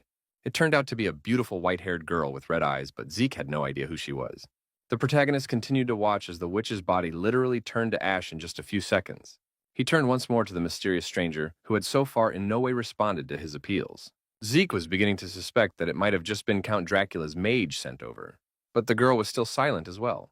Eventually, the stranger finally emerged from the shadows and removed her robe to reveal her face. The protagonist froze in place for a moment because he didn't expect to see such a beauty here. The girl did not introduce herself in any way, and directly asked if Zeke Crepustal was standing in front of her. The lad was greatly surprised and wondered if the stranger really knew of his real origin. Zeke had no idea at all what kind of girl stood before him, and assumed they had seen each other when they belonged to the same family, but he certainly wouldn't be able to forget such an unusual appearance. Meanwhile, the stranger herself had decided that she had been wrong in her guesses after all. The girl began disappointedly talking about how she wasn't meeting Zeke Crepustal after all. The protagonist felt that the atmosphere around him suddenly changed dramatically, so he tensed up and asked if she really didn't recognize him. An ominous shadow appeared on the stranger's face that certainly didn't bode well. It turns out that all along she'd been clucking about the fact that it was actually Zeke Moore standing in front of her. The boy was shocked when he heard the nickname he had been called during the Demon Lord's time by the stranger. The protagonist realized that there was something amiss here, so he instantly made the decision to attack this mysterious girl. Turns out the stranger was skilled at using a magical barrier that simply threw Zeke off. The guy had to forcefully brake to keep from flying a great distance away from his rival. It made him very tense that the girl knew the name he had been called by in the days of the Demon Lord, who did not yet exist in this world. But at the same time, he wanted to chat with such an interesting person. Zeke decided to stop their duel for now and wondered how the girl knew his name. In the end, our hero only sighed heavily because he realized that this stranger would not talk so easily. He decided to act as unexpectedly as possible and suggested that the girl go on a date if she didn't want to answer his questions. Zeke agreed that his proposal was as sudden as possible, but explained that the stranger had simply piqued his intense interest. The girl didn't seem to appreciate the main character's words at all, so she was already preparing to attack him again. She called the abomination a date offer and fired a few death rays in Zeke's direction. The protagonist was surprised that his opponent was so fast, but still managed to dodge these sudden attacks. The stranger immediately started reciting some spell to summon an even more powerful blow. Zeke marveled at the girl's use of shorthand for spells and their effects. In addition, he had noticed that previously her magical barrier had appeared in just a matter of seconds. Our hero was so thoroughly trying to find answers to his questions that he didn't even notice that one of the and so still managed to get his leg. The guy was very unhappy that he had been so inattentive and made such a mistake. He came to the conclusion that he needed to concentrate on the fight after all, and watched his opponent's next moves carefully.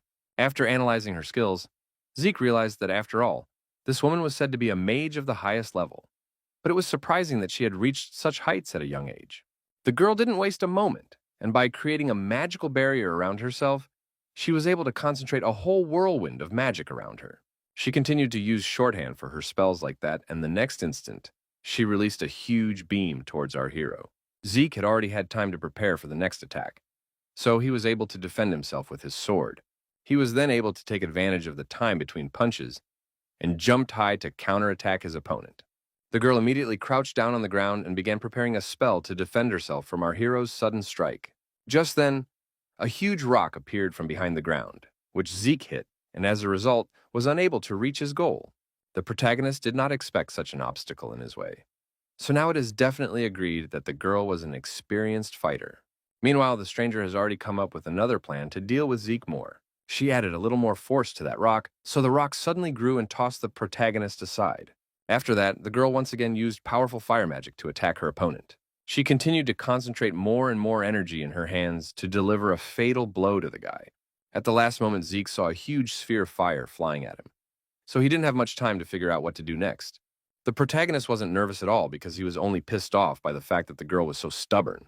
Without thinking for a long time, he decided to just throw his sword straight towards that huge fire sphere.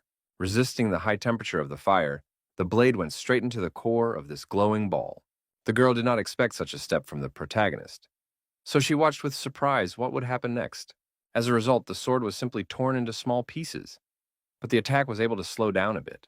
Overall, the guy was pleased with the result of his work, so a slight smile appeared on his face.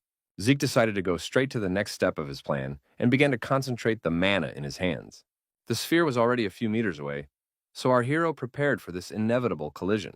With one precise strike, the guy was able to turn the fireball around. So now it was back to the girl herself. The stranger definitely didn't expect this turn of events, so she still stood still, unsure of what to do next.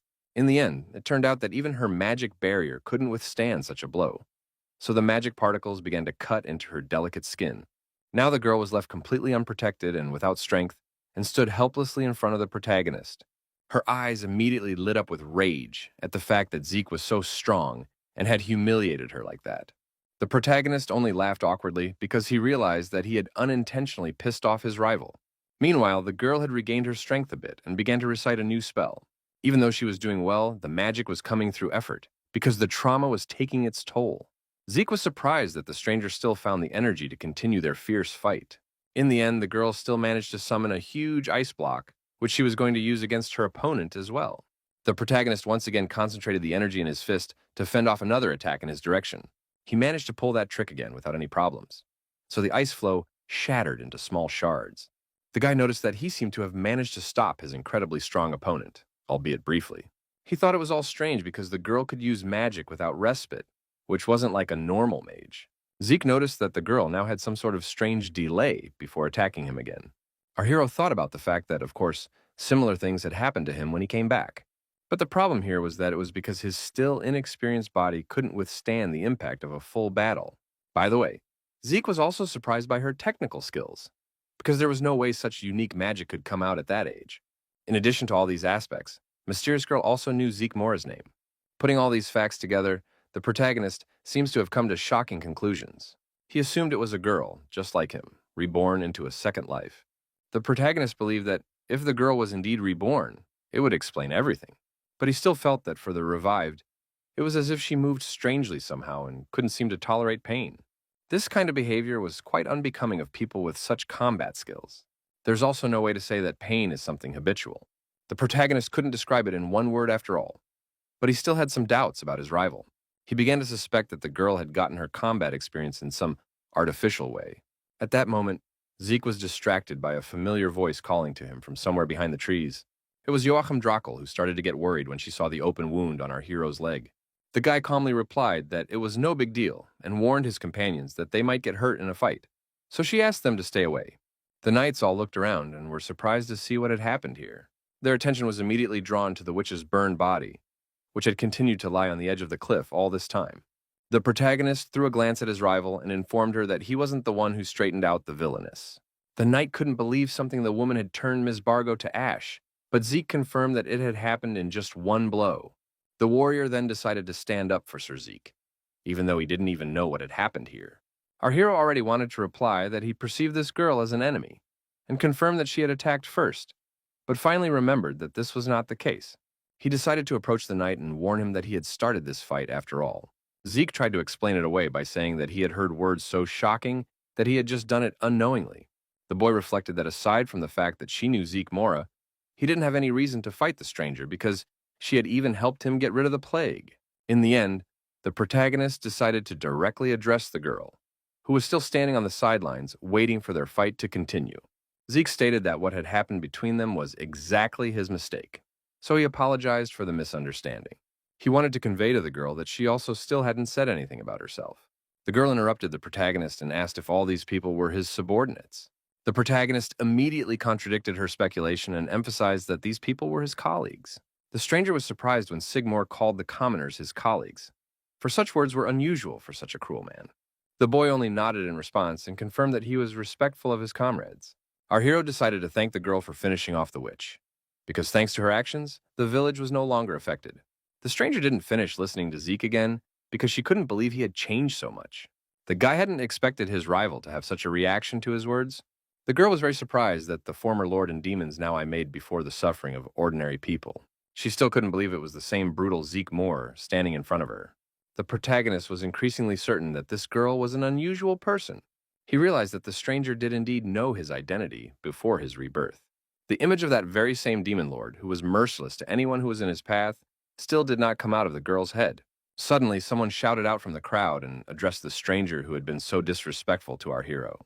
The knight was displeased that she dared speak to Sir Zeke, the hero of Osprin, in such a tone. The girl was shocked even more when she heard that the demon lord was considered a true hero. But even the guy himself didn't believe it. The knight stood up for our hero and told her that he had shown so much virtue for their county. So she simply dare not say that about a noble man. The stranger was already starting to think that it just wasn't Zeke standing in front of her and asked what his last name was. But the guy wasn't about to admit it. Zeke didn't know what she knew or how much, but he asked her not to impose her thoughts. Eventually, the girl realized that she could no longer get any more information from the protagonist. She stammered and tried to explain that she meant something else entirely.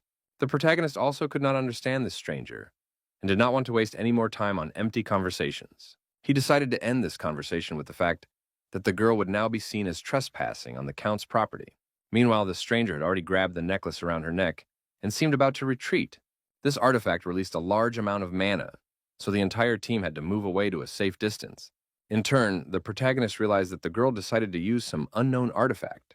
She was still holding tightly to the necklace, waiting for the moment when it would finally work. Before disappearing, the mysterious girl threw one last glance at Zeke, who kept giving her a hard time. Eventually, the entire team of the protagonist witnesses the stranger disappear right before their eyes. Hans looked up after a while and marveled at the abrupt disappearance from the girl. Zeke moved closer to where there were still remnants of magic, and reflected that creating an artifact even with a low rank was already a rare skill. Only more surprising was that the girl also had a high magic sphere artifact from somewhere, allowing her to move through space. After such an eventful day, the whole team finally returned to Count Dracula's castle. Joachim Dracul reflected on the fact that his father and brother would definitely not be able to go to heaven, despite their horrible deaths. The knight close to him believed that this was the true price of redemption. In fact, he was sure from the start that the young gentleman was prepared for this development. Joachim Dracul tiredly accepted the fact that this was indeed some sort of redemption. Next, he decided to thank Zeke and his assistant for attending this funeral. The protagonist and his comrades replied that it was not difficult for them to support Joachim in such a situation. Now the young lord was thinking that they should have organized a chase and found out exactly who the mage was. Zeke reassured his comrade, because she was using the artifact anyway. So there was no way to detect her trail. Our hero was now sure that this girl knew him in a past life. So now, we need to slowly unravel this mystery. He shifted his gaze and saw that Joachim Dracul was looking at him strangely somehow. The young gentleman had already heard that the three of them were on their way onward, and Zeke explained that they had only made a brief stop in the county. Joachim Dracul seemed a little upset by the fact that already his close comrade was leaving this city. He tried to offer our hero a full visit to their county, guaranteeing better treatment, but Zeke wasn't interested. Plus, the guy felt that nothing would happen to the county if he wasn't here, because now there was a great new earl. Joachim Dracul still wasn't confident in his abilities, because this time, it was Sir Zeke who saved Osprin from a great calamity. During the battle, the young lord still also confronted his fear of blood, but eventually collapsed without strength when it was already over. The guy thought that the Count of Count Dracula having hemophobia looked pretty pathetic. The protagonist, after listening to his comrade, reached into a small purse to pull out a solution to his problem. Joachim Dracul was shocked when he saw what kind of item Sir Zeke had managed to stash away. The latter eventually handed the young lord a blood vessel and suggested that he use this artifact to get rid of his fear. The young man immediately recognized the very thing he had managed to see then in prison. The protagonist explained that he managed to retrieve the blood vessel from the wreckage in the prison. He warned that there would come a day in the future when hemophobia would be an obstacle for Joachim, so he would need that scary thing. Zeke added that the blood vessel would endow the guy with blood possession, but he didn't appreciate an ability with such an ominous name. Our hero then told us that this ability allows one to manipulate the owner's surrounding blood as they wish. However, due to excessive greed, one can become obsessed with it. Joachim Dracul immediately began to worry that chaos might ensue if he overdid it with the blood. But Zeke immediately assured him that such a thing was not worth worrying about.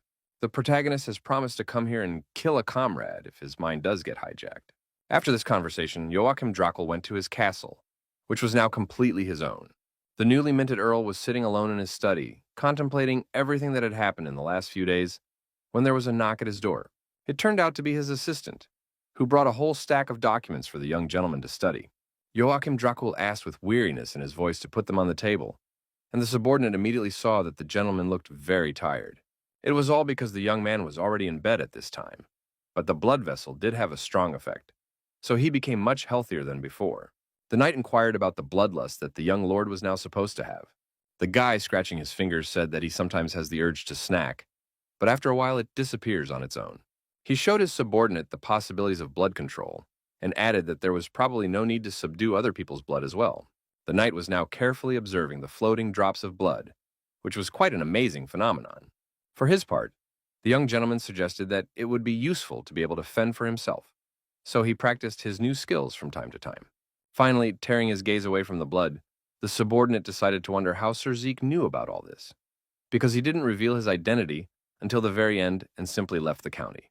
Joachim Dracul felt that there was no need for this, because this man was a savior who protects their land. And in the county of Dracul, such a status was sufficient. At this, he decided to end the conversation about his comrade and, standing up from the table, turned to Broad. The young gentleman came to the window and informed him that there was something the knight would need to investigate. He talked about the man in black who helped spread the plague and the mage who attacked Sir Zeke. Meanwhile, our heroes, who had continued their journey, stopped in the middle of the forest and made a small camp for the night. Snoke and Novum were very tired after the journey, so they were already sleeping sweetly. Zeke couldn't sleep because the whole time he was thinking about who that mysterious girl was. He tried to remember if he had ever met someone with this appearance while being a demon lord. In terms of skills, the stranger was something similar to the demon lord of magic, who was the same demon lord in the second half of the Age of Rudders. This man was fluent in all sorts of magic, and a couple times our hero even crossed paths with him. Only the main problem was that he was a man, and an old man at that. It was getting harder and harder for the guy, because no one in particular came to mind, though he would never have forgotten something like that before. He decided not to think about whether or not he had met this girl yet, and assumed she also had something to do with the key warping fate if she was able to return from a past life. Zeke suspected that this girl was the one who had transplanted the key into him, but it was all just unsupported speculation. As much as he didn't want to stop thinking about it, thoughts of the girl's face and emotions were still popping into his head as well. The protagonist couldn't understand why she looked at him with such a hard stare before she left. At this point, Hans, who also continued to sit by the fire, decided to talk to Zeke. The young man still wanted to talk about what his mentor had said last time, about the priority being to deal with Miss Bargo, not to save Osprey. In fact, the protagonist had guessed from the beginning that Hans didn't like this tough approach to the situation after all. Zeke understood his aide's apprehension and explained that in order to prevent multiple casualties, you can't ignore the one right in front of your eyes. He then asked if Hans wanted to be just a hero or a powerful god after all. Our hero emphasized that even he, such a super genius, could not achieve absolutely everything he wanted, and in the future, there will not be a person who can do it. Hans was actually very surprised and asked if his mentor really thought he could be a hero. Zeke looked at the young man carefully and was silent for a few seconds before giving his answer to that question. He finally replied that anything was possible if Hans really had that desire. The protagonist added that as long as the guy is in his charge, he will help him in this case in any way he can. Then the young man asked if there was still a way where making a decision would save more people.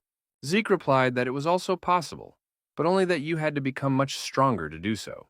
He explained to his assistant, in other words, that all he had to do was train even harder. Thus our heroes quietly spent the whole night in a camp in the middle of the forest, and at dawn continued their journey. Along the way, they came across a pack of wolves, who, of course, were aggressive towards any outsiders. This was just part of the training for the guys who were no longer so intimidated at the sight of their opponents.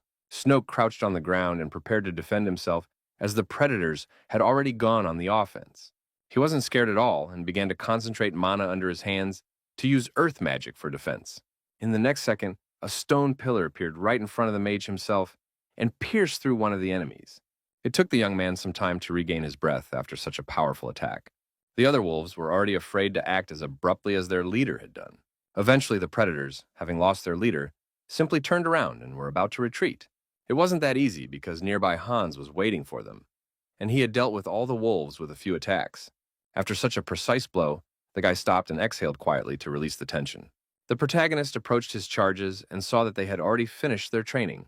He kicked one of the beasts with his foot just in case, to make sure they were indeed dead. A slightly scared Hans decided to ask Sir Zeke why there were so many monsters in the neighborhood. Snoke noticed this feature too and added that there was a village with people quite nearby. Zeke himself didn't know the answer to that question either, so he wondered what was so unusual about this place. At that moment, some stranger came out of the woods and immediately addressed the boys. It was an old fisherman who noted that the guys looked pretty strong. He asked directly if our heroes could help him with a case. Turns out this stranger decided to complain to them about the orc that's walking around on this mountain. He was afraid for no one knew what might happen to those residents who climbed in here. After that, the old man showed huge footprints that confirmed the presence of the monster here, and our heroes wondered how to solve this problem. The footprint did indeed look frighteningly huge, making even experienced warriors tense up. Snoke decided to ask his pet if he could sense that there was indeed an orc here, and he confirmed his hunch. In turn, Hans apprehensively suggested that these monsters might have been moving in a whole group. The protagonist decided not to speak his mind for now, because the first thing he wanted to do was look for other tracks around the area. Snoke still wasn't sure they'd be able to find anything with just this one minor clue. Zeke admitted that he wasn't very good at trail searching, so Hans immediately inquired as to how he thought to look for these monsters then. The young men froze in anticipation as they waited to see what plan their mentor had come up with. Eventually, the guy stated that they could just walk around, look, listen, and get a feel for the environment. He asked the guys to follow him, and the guys got frustrated because the main character didn't really have a clear plan. Zeke realized that, of course, he couldn't compare to the professionals, but he still knew the basic principles of working on such leads. The guy's range of senses was pretty wide, and yes, Hans and Snoke are very fast walkers and could help out in the case, so they could definitely find the orc in a few days. It wasn't long before the protagonist stopped abruptly, because he saw something in front of him that caught his attention. Some emaciated boy who looked too much like some undead came out to them. Snoke couldn't understand what a small child was doing so far up in the mountains, and Hans noticed that he was skin and bones, like he was about to fall over without strength. The protagonist only turned to Hans to help him deal with this boy. Meanwhile, the emaciated child himself was thinking only that he was incredibly hungry. Zeke didn't hesitate long and immediately handed the boy a whole loaf of bread. The latter immediately raised his surprised gaze to the kind stranger, and our hero added that it was very delicious. He asked with a smile if the kid wanted that food. After that, all of our heroes stayed in the village inn and planned to scour all of the mountains in search of the orc. After a few days, they did find the entire group of monsters and their habitat. The entire team had no problem eliminating the orcs and fulfilling that old man's request. The man was very surprised that our heroes didn't need money, and Zeke explained that it wasn't that hard to reward them in any way. In gratitude, the head of the village still treated the boys to a hearty dinner, calling them a real stick in the mud. But also, Zeke hadn't forgotten about that boy they'd caught on their way up the mountain. The young man waited for the protagonist under the inn every night, and was frightened when he silently approached him from behind. The boy was once again very frightened and asked why Zeke did this every time. The protagonist didn't bother to explain the reasons for his actions, and just handed him another loaf to the kitchen. In fact, Zeke was doing all of this because of the fact that this boy was only helping her to help him do another good deed. Meanwhile, the child tried to explain that he didn't come here to beg, and our hero emphasized that little ones shouldn't reject gifts from adults. The boy immediately remembered his mom telling him not to accept anything from strangers, but Zeke emphasized that she was the one talking about bad adults. He still wasn't fully convinced that the main character was a good person, but accepted the food because there was no other choice. Zeke honestly admitted that he's actually far from being a nice person. The guy laughed and explained that he was a bad adult who was now trying to live a good life. The protagonist decided to still sit with the boy while he got a bite to eat and talk a bit. Zeke advised him to eat slower because that would make his stomach hurt from the unexpectedly large amount of food. Afterward, he handed the boy the bottle to quietly wash down his small snack. Our hero guessed that he would carry most of the food home again, and the kid explained that mom and dad worked hard, so they deserved some bread. The boy pulled a clean piece of cloth from his pocket and carefully wrapped up the remaining bread, and Zeke remarked that he was a very kind child. The boy decided to ask what his parents were up to after all. It was strange to Zeke that the boy's mother and father worked, but he still got his food from him. The boy decided to change the subject and said that it was said throughout the village that the uncle he called our hero was a good man, also able to catch orcs. It was still unusual for the protagonist to hear that he was actually called a kind person. He finally suggested that the kid come straight to their inn afterward, and asked him not to look at him like some criminal in an alley after saying that.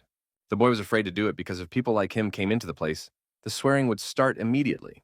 Zeke calmed him down and warned him that he had already talked to the owners of the place, so now the kid didn't have to worry about that.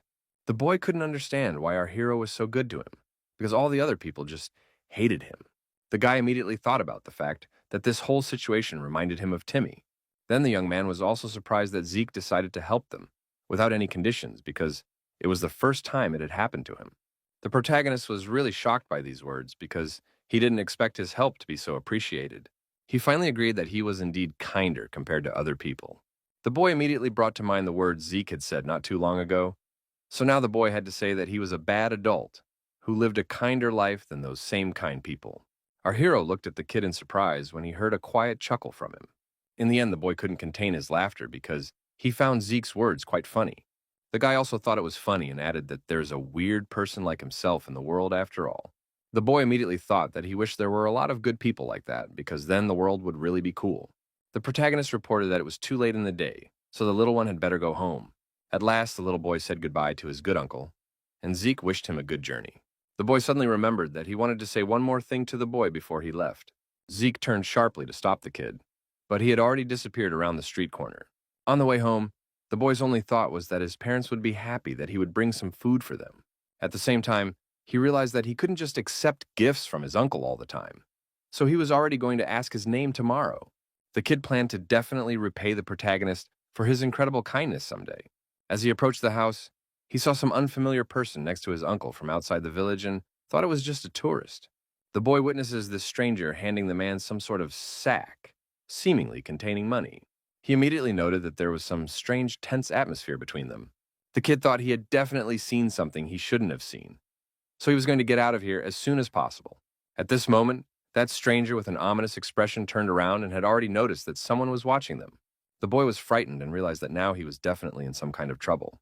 From fear, he forgot everything and even dropped the bread that the protagonist gave him. Meanwhile, the main character was also still awake and thinking about everything that was happening to him. Zeke couldn't stop thinking about that kid and decided that next time, the boy should be given something other than bread. Only now did the boy realize that he and this little guy didn't even know each other's names and were already communicating so well. And he began to believe that a real friendship was budding between them. Zeke had no idea at all that his young friend was now in a very serious mess. He only thought that just tomorrow he could ask the name of the boy, who was now probably unlikely to come to their meeting place. In the morning, our heroes went to the forest again and quickly dealt with another orcs. Snoke reported that in the places they'd looked before, they'd cleared everything again, and of the monsters, they'd only found this group of enemies. Zeke cast his gaze over the defeated orcs and noted that there was still no sign of any new monsters approaching. He had a distinct feeling that their numbers had indeed decreased. So perhaps it was these creatures that had been pushed up the mountain due to the change in the strength of the local monsters. In any case, for the time being, this village would no longer be affected by monsters or beasts coming down from the mountain. Eventually, the protagonist praised in his assistance and suggested that we quietly go from here. In the village, our heroes were met by the locals, who once again thanked them for their help. The old man did not know how to pay them for such kindness, because it was thanks to the boys that the whole population was alive. Hans was very unproud of their accomplishments, and was smug about how everything was fine because they hadn't done anything special. Snoke looked around and noted that today he didn't see the boy they kept giving food to.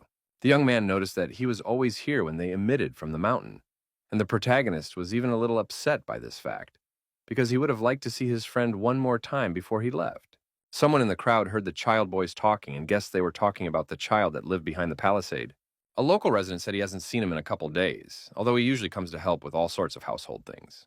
Hans thought there was more to the village than just here, so he assumed the boy might have gone somewhere else. But they were worried anyway because they hadn't seen him in a while. The protagonist didn't say anything to that effect and just asked the guys to follow him. Hans was surprised at the rush because they didn't even know where they were going this time. Zeke replied briefly that they still didn't have a new destination. The guy explained that they should try to go to the kid's house after all. After a while, they were already in the right place, which looked rather abandoned.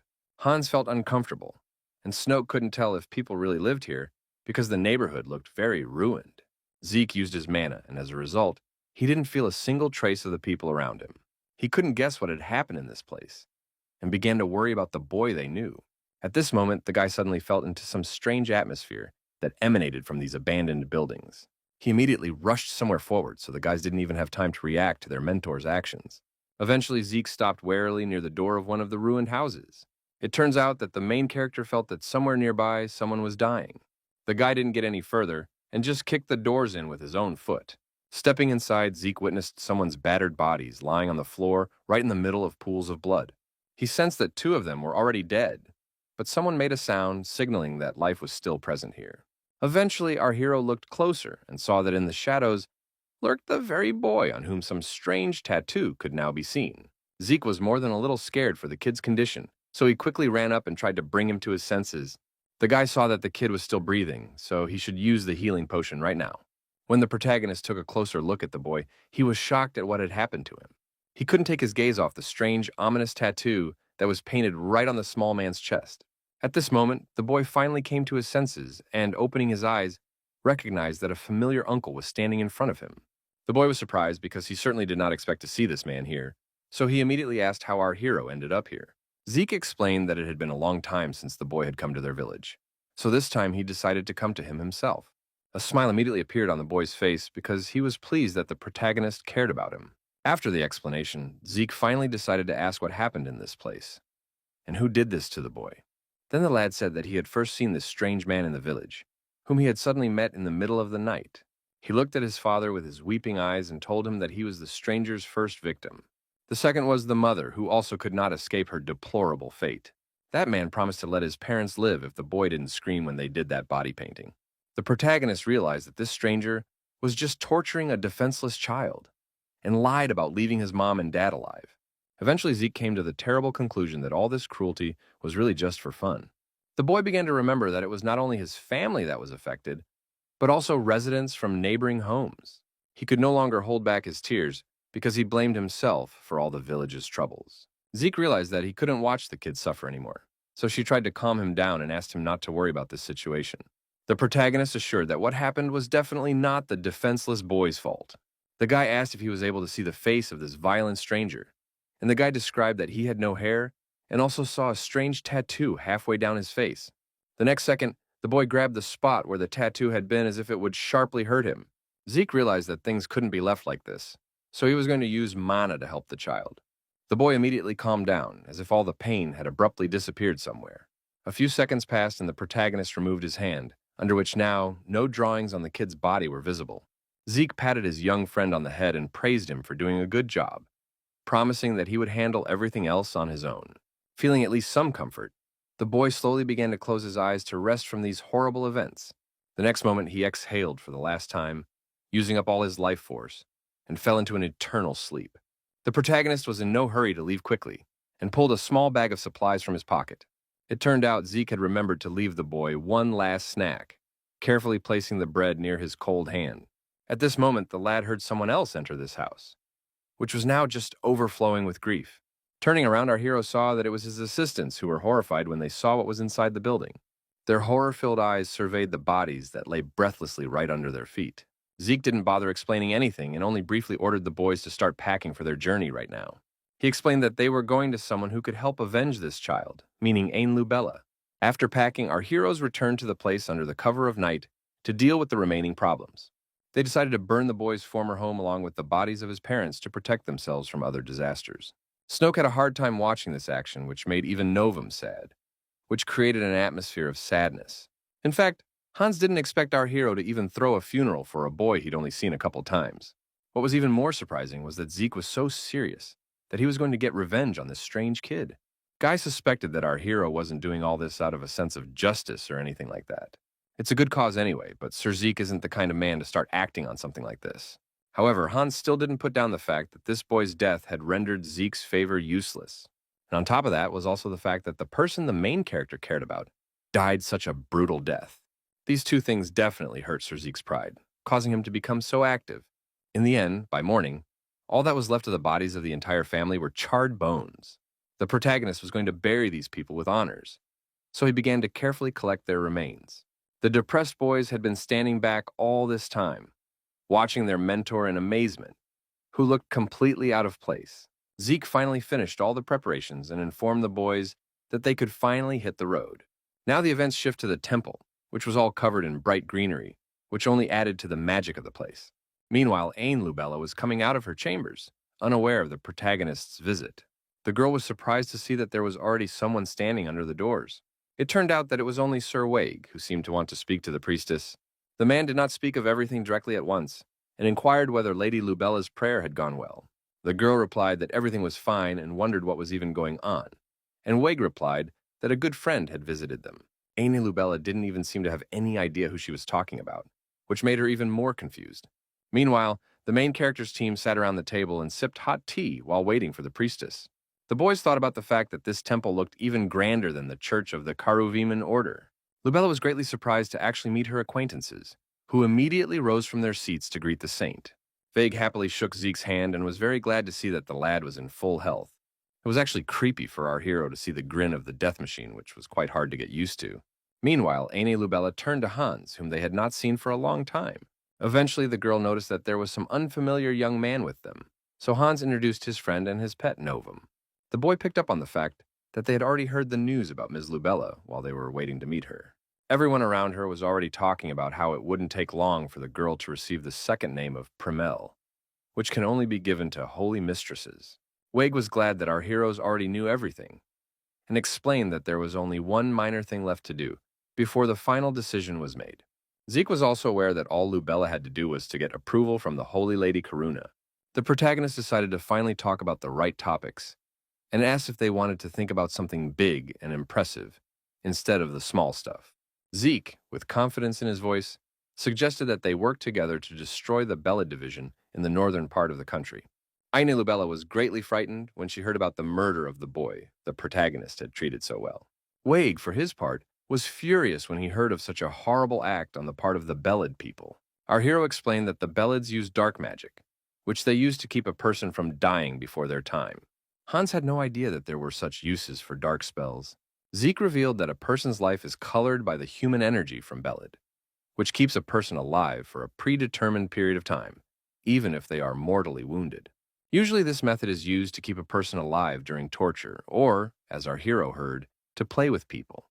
Waig asked if there was any information on who exactly killed this defenseless child. The protagonist said that he was aware that the man was bald, and half of his face was covered in tattoos. A shocked Ine Lubella suggested that this cruel villain might have been Colin Trislov's Colin. Zeke, making no secret of his interest, immediately asked hopefully if the girl knew the man. The girl said that it was one of the cardinals under the direct command of the Holy Father of the Belid clan, who was famous for all sorts of horrible deeds. Wade couldn't believe that this villain just picked up and showed up in some small village. The lad speculated that Trislova's Colin may have been passing through and stopped to buy provisions, so he decided to have some fun along the way. The only victims of the villain were the poor people living on the outskirts, so there was no unrest within the village itself, causing Waig to hit the table with all his might to vent his rage. Zeke added that the strange thing was that there were quite a few monsters in the mountains around the village, so even the orcs had taken refuge in this place. The experienced knight immediately sensed that there was something wrong with all these events. Finally, he declared that if they were indeed going to go up against the men of Belid, the old man along with Karuviman were ready to flee to any battlefield. But also Waig feared that they had too little information about their base. But our hero already knew the location of Belid's northern division, as well as another point. The old man was overjoyed at the news, for Lady Lubella's relationship with Sir Zeke had borne fruit. In turn, the girl thought about the fact that they could not be sure of the reliability of these facts, because getting information about Belid was not so easy. The protagonist tried to lie that he learned this information by accident, although it all consisted of events in his past life. Ine Lubella immediately thought of those runes drawn during the Ponti incident, which Zeke had also learned about from somewhere. In fact, he knew the drawings because the priestess herself had drawn them before his rebirth. In the meantime, Waig suggested we head to the North Branch first thing to check out the location. Judging by the fact that that place was their first destination, then afterwards the priority of our heroes will be the reprisal of Trislov. The knight assumed that after all, Zeke's main goal was revenge against this horrible man. The protagonist stopped abruptly and decided to explain his motives to the old man after all. Zeke told me with restrained anger in his voice that he didn't even have time to hear the poor boy's name because of this scum of society. After that, our heroes immediately went to the desert, in the middle of which stood a characteristic stone in the form of an arch. Vale was amazed when he saw the structure, and marveled that their world was indeed full of wonders. The old man had never even thought that a place like this existed in nature. The protagonist was proud that he was able to surprise Sir Waig, a world man who had already seen many things in his life. Vale admitted that he had previously thought to measure up to his own standards to the world created by the goddess, though that had been a mistake. It amazed Zeke that those who serve the goddess could actually have such feelings. The old man turned around and explained that the guy could feel the same if he believed in Saint Karuna.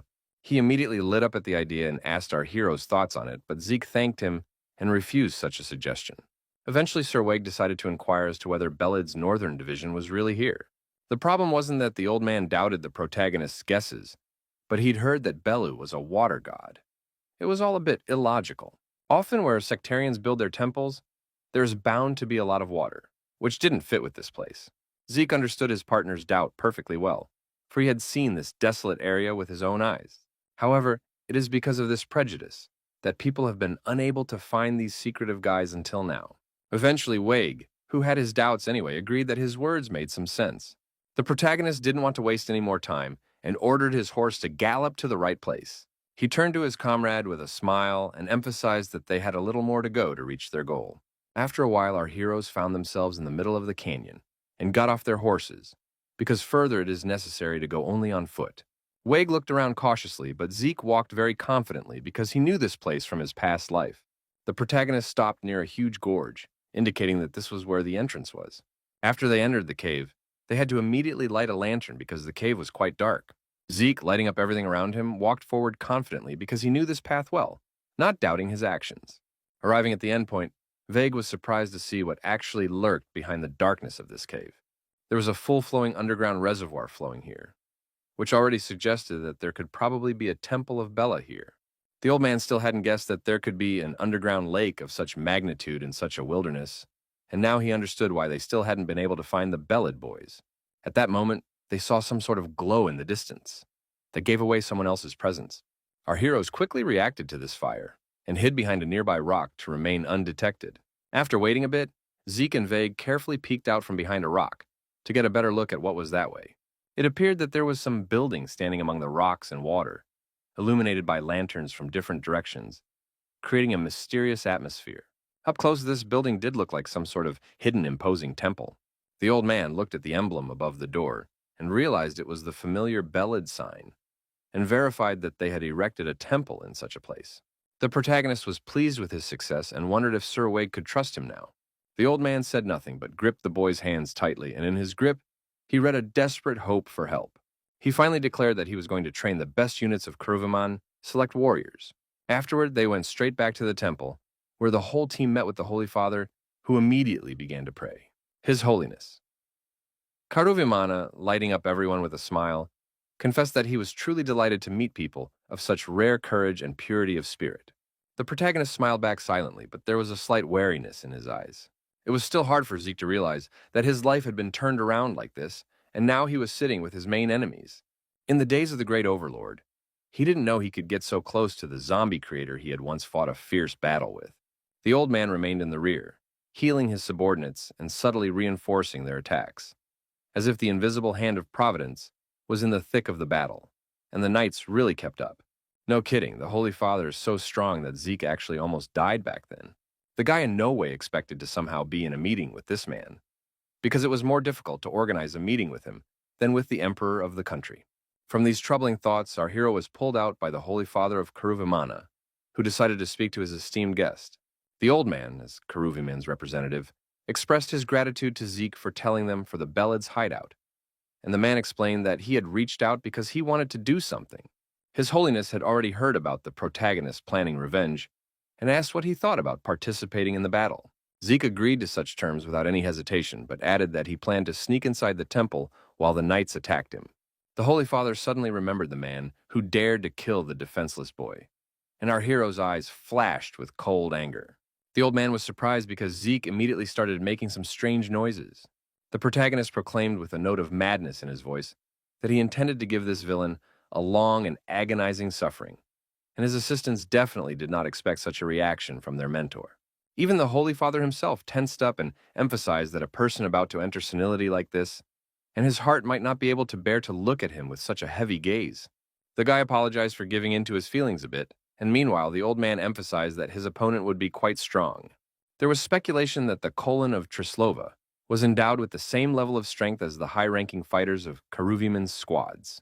The Holy Father was worried about the fate of the protagonist, so he seriously asked if he was going to be okay. Zeke, to reassure his ally, replied firmly that he would not interfere with his knights. The old man immediately exhaled because he made sure that our hero had not changed his view of this battle. Then Wade joined the conversation and said that this operation would be top secret, so it was impossible for the pests to get wind of their plans and escape. The knight reported that thus, for the safety of the three of them, it would be best to stay here in the temple until the departure. The protagonist, after listening to their team's rough plans, turned to the Holy Father to add some details. The boy asked if he could listen to one request he had, and His Holiness inquired what was wrong. Suddenly, Zeke put his hand on his heart and directly stated that he would like to be made an honorary knight. Annie Lubella and Wig looked at the guy in surprise because they definitely didn't expect such a statement from their acquaintance. The Holy Father immediately inquired as to why the protagonist had such a desire. The guy explained that there wasn't any particular reason for this, and he wanted this status because he would get the same rights as the elite knights. All of this Zeke was doing was to get Trislav emotional because he was sure to get mad about that fact. When all the participants had gone to their rooms, the Holy Father decided to speak to his subordinates and emphasized that this guy was more unique than one could imagine. Wig added that our hero may have a slightly strange character, but he does his job very skillfully, and Lubella promised that they will not be ashamed of such a knight. His Holiness decided to trust his men and stated that they would issue the rank of elite knight for Zeke right away. At that moment, he seemed to remember some other important detail about their grand affair. The old man said that there was one active, skill-strong warrior among the elite knights, just like Sir Zeke. He inquired if he could send this knight along with them on the mission, and Wei was eager to find out who he was. The Holy Father wanted to quickly name the guy, and informed him that it was the same Glenzanard that Zeke had already met in a past life. Aine Lubella immediately realized which knight was in question because she had met Lord Zanard before. His Holiness saw some strange reaction from the priestess and thought something was wrong with his decision. The girl replied that everything was fine, it's just that every time she meets this guy, he asks her if she has any worries. Wag didn't pay much attention to it because he thought that Lord Zanard was merely showing interest in Mrs. Lubella. In any case, he thought that this knight wouldn't be unable to participate in this war because he had gone as support somewhere else, so it was difficult to contact him. The girl continued to feel uncomfortable anyway, thinking back to the strange Glen Zanard. Vague sensed that she was indeed too uncomfortable with the situation with this knight. So he applied a word with the Lord, but Lubella refused. He thought then that something more was troubling the priestess, and she explained that her worries were unlikely to be caused merely by someone's sudden interest in her. Lubella still didn't understand what the true problem was, but her subconscious was worried about something else entirely. She chose words in vain, trying to express the inexplicable anxiety oppressing her soul. In the end, the girl firmly stated that all this time, it had never left her feeling as if Glen Zanard had been testing her for strength. After making thorough preparations for this trek, the entire Keruviman team to the very desert where the sectarian temple was located. This entire group of warriors was led by Zeke, Lubella, and Vague, who kept close by the entire time.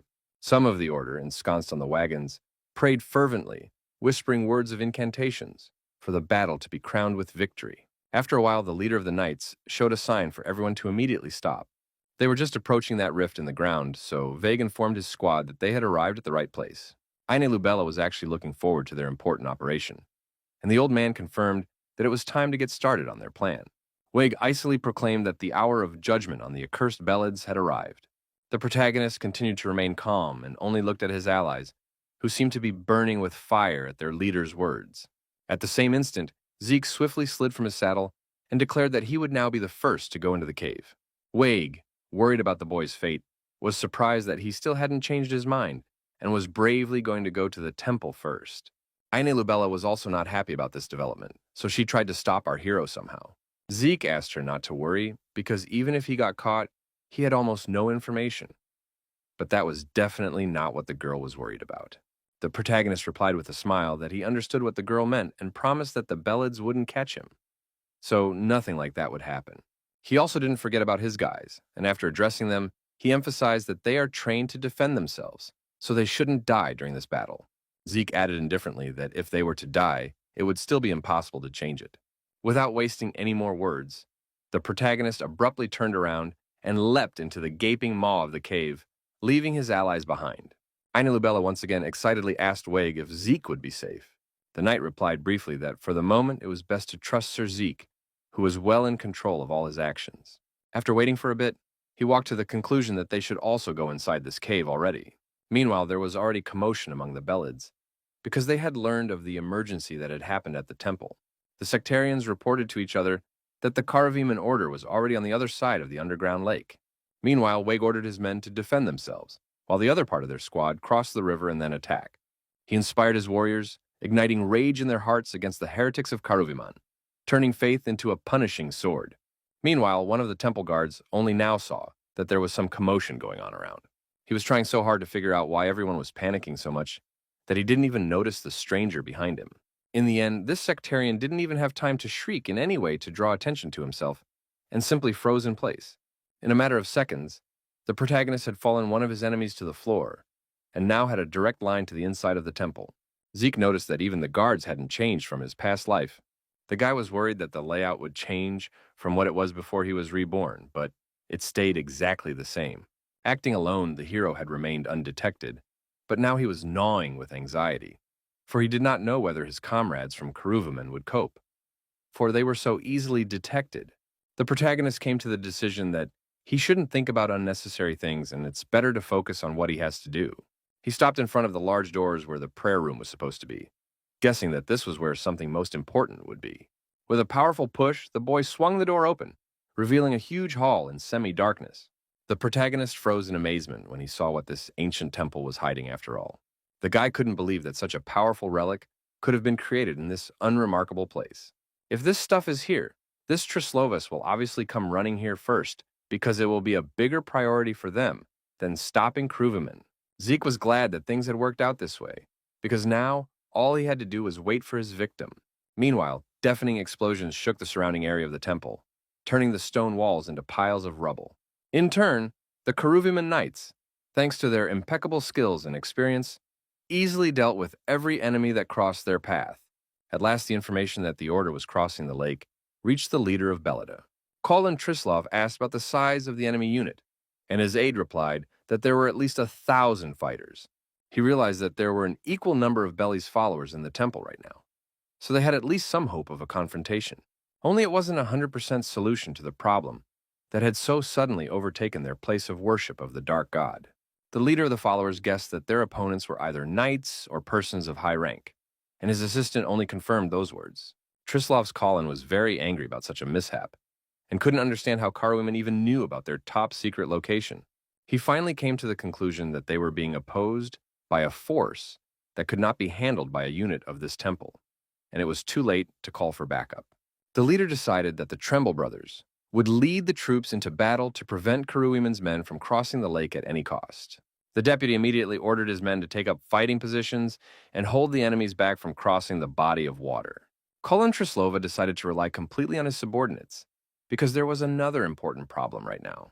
He rushed swiftly inside the temple to make sense of the chaos within its sacred walls. The man planned to deal with the problem and thought it would be possible to ask Belu's blessing for the victory afterward. When Trislova came running into the prayer hall, he witnessed that it seemed he would no longer be able to ask for a blessing here. Amidst the blood and defeated enemies sat the protagonist, who couldn't wait to meet Bella's cult leader. The man immediately shifted his gaze and saw that the temple's main artifact was not in place. He didn't know who Zeke was, so he assumed he was just another dog of the Karuviman order. Our hero calmly replied that he was only a man who had a bad feeling about Colin Trislov. The leader was angry at such insolence and was about to deal with the outsider who dared to enter their temple.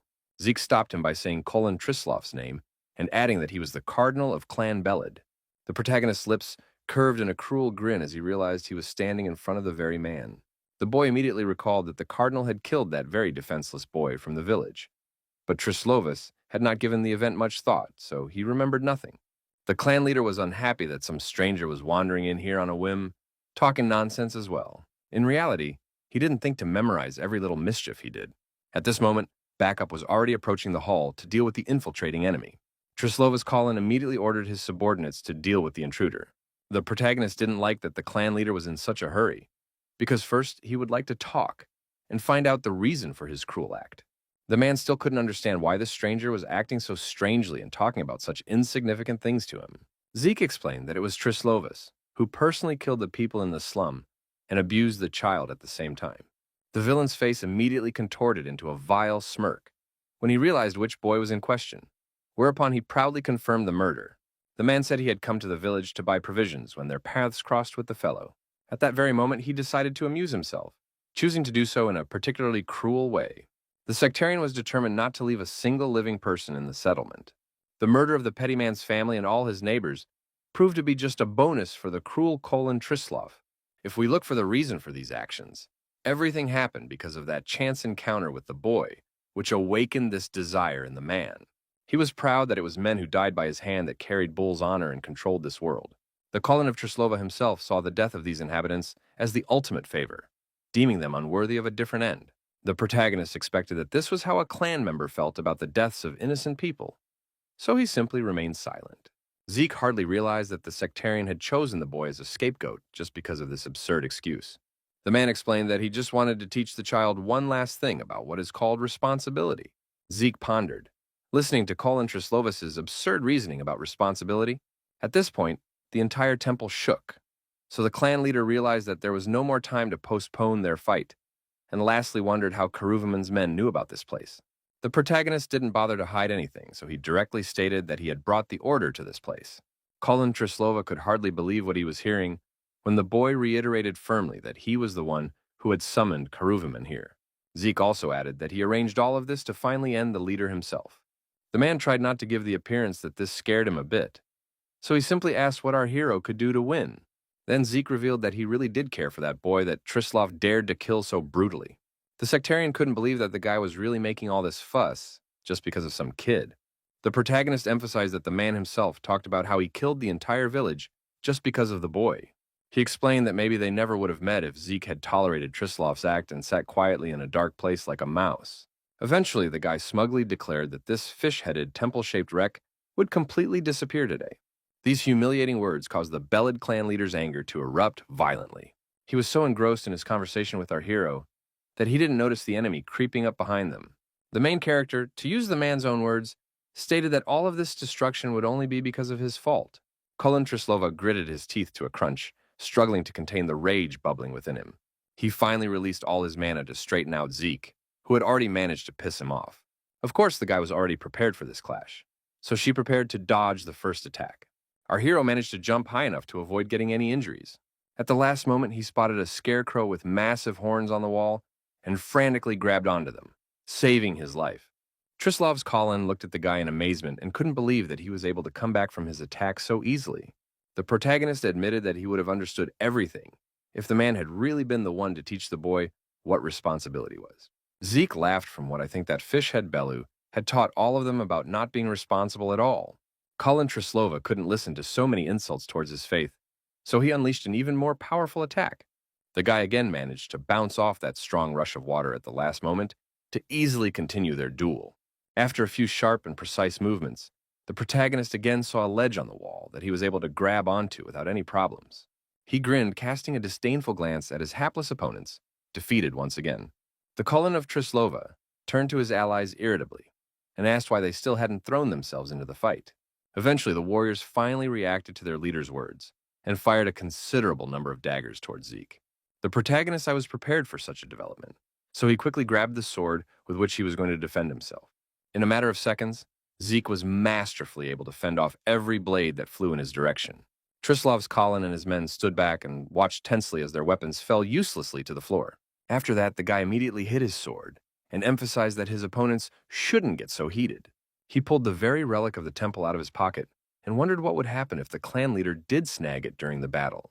The man was even more surprised when she saw the artifact in the hands of our hero and did not understand how he knew all the information about Belid.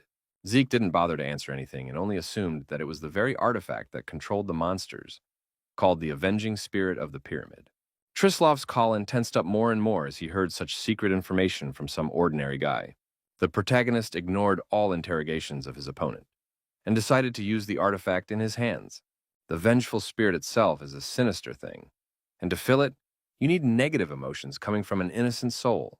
Before Zeke's rebirth, the Belids used a brutal method of obtaining these emotions to complete the artifact, similar to the torture the boy experienced. The boy suspected that maybe Trislov's Colin tortured the child just before the artifact was finally complete. The protagonist coldly questioned whether the heart of the sectarians trembled at the thought that everything they so fiercely defended could disappear in one instant.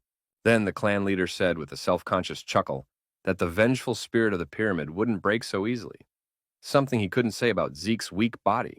That's why he was going to kill the guy in about the most brutal way there is.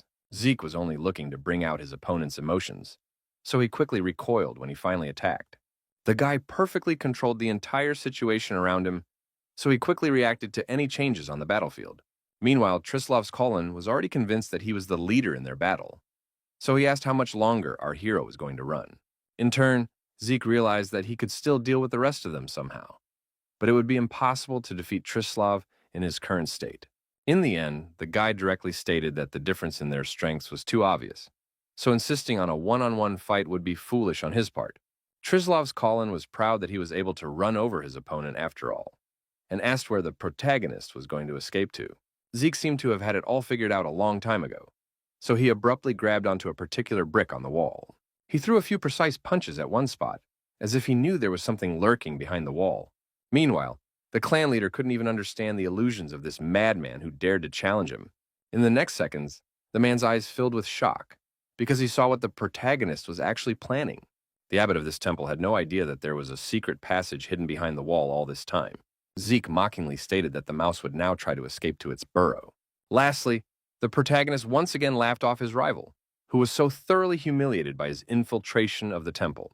The Colin of Trislav almost exploded with rage because Zeke was allowing himself such impertinent behavior, and ordered his men to catch the scoundrel.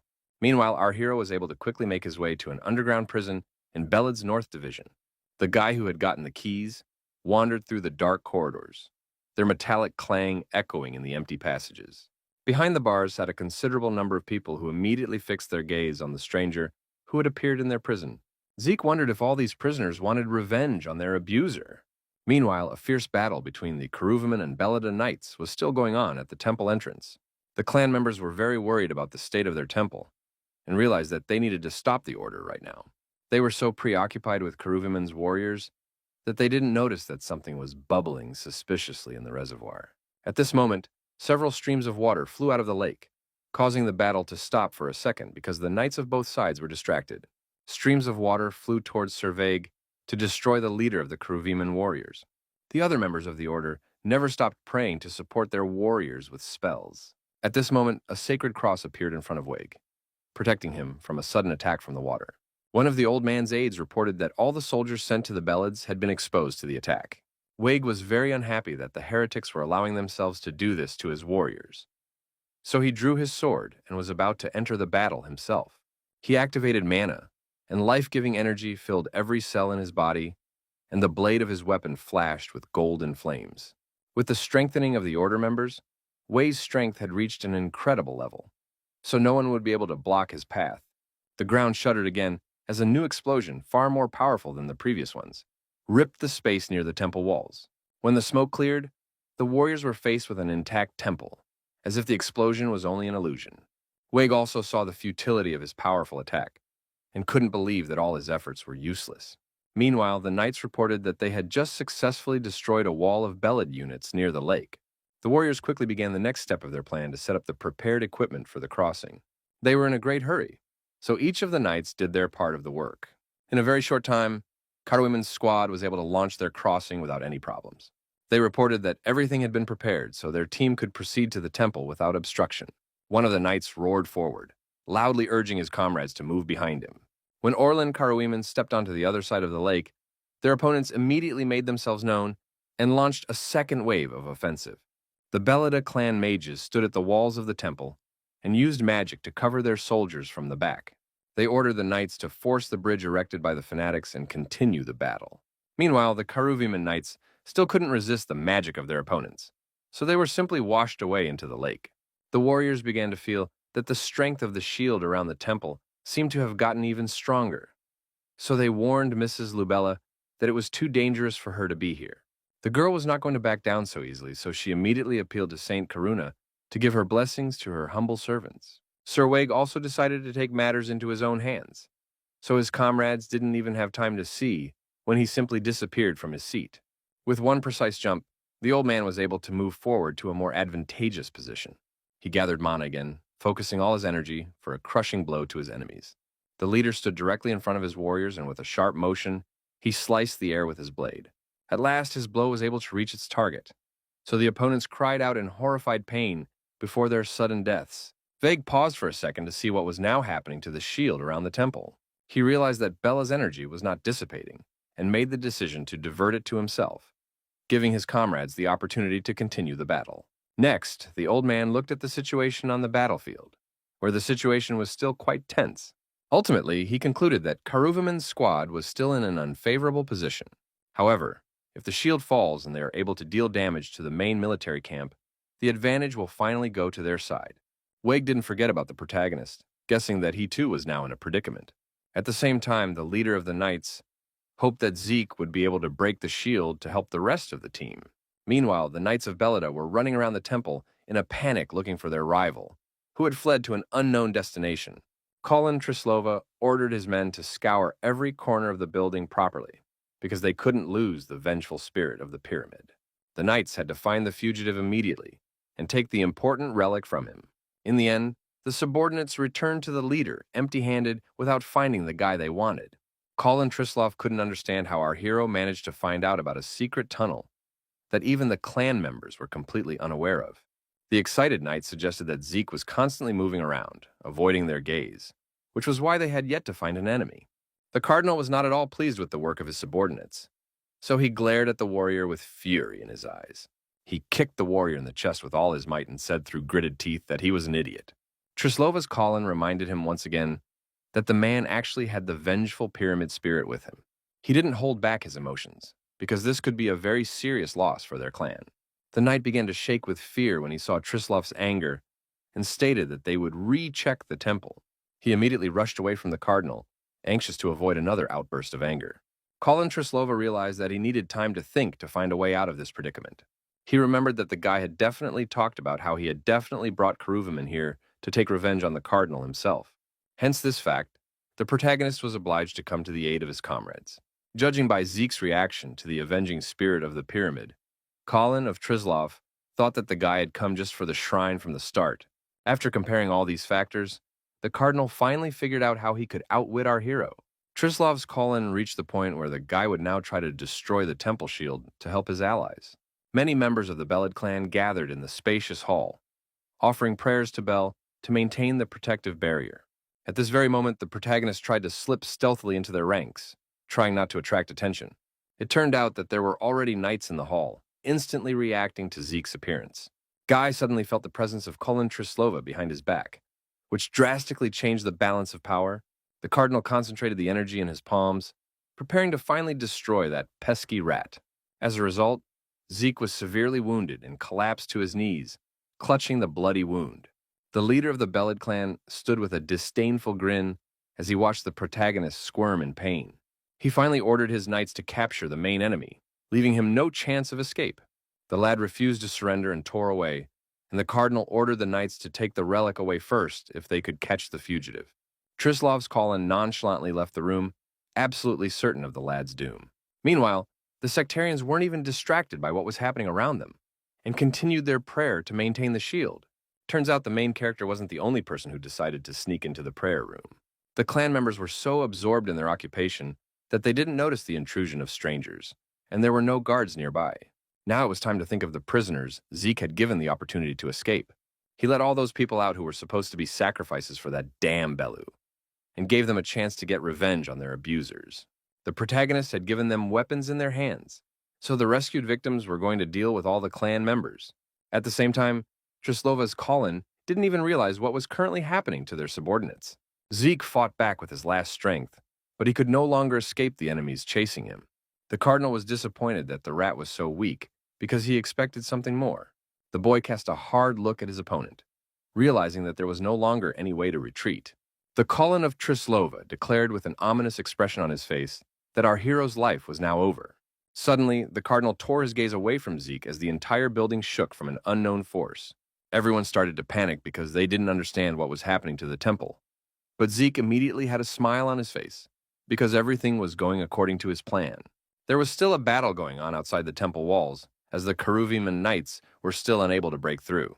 Hans, trained by the protagonist, also entered the fray and pulled one of the opponents away. The Knight of Belida was quite a strong warrior, but the young man skillfully dodged all of his blows. The guy noticed how his opponent opened his defense and immediately decided to take advantage of the moment for a decisive counterattack.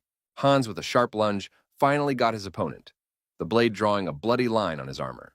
After that, the young man immediately turned around to see if someone was attacking him from behind. He felt his body move almost automatically, as if controlled by an unknown force. Now the boy agreed that Sir Zeke's training had been insanely effective after all. The Knights of Belida were already in a hurry because they realized that at any moment, Kuruviman could take the lead. Suddenly, they stopped because they were surrounded by rocks that suddenly appeared out of the ground. The warriors could not realize what was happening as they had never encountered such magic before. They looked around and saw Snoke in the distance, who was behind this attack and simultaneously trying to keep his shield around him. The guy, joining forces with his pet Novum, easily managed his rather powerful abilities. He realized that if he destroyed the escape route for the Belids, they could take control of the situation. But at the same time, there was a risk of the cave collapsing. And then Snoke would definitely get a big kick out of Sir Zeke, who would be furious. Suddenly, behind his back, the guy heard some strange sounds, which immediately made him turn around. Hans heard the sound as well and looked away from the battle, though the fight was in full swing. All the warriors witnessed that the space around the temple began to distort in some strange way. None of those fighting had even anticipated that the Belid's shield would suddenly collapse. Wig instantly realized that it was the protagonist who finally managed to break the temple's defenses. He raised his blade upward and announced that the moment had come for the temple to be completely destroyed so that the shield could not be rebuilt. The old man, invigorating the fighting spirit of his subordinates, ordered them to destroy the lair of these heretics. The magicians immediately recited prayers and released several magical projectiles that began to destroy the walls of the temple. At this time, Colin Trislova noted that it wasn't like last time, because now the temple was shaking on its own, and tried to figure out what the reason was. Our hero then explained that it was no big deal and asked his opponent not to worry about that little thing. Zeke, holding nothing back, told me that the shield protecting this building had fallen, so all attacks were now coming directly. The Colin of Trislova was numb with horror upon hearing the lad's statement and could not utter a word. Our hero explained that he just baited the enemies to him, and the other guys needed time to remove the shield. Cardinal hadn't even expected that anyone other than Zeke himself had been able to sneak in here, but the guy really did sneak in alone. Zeke gave a hint that right there were his allies, and tapped his foot on the floor, pointing to the prisoners in the basement. Now all that was left of the men the clan leader had captured as a sacrifice were handcuffs in the basement. The Colin of Trislova could not believe these words, for he was certain that his brothers, who stood to defend the shield, could have died at the hands of these victims. The protagonist decided to personally confirm his words, realizing that the cardinal refused to trust him. He suggested that Belides try to catch up with him to see for himself the truth of his words. Trislov's Colin immediately prepared to use his magic to prevent the guy from escaping in any way. One of the magical projectiles flew right over Zeke's head, causing him to tense up a bit. Afterward, a huge hole was left in the wall, which clearly demonstrated what could have happened to the main character. The power of his opponent literally took the guy's breath away, which only fueled his interest in this unpredictable fight. Eventually, the Colin of Trislova again ordered his knights to set off again in pursuit of the main world. Cardinal wanted to test how long Zeke could dodge his crushing blows. He decided to increase his simultaneous attacks to 3, but our hero wasn't going to stop at all. The guy almost reached the right doors, but the magical projectiles inexorably shortened the distance. Eventually, the protagonist managed to run inside in time, so all attacks crashed into the wall. The Colin of Trislova realized that all this time their target had been running towards the ritual room, so he asked the higher-ranked knights to follow him. The rest of the soldiers were to guard the entrance, so that the protagonist could never escape. Cardinal was pleased that they were finally able to stump Zeke, and was already anticipating the reprisal against him. He finally saw a shocking sight before him that only confirmed Zeke's words. A man witnessed the entire statue of Bella being smeared in the blood of clan members who were brutally murdered right as they were praying. Colin Trislova stood in a daze, unable to grasp the reality of what was happening in front of him. The protagonist wondered what Mr. Cardinal of Great Bellu was thinking now. The man asked with rage in his voice, where were all the people who had made this bloody spectacle? Zeke only spread his hands because he didn't know the exact answer to that question either. The guy said that all the prisoners had long since left through the secret passage he had managed to show them. The Colin of Trislova shouted in rage, demanding an explanation for the purpose of all this madness. Our hero didn't explain anything and advised the man to try asking whoever was watching everything here. Zeke pointed behind his back and offered the cardinal a straight talk with his godfish. Colin Trislova was very angry that the boy was allowing himself to be treated so disrespectfully by Great Bell. The protagonist decided not to listen to the man and began to play his part, appealing to their dark god. He, raising his hands to heaven, spoke of Bell having seen all these atrocities himself, and asked God to tell him who was to blame for all this horror. Zeke coughed quietly afterward, but still continued to act out his plan to skit. He quickly hid behind the statue so that Colin Trislova could get his answer from the god himself. The cardinal and his knights watched this action in bewilderment, not realizing what the protagonist was doing. Suddenly, the man became very tense, for he heard in an ominous voice that sounded very much like Bella himself. God spoke of how his follower had indeed killed a boy in a village, and so a young man came to avenge it. As a result of all these events, such a terrible tragedy occurred, which pulled the destruction of the temple and the death of many people. The protagonist then carefully peeked out from behind the statue and emphasized that it was Bellu himself who was addressing the cardinal. Even Trislovas believed it all, and began to think that this misfortune really happened after all, because of the events related to it. For his part, Zeke also kept up with the man and continued to press him with guilt. Meanwhile, the Keruviman knights had already run inside, and were about to search the entire temple to eliminate all the Belids. Our hero wondered if Trislov was really so confident in his abilities, because Belri Vague, also called the Butcher of Belids, was about to enter the temple. In the end, the cardinal literally lit up with rage and emphasized that he was beyond the reach of a little thing like Zeke. He didn't even look at the fact that he might hit the Bel Kama statue and just directly attacked the guy. The result was the same, as Zeke dodged in time, causing the statue to fall off its pedestal. The knights got a little nervous when they saw that their leader had allowed himself to do something like that to Bella. The cardinal stated that he would take the offense committed towards their god and asked them to think of nothing but killing this guy. The warriors instantly perked up and were ready to carry out any order from Colin Trislovas. The protagonist immediately grabbed his weapon, because he began to realize that now begins the most crucial part of their battle. He filled his blade with mana and realized that this fight would have a limited time. Zeke had to hold out until Keruviman's squad arrived in this hall to assist him in this clash. The guy quickly got into a fighting stance, because a considerable number of sharp daggers were already flying at him. He was concentrating on analyzing the situation, trying to figure out the best way to avoid this attack. When the daggers had already approached a dangerous distance, the protagonist threw them back with a sharp swing. One of the blades, reflected by the hero, flew straight at the head of the nearest knight. Colin Trislovam returned to Savora reality when he saw that, after all, his warriors could not stand against such a strong opponent.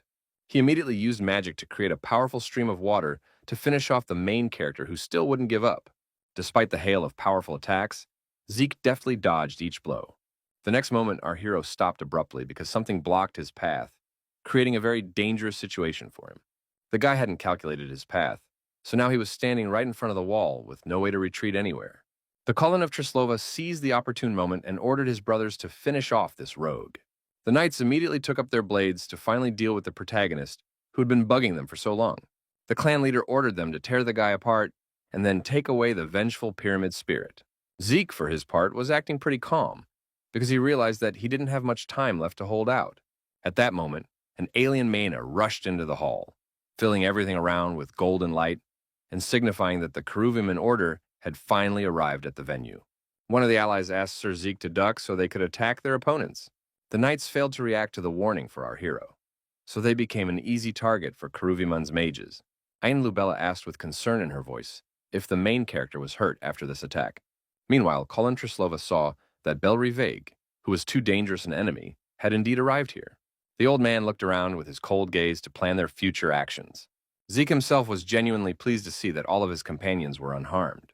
Aine Lubella had apologized for their being a little late, and now wondered what was going on in the room. Then our hero displayed the Belid Shrine, the avenging spirit of the pyramid, which he had managed to steal. He explained that if one completed this artifact, one could take control of absolutely every monster. The girl was afraid of such a thing, so she asked Sir Zeke to break this sinister shrine as soon as possible. The protagonist, having filled his sword with mana to finish off the artifact, looked at Trislov and wondered with a smirk if it was a good decision. The cardinal immediately covered himself in cold sweat for fear of losing the most important item of their temple, and ordered his men to stop this scoundrel. The Knights of Belida immediately rushed forward to deal with their clan's enemy.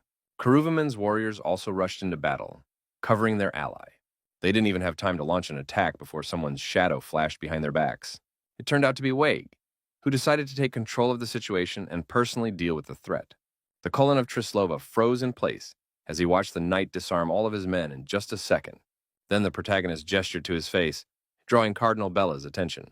The frightened man stared at Zeke, trying in vain to figure out what the man was up to. The guy, without making a sound, re-emphasized that this was all Trislov's fault alone. In the next second, the protagonist lowered his blade and shattered the artifact into small particles.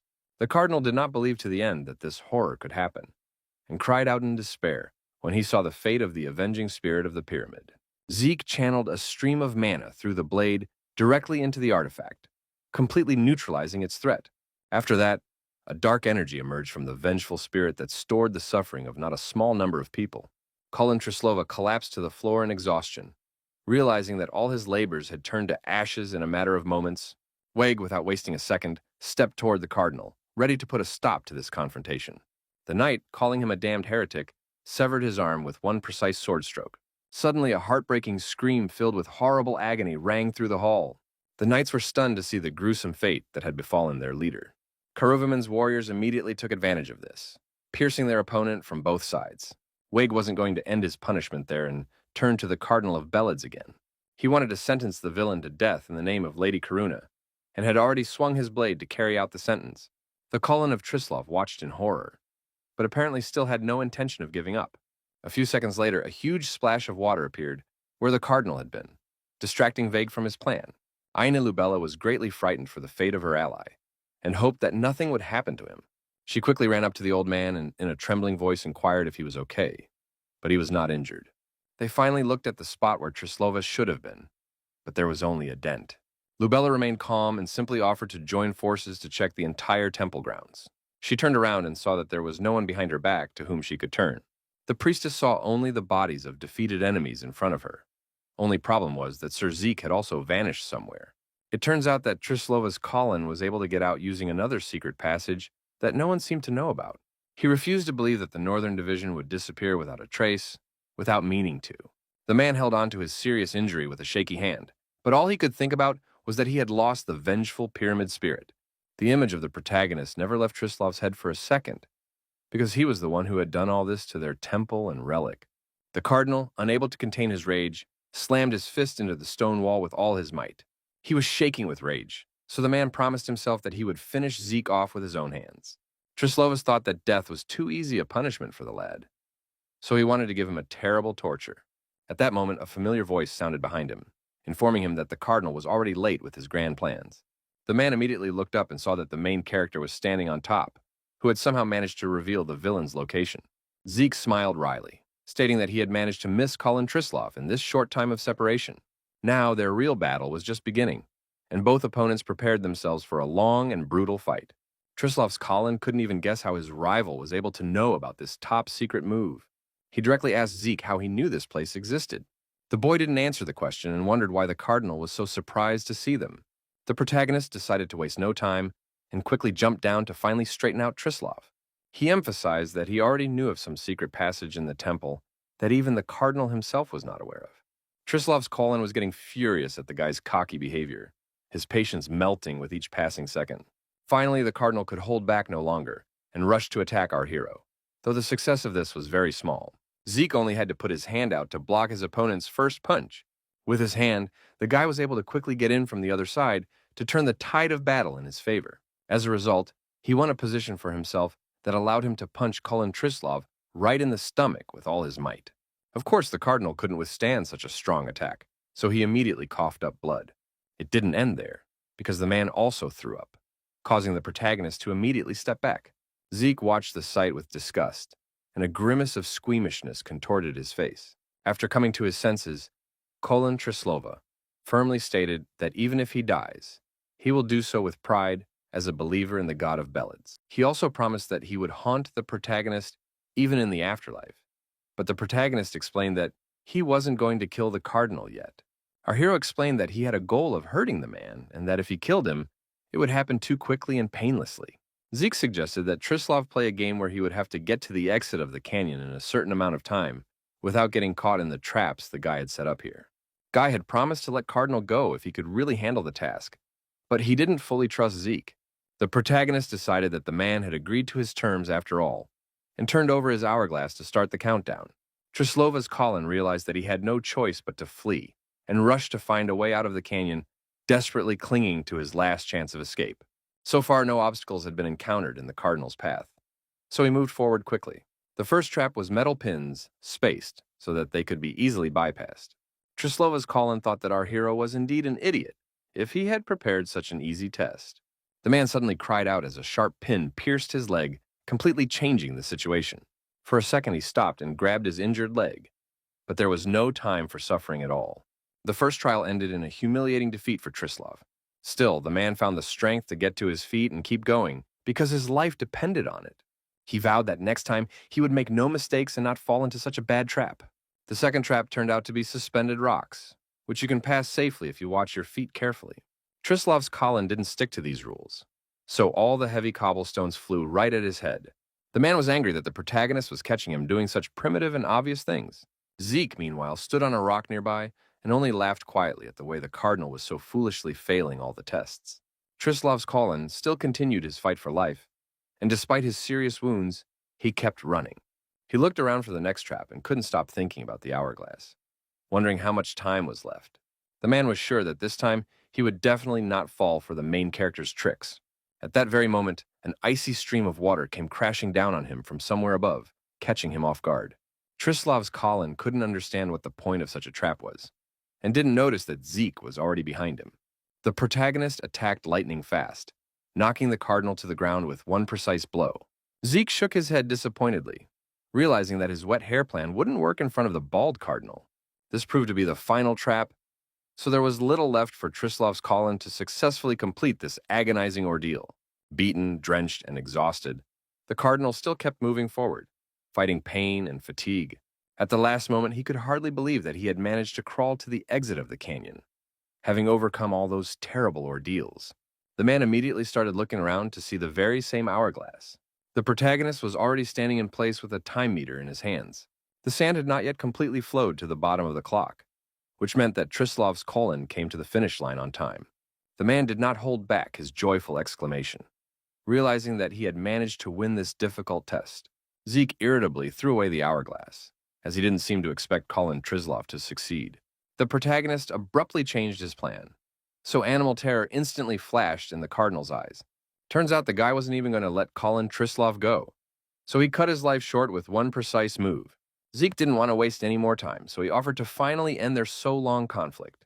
The cardinal was writhing in unbearable pain, unable to even utter a word in response.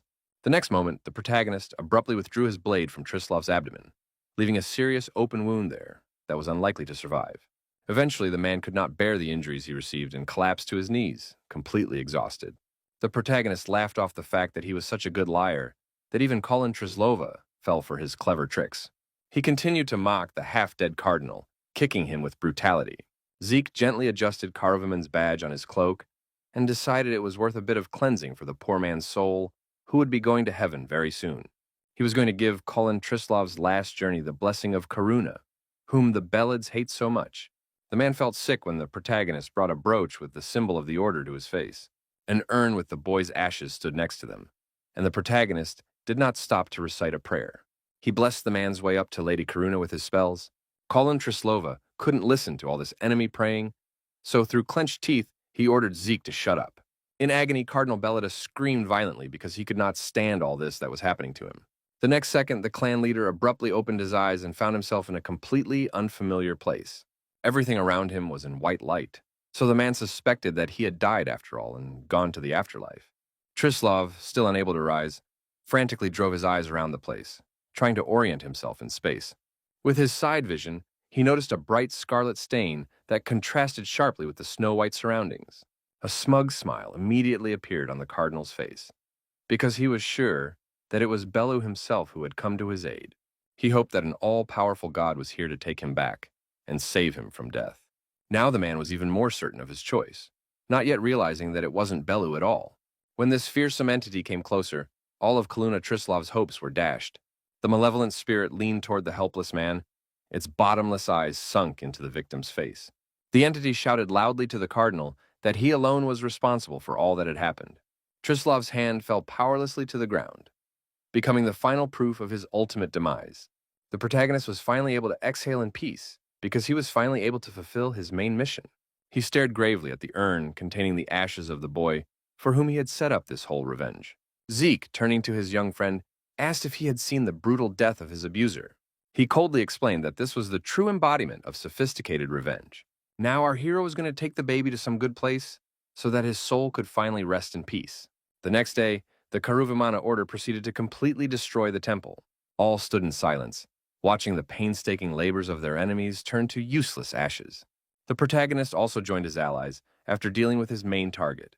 From the beginning, Vague, who had seen Trislav's body, had wanted to hang his head for all to see in front of Karuna's temple, but Zeke had his own plans to prevent the Belids from performing the funeral rites. The guy managed to change his comrade's mind after all, so he backed away from his idea. After finishing all their chores, the whole team saddled their horses and set off towards their base. Hans quietly asked his mentor if they should accompany Karuviman like this for so long. Zeke didn't see it as a problem because it was on their way, and the order would also organize a place for them to sleep and a good meal. But by the way, it even took borrowing Karuviman's power to destroy the northern division of Belids alone, which hurt our hero's pride a bit. Suddenly, someone in the crowd called out to Sir Waig, so the lad immediately sharpened his attention. It turned out they had met up with another troop, whose leader seemed to be well acquainted with the old man and wanted to say hello. Vague smiled broadly, recognizing the familiar features, and greeted Sir Twain warmly. The man explained that he had been ordered by the Holy Father to help their squad and bring the allied troops here. But it was now obvious that they were a little late. Zeke, meanwhile, was yawning sweetly because he was sick of hearing talk about how they had wiped out the Belid unit. When he opened his eyes, he saw someone who immediately caught his attention in the crowd of the other squad. His attention was drawn to one of the warriors, who also bore the mark of Karuviman on his chest. The image of Glenzanard immediately popped into his mind, who had ordered the Demon King Zeke Mora to do only good in his next life. Zeke immediately became serious, because it was the first time he saw his past enemy in his new life. He couldn't take his eyes off Glenzanard, who was responsible for our hero's life changing so drastically.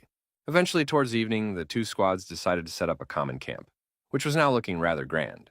Having won such a significant victory, the soldiers held a grand feast in honor of this momentous day. Twain was glad that only good things were happening to their Karaviman lately, causing the mood to be high. On top of that, they also had two great knights in the form of Zeke and Glenzanard who could be trusted. The protagonist didn't like the atmosphere at the table at all, so he wondered if the old men's tongues were sore from talking so long. He still continued to stare at his former enemy because he had no idea at all that they would meet under such circumstances. Meanwhile, the knight decided to meet Zeke and introduced himself, though there was no need to. The guy was very tense, so the first seconds did not react in any way to Glenzanard's address. Eventually, our hero also briefly introduced himself and asked if he could ask the knight a slightly odd question. The young man smiled good-naturedly and assured Zeke that he was ready to answer any of his questions. Then, Zeke repeated Glenzanard's phrase word for word that the Demon King would become someone who did good in his next life. After that, the protagonist directly asked what the knight thought of those words. Glenzanard confusedly replied that he wasn't quite sure what was meant by the phrase. He was curious as to what had prompted the protagonist to ask such an unusual question. Zeke only remained silent and continued to glare at the young man with his heavy gaze, causing a heavy atmosphere to reign around him. Glenzanard tensed up a bit when he saw this reaction from the guy, so he silently continued to wait for an answer to his question. The other soldiers of the order also noticed that there was some overly tense atmosphere between the two knights. The protagonist studied the knight's face intently for a few seconds, trying to pick up signs of lying. Eventually, Zeke pretended it was just a quote from a novel about a hero, and explained that he remembered it when he looked at Zanard. Twain immediately picked up on the guy's words because he believed that after looking at this warrior, everyone would see him as a true knight. Glenzanard thought that everyone was praising him because there were many among the knights who were superior to him. Someone in the company remarked that this was true, for among them was Sir Zeke, who was certainly not inferior to Zenard. Lady Lubella spoke admiringly of Sir Zeke, considering him also the epitome of noble heroism.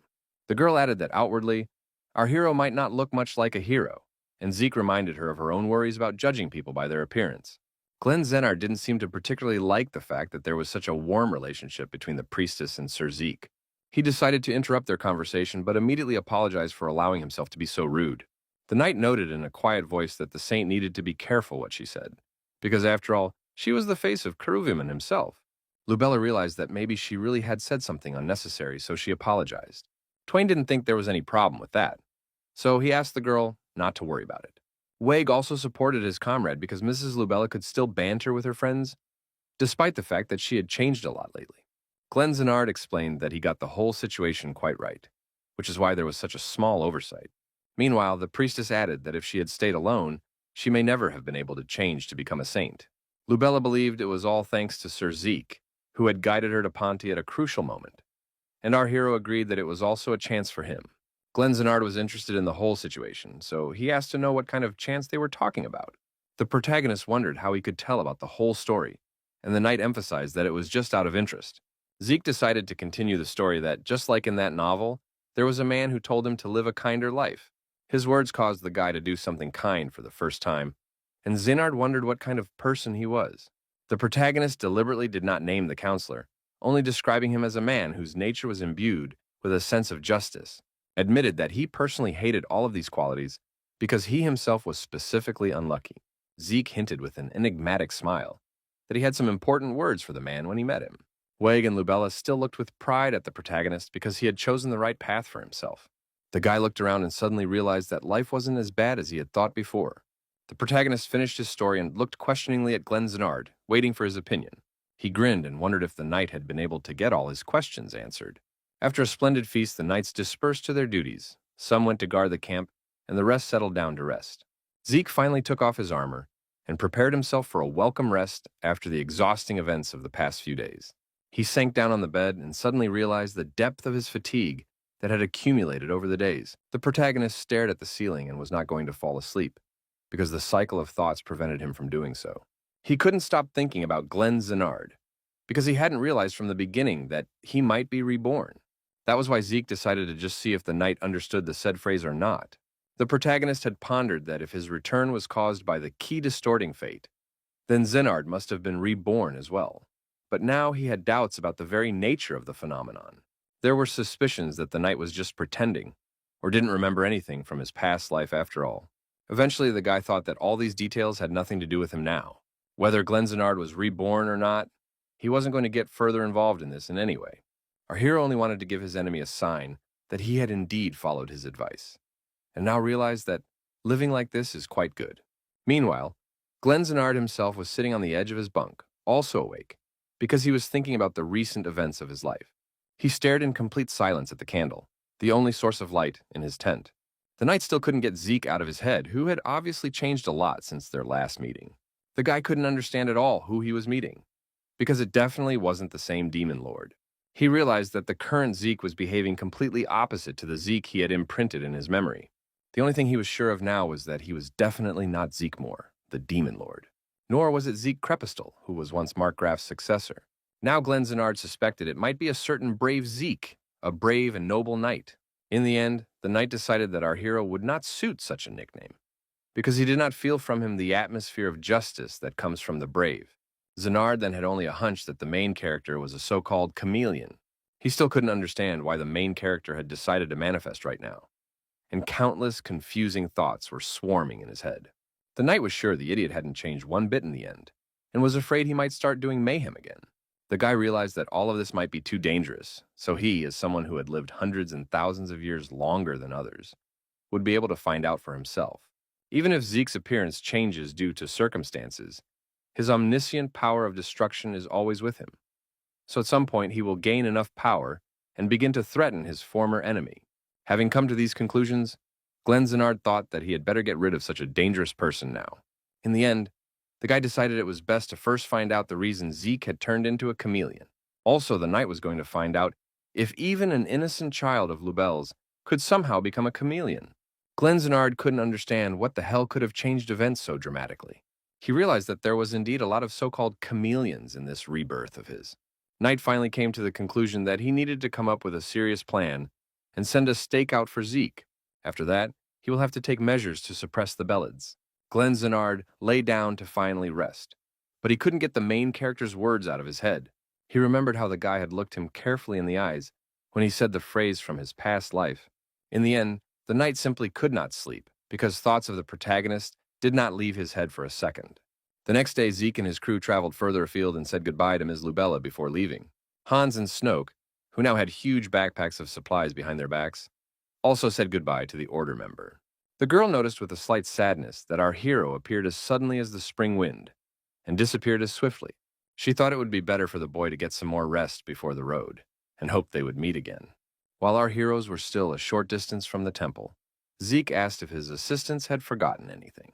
The boys confidently and with pride in their voices declared that they were doing just fine. With curiosity, they asked their mentor where they would be going this time.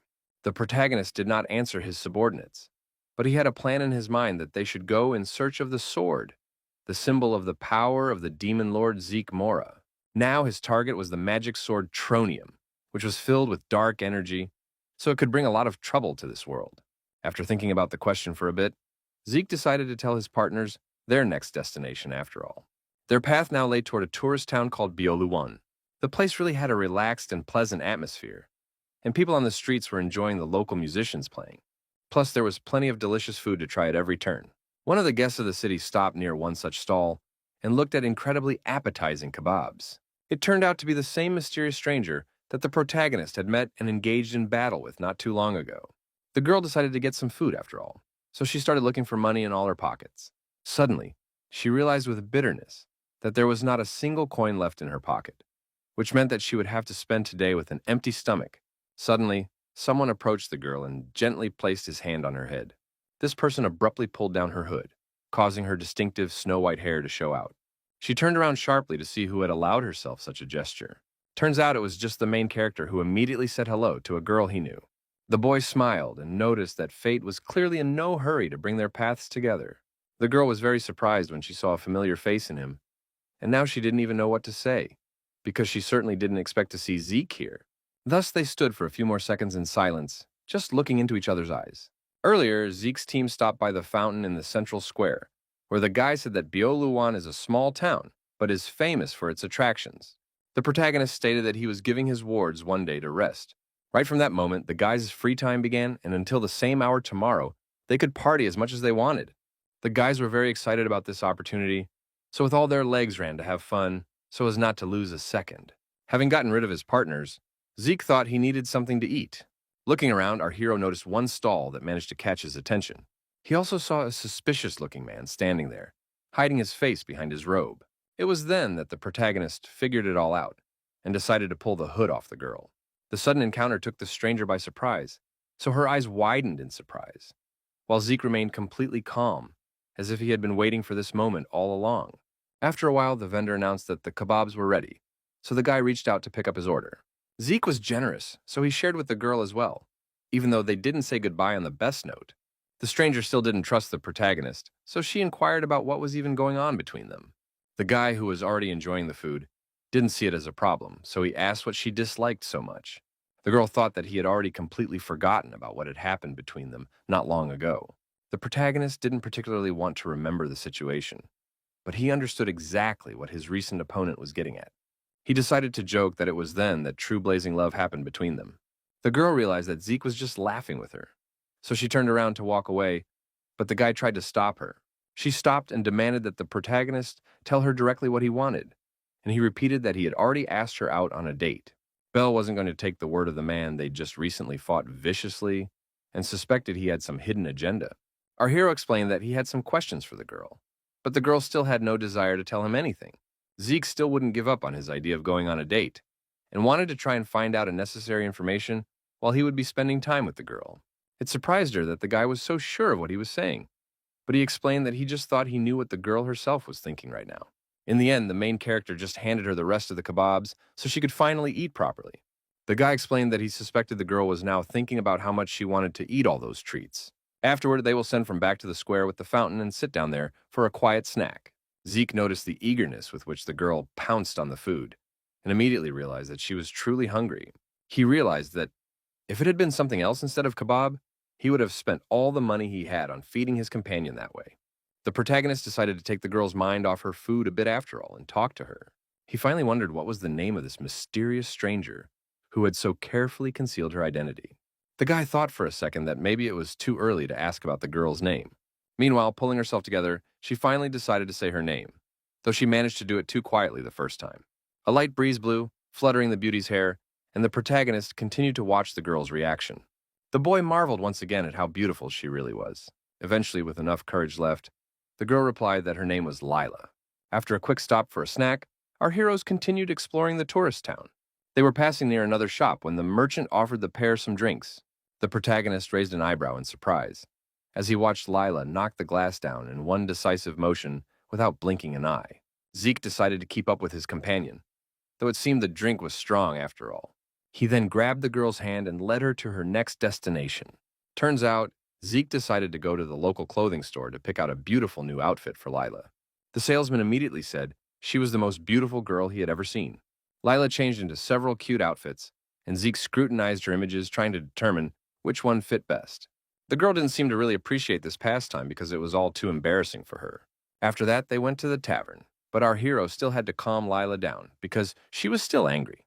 The guy emphasized that she should have made her own clothing choices for herself when asked to do so. Lila thought that the main character was just having fun with people like that, like some kind of puppets. Zeke explained that it was no big deal because he wanted the girl to just try a lot of different things, because any outfit was good for her. At that moment, their conversation was interrupted by a waiter who had just brought beer to their table. The protagonist held out one of the glasses to his companion and asked her to drink the drink. He was just offering the girl some refreshment, but she still looked at the guy in surprise. In the end, Lila didn't want to turn down a good drink, so she took a few large sips. With a loud clatter, the glass hit the table as Lila exhaled sharply. Our hero inquired if the beauty had been able to fully absorb all the beer. With a sinister note in his voice, Zeke asked her to assess the drink and informed her that he had managed to put poison in it. Lila wasn't at all frightened and jokingly remarked that beer with a drop of poison was just as good a refresher. After that, they locked gazes, trying to figure out what each of them had in mind. Even Zeke couldn't stand the suspense and still couldn't figure out who this mysterious beauty really was. The girl rejoiced at her slight superiority and asked the protagonist the same question. She wondered if the guy was the same Zeke she'd known for so long. The protagonist noted that he didn't remember a time when he had changed his name, and Lila suggested that he had only had time to change his last name. Zeke continued to pretend he didn't understand at all and assumed she meant Moore's nickname. For a few seconds, the girl was silent because she did not know how to answer our hero. What she really wanted to talk about was the fact that Zeke was now a brave. But even the guy himself didn't realize it. Lila then explained that she was just suggesting the main character that last name because it sounded better than some Moore. The protagonist said the girl's proposal out loud and thought about how his new name sounded. Suddenly, some cheers were heard behind their backs, and a whole crowd of visitors had already gathered at this place. Zeke noticed that there was a familiar voice amongst all these people, which made him want to intervene in this conflict after all. It turned out that Hans and Snoke, who didn't seem to expect to meet their mentor here, had intervened in the scuffle. Zeke tried to make his way through all this crowd, so he wouldn't leave his partners in trouble. Turns out some group of bullies had been harassing the guys and trying to get them into a confrontation. Snoke explained that the men had overheard their conversation and were now looking for a fight, though the boys didn't want to make a fuss, and Zeke emphasized that they'd done a poor job of it. Meanwhile, the leader of this gang noticed that someone stranger had decided to interfere in their serious conversation.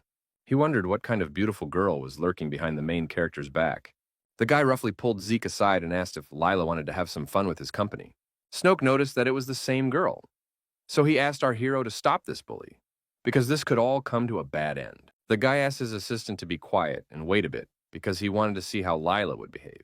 The bully kept up with the girl and started touching her with his hands, but the girl felt only intense disgust. He grabbed Lila's shoulder and promised that his guys could make it so they could have a lot of fun together. Eventually, the girl couldn't stand such disrespect for herself, so her eyes lit up with rage. Lila jerked back in disgust. With a lightning-fast movement, she dropped his arm. The guy liked this boldness, because it's not as much fun with an easygoing girl anyway.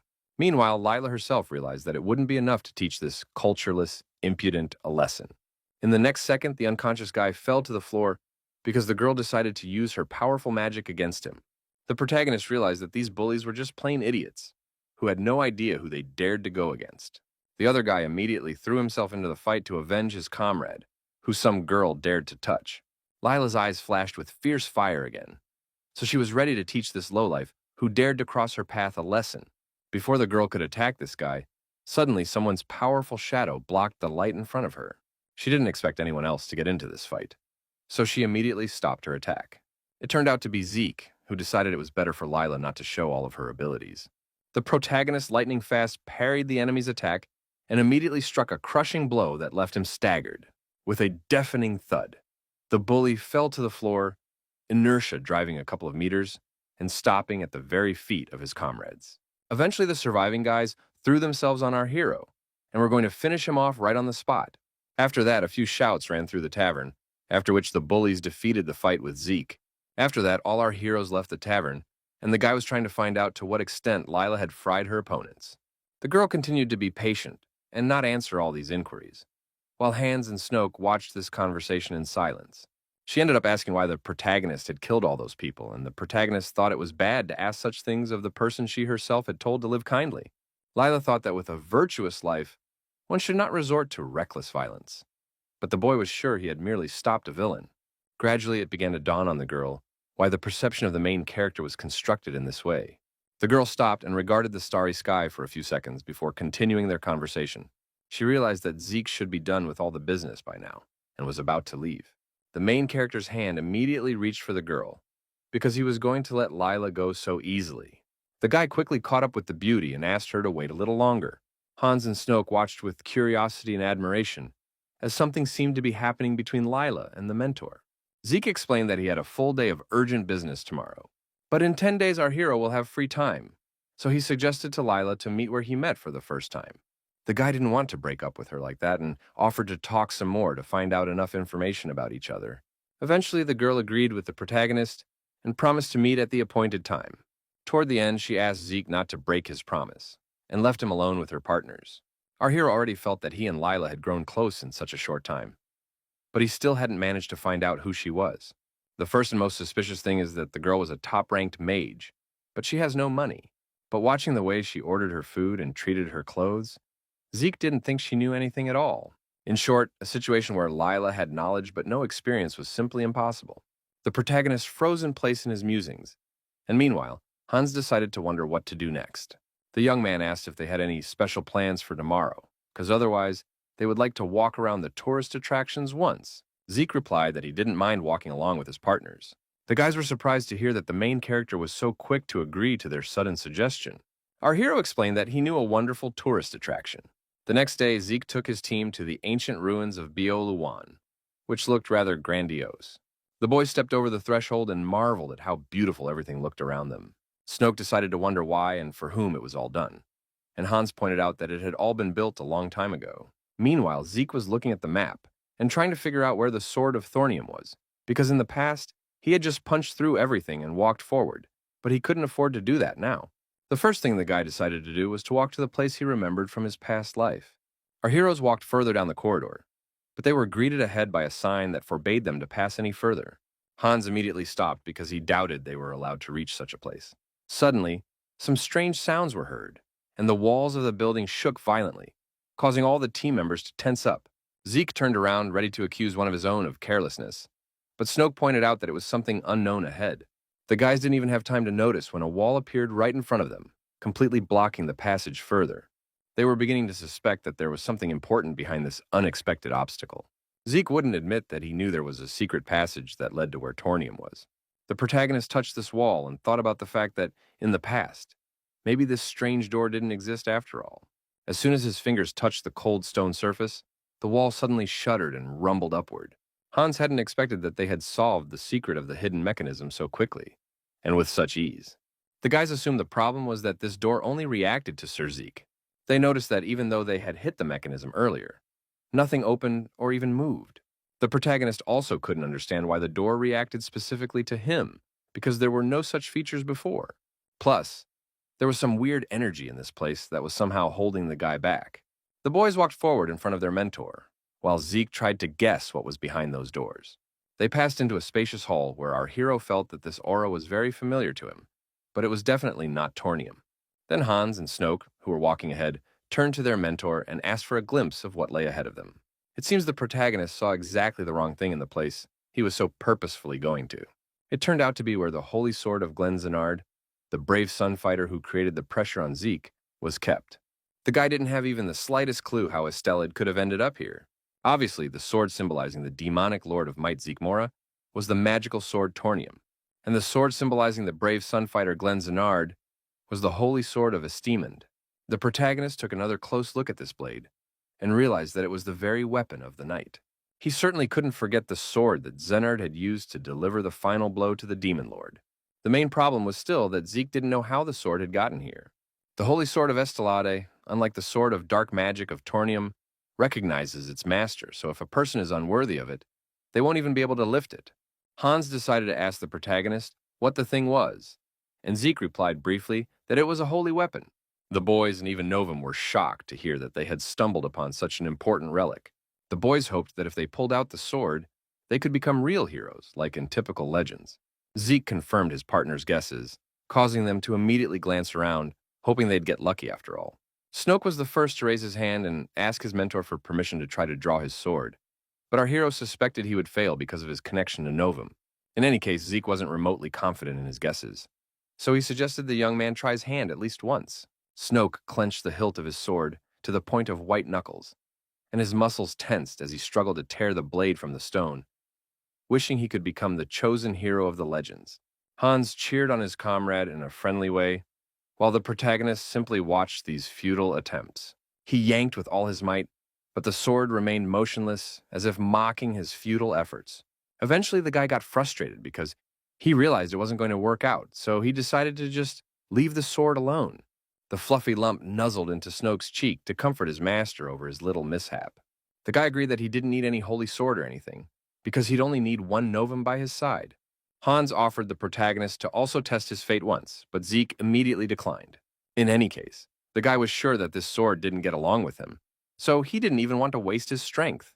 Zeke then asked if the young man would accept the challenge, but he didn't want to because he was afraid it wouldn't work out. The protagonist still didn't want to lose the opportunity to get his hands on such a sword, so he asked Hans to at least give it a try.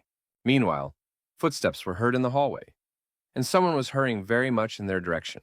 The boys immediately tensed up and prepared for a confrontation when they heard someone rapidly approaching. Zeke saw that the opposite side also had an exit to some other corridor. The protagonist thought it was people who had also come looking for the holy sword, because it sounded like the sounds of footsteps of fairly trained fighters. Now he was beginning to suspect that it might have been Glenn Zenard himself who had come for his rightful weapon. At the same time, the boys were keeping a close eye on this entrance so that the enemies wouldn't catch them off guard. Eventually, a girl who was wearing a very familiar dress ran out to them. Zeke couldn't believe they were about to meet this man in such an unexpected place. It turned out to be Lila, who for some reason was looking back as she ran towards our team. Our heroes, who were already ready to attack the uninvited guests, did not even know how to react to the appearance of their acquaintance. Zeke tried to ask what the girl was forgetting here, but he didn't even have time to finish. It turned out that Lila was being chased by a whole group of people in robes who wanted to trap her like a rat. The protagonist immediately asked the girl to get down, because he decided to immediately attack the members of the order he already knew.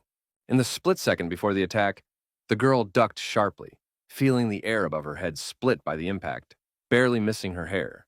The next instant, a deafening explosion shook the air behind the girl's back. The hot shockwave hit Lila's back with force, so she slumped to the ground and looked fearfully at what might have happened to her. Zeke immediately gave the girl a hand to keep her from lying on the ground again, and jokingly asked if these were her new friends. The girl explained that these were definitely not her comrades, as these people were just following her. Our hero inquired what was the reason for this strange situation, and Lila did not seem particularly in a hurry to tell. The guy kept joking and noted that the girl was now quite popular. Zeke watched as a whole crowd of strangers entered the hall, which turned out to be quite a few. The protagonist realized that these were the same guys who catch people one by one and abuse them. He demonstrated on himself that the strangers' uniforms were too similar to the assassins he had met many times before. The leader of this group then stated that they needed to completely change their plan because of the fact that strangers had interfered. He ordered his subordinates to let our hero and the Corps live, but Zeke and Lila certainly weren't going to give up so quickly. The rest of them, Hans and Snoke, the assassins simply decided to kill them because they didn't make much sense to them. In the next second, Hans was attacked by two opponents at once, so it was difficult for him to defend against such powerful attacks. Snoke realized that he could not stand by, so he quickly teamed up with Novum to help his comrade. The assassins froze in a daze as sharp stone spades appeared with a rumbling sound right under their feet. These rocks eventually pierced the bodies of the pursuers, who had no time to react to such sudden actions by Snoke. Zeke noticed that his charges were sticking together quite well, but it wasn't long before they would feel the difference in their abilities. Though both were excellent in many skills, the guy also realized that there was too little space, so Lila's larger-scale magic was difficult to apply as well. Despite all these obstacles, the girl was able to quickly defeat her opponents with her shortened spells. Aside from that, Zeke noticed that the assassin leader had the level of a subordinate devil, which was even higher than his own. Even without a magical dark sword, going up against such an opponent was a bit illogical. In the end, the main character's fears were justified, so he was unable to keep track of the enemy, who successfully attacked him from the back. Assassin immediately noted that Zeke's skills were weak for the level he was babbling, and began to concentrate the magic in his hands for his next attack. After that, a very powerful explosion sounded at the place where our hero used to stand, causing the guy's sword to fly off to the other side. Zeke's partners all stopped for a moment because they began to worry about his fate after being hit so hard. As a result, the protagonist could not stay on his feet and simply flew off to the side, crashing hard into the wall that stood in his way. One of the assassins turned to the captain and emphasized that Estelad was very close by, but he wasn't about to pay attention to that detail. The leader was certain that there was no way Zeke could somehow pull out the holy sword. He thought that was the end of it, so he suggested that his comrades stop and deal with other problems. The warriors had already begun to encircle Snoke and Hans from all sides, because they weren't going to waste any more of their time on those they were going to kill anyway. The core, as they called Lila, the assassins were still going to take the living. The captain wanted to say what on earth they should do about this chameleon and Estelad, but for some reason he stopped abruptly.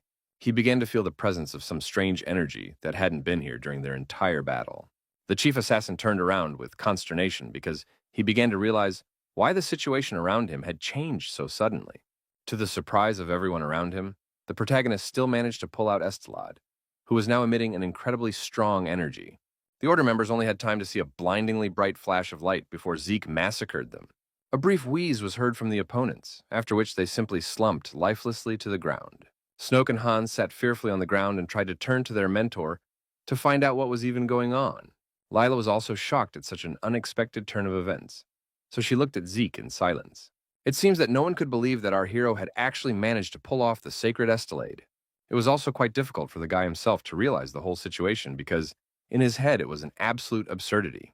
All of the assassins were still lying on the floor, which meant that they had been residually neutralized after all. The protagonist himself looked at the sacred sword with apprehension, because he had never before thought that he would be able to pull off such a stunt. All of this was due to Zeke being able to hear the faction captain's words, that he wouldn't be able to get his hands on Estelad anyway. The moment his opponents had their backs to the guy, he decided to test his luck and grasped the hilt of the blade tightly. The protagonist was very angry, so he couldn't fight his urge to charge the assassin with all his might right on the back of his head. Zeke didn't believe until the end that he would actually be able to pull Estelad out, because he never even dreamed that he would be able to use this weapon. At that moment, Lila finally found the strength to express all her emotions at what she had seen. She seemed startled, so she excitedly asked why our hero had pulled out the blade. The protagonist felt that this question was definitely not appropriate, because if he didn't, they would all be long dead. In fact, the girl had no idea how Zeke had managed to do it, and the guy himself knew perfectly well that only a decent person could get him out. Lila abruptly stopped talking, because she realized that our hero himself was aware of all these aspects. She didn't really believe that the guy was worthy of such an honor, but he didn't doubt the purity and nobility of his soul. Eventually, the protagonist decided to end this conversation by simply sticking his sword in the same spot where it had stood before. The girl couldn't understand why Zeke was putting the weapon back, but he explained that he wasn't going to use it because it didn't suit him. She immediately noted that the guy spoke as if he already knew how Estelade showed himself in battle. The protagonist himself thought that none of this mattered anymore, because he was going to get himself another sword anyway. Now that's when Lila began to suspect that the guy was going to get the demonic sword Tornium for himself. Zeke merely replied briefly that the girl had guessed everything on her own. Leaving the sword alone, the lad went to his partners and was glad that they had survived the fierce fight. He was about to move on because their goal was not here, and meanwhile Lila didn't seem to like it all at all. The girl swiftly approached the protagonist without words and abruptly grabbed him under the arm. Zeke didn't resist and watched with interest to see what his acquaintance was about to do. She just brought the guy over to the sacred sword again and asked him to get it after all. But our hero didn't understand what it was all for. Lila didn't explain anything and just said she'd rather take Estelad than the dark Tornium. Zeke still didn't want to do it because the weapon already had its owner. But the girl still insisted that the guy had chosen the path of goodness for himself a long time ago, so he should take Estelad. The protagonist believed that even with virtue, there was no law ordering him to take exactly the sacred sword with him. The girl was silent for a few seconds, realizing that she was going to have a very hard time agreeing with the stubborn Zeke. She squeezed the guy's hand even tighter and emphasized that he just wasn't allowed to do that. Lila once again looked with a piercing look directly into our hero's eyes and asked him to take Estelad specifically. The boy thought for a second because he suspected there was something very important about it. Suddenly, he felt a sharp pain that pierced his entire body at once. The protagonist immediately took his hand away from Lila because he couldn't understand the reason why all this happened. It turned out that the pain was in the very finger that held the fate-changing key, which was definitely not a good sign. Meanwhile, Estelad suddenly began to release his energy, though no one had touched him so far. In the next second, a golden vortex formed around our heroes, but the protagonist still didn't realize what was happening. The bright tornado grew larger and larger, causing Hans and Snoke to fear for Sir Zeke's fate. There was nothing they could do about it, so they only observed this very strange phenomenon. Zeke suspected his acquaintance might have done it, so he decided to ask her directly about it. The girl lowered her gaze and replied uncertainly that it wasn't her magic. She suspected it was the sacred sword trying to forcibly transport them to some other place. The protagonist now realized that he had taken this situation far, that now he had no turning back. Then he decided to turn to his wards, who continued to stand near the golden vortex until now. Zeke explained that he would stay here for the time being, and if he didn't show up, the guy should be the first to head back to town and wait at the inn. Hans was particularly reluctant to make such terms, because he realized that their partner could get hurt without help. Plus, there was the problem that only Sir Zeke could open the door, but our hero suggested the boys use the way Lila had come. The girl noticed that that road was also blocked, but immediately, with the help of a spell, she decided to give the guys one thing. In the next second, a precious ring with a beautiful red stone flew out of the powerful flow of energy.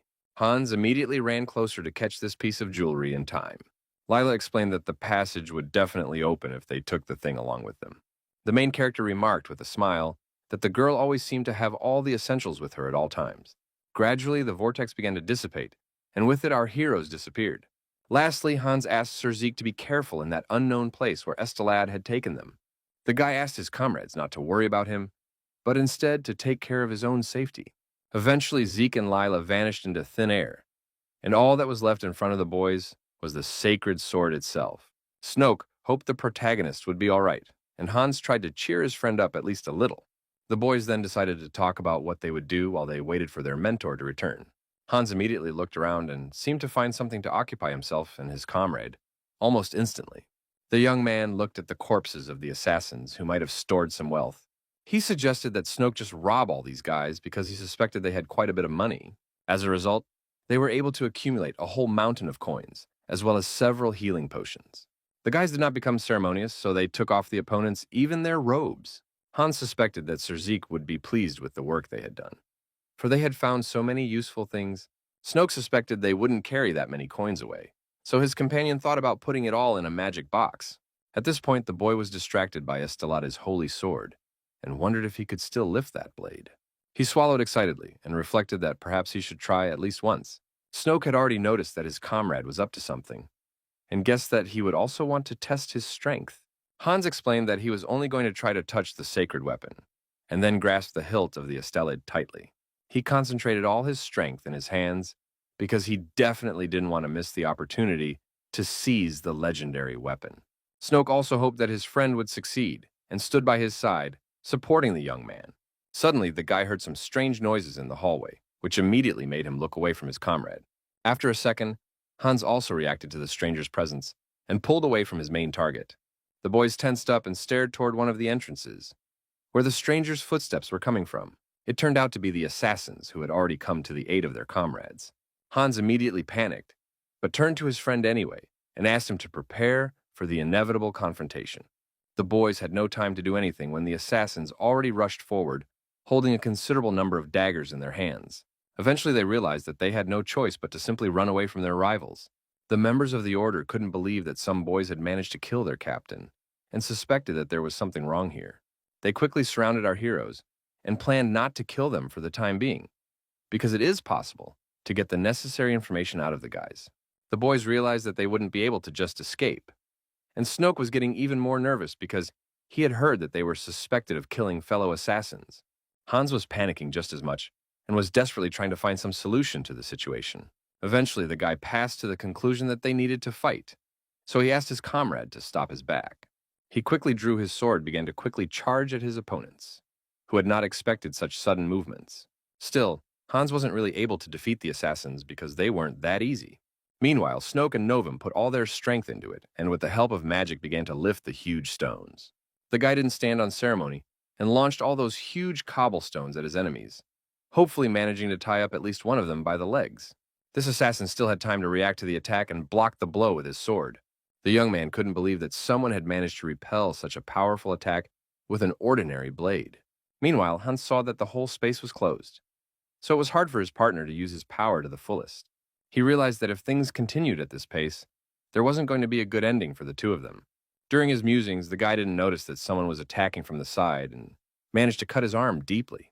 His opponent then kicked Hans squarely in the chest, and Hans couldn't believe he had taken the fight off so easily.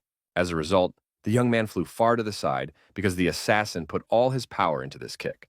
The other order members immediately rushed to their comrade's aid and were about to quickly deal with the helpless Hans. Snoke looked on in horror at all this, but could not help his comrade because he still held the stone shield. Meanwhile, the guy still found the strength to pull himself together and continue the battle with his opponents. At the last moment, Hans finally raised his sword to defend himself from the assassin's attack. At the same time, the man, seeing the guy's low level of strength, made sure that it wasn't the captain being killed after all. Hans had been thinking all this time that they couldn't continue this fight because the difference in strength was too great. At that moment, he was just beside Estelid, who was still standing in his seat. The boy immediately remembered how effective this holy sword had been against the past group of assassins. He hoped that if he could get his hands on this weapon, he could replicate Sir Zeke's own attack. Hans, hopeful that his plan would work, gathered his remaining strength and shoved one of his opponents away from him. He bought himself some time, so he managed to run up to Estelid, not stopping to think that this was the only way he could save himself and Snoke. The guy looked carefully at his target and tried to calm down a bit, because he now had such a responsibility in front of him. The assassins decided to watch him attempt the impossible, and were certain that the level of a young man like Hans would never be accepted by Estelade. The rest of the order just laughed, and a frightened Snoke was very worried about his comrade.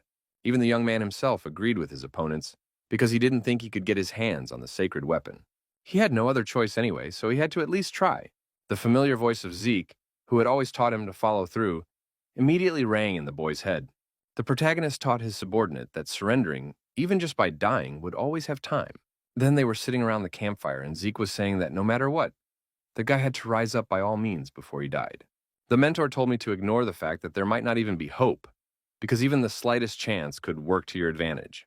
Remembering all these instructions from our hero, Hans put all his strength into one last time to snatch their last chance at salvation. Eventually, Estelade gradually succumbed to the young man's persistent efforts, and little by little began to shift his position.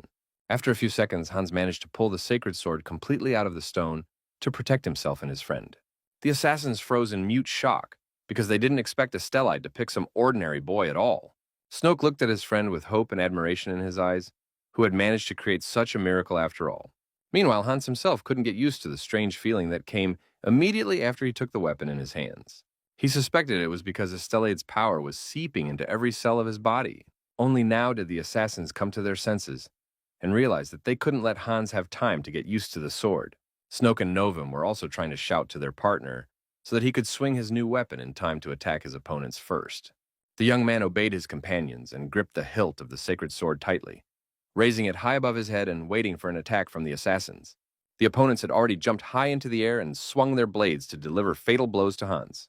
Obviously, the guy wasn't going to give up that easily, so he swung his sword to retaliate against his opponents. At the same time, the golden vortex had already transported the protagonist and Lila to the right place. Zeke looked around and immediately noticed that everything was in the same place they had found before the move. Lila immediately used her powers to explore the area they had gotten to. The girl sighed heavily and disappointedly informed our hero that even teleportation didn't work in this place. So all they had to do was walk around. After that, our hero silently went on to further explore the building in which they seemed to be alone. Only now did Zeke realize that it would be a good idea to ask what the girl herself had forgotten in the ruins and why those pursuers had followed her. Lila was quiet for a while because she didn't seem to particularly want to answer those questions. Our hero didn't like the fact that the girl was trying to keep silent again, so he emphasized that, whoever he was, but still he saved her life. Then Lila replied briefly that she herself didn't know the exact reasons for the chase, and the guy suggested that the problem might have been lurking in her memories. She immediately agreed with the protagonist's speculation, but suspected there was more to it. Zeke suddenly stopped in place and grabbed his arm again, causing his body to once again be pierced with incredible pain. Lila saw that something was wrong with the guy, so she asked if he was okay, and the guy explained through force that his arm was hurting badly. She noticed that our hero didn't have any wounds and couldn't understand the reason why he felt so bad so abruptly. Zeke still continued to feel as if his fingers were burning with fire. The girl speculated that the problem might have been inside the main character's body, since there was no sign on the outside. Layla tried to search to see if something could have gotten stuck in the limb, and finally noticed some important detail. The boy immediately looked at his hand in surprise, not realizing what it could possibly be hiding. Only now did he realize that it was the fingernail that held the key that distorted fate that was to blame. Meanwhile, Hans, who had just gained new strength, continued to fight valiantly against his opponents. The assassins only had time to dodge the numerous blows and could not attack back. Before the undeniable power of Estelid, the assassins scattered, their confidence replaced by animal fear as they realized that their skills were insignificant for such a confrontation. As a result, Hans was still able to defeat these opponents, and was now trying to calm his breathing after such powerful attacks. Because of Estelid's power, the guy felt as if he could defeat anyone who came to these ruins. Meanwhile, the assassins were holding onto their lives with their last strength, but it was no use at all. The young man thought that these guys were not worthy opponents for him now, but he also realized that he needed to calm down and soberly assess the situation. He remembered hearing Sir Zeke say hundreds of times that excitement was a fatal factor during a real battle. Hans held onto his heart to calm its beating at least a little, and tried to keep his composure. Meanwhile, the leader of the assassin group realized that the situation looked too lousy, so he decided to use a backup plan. He took out a bottle of an unknown potion from his pocket to use right now.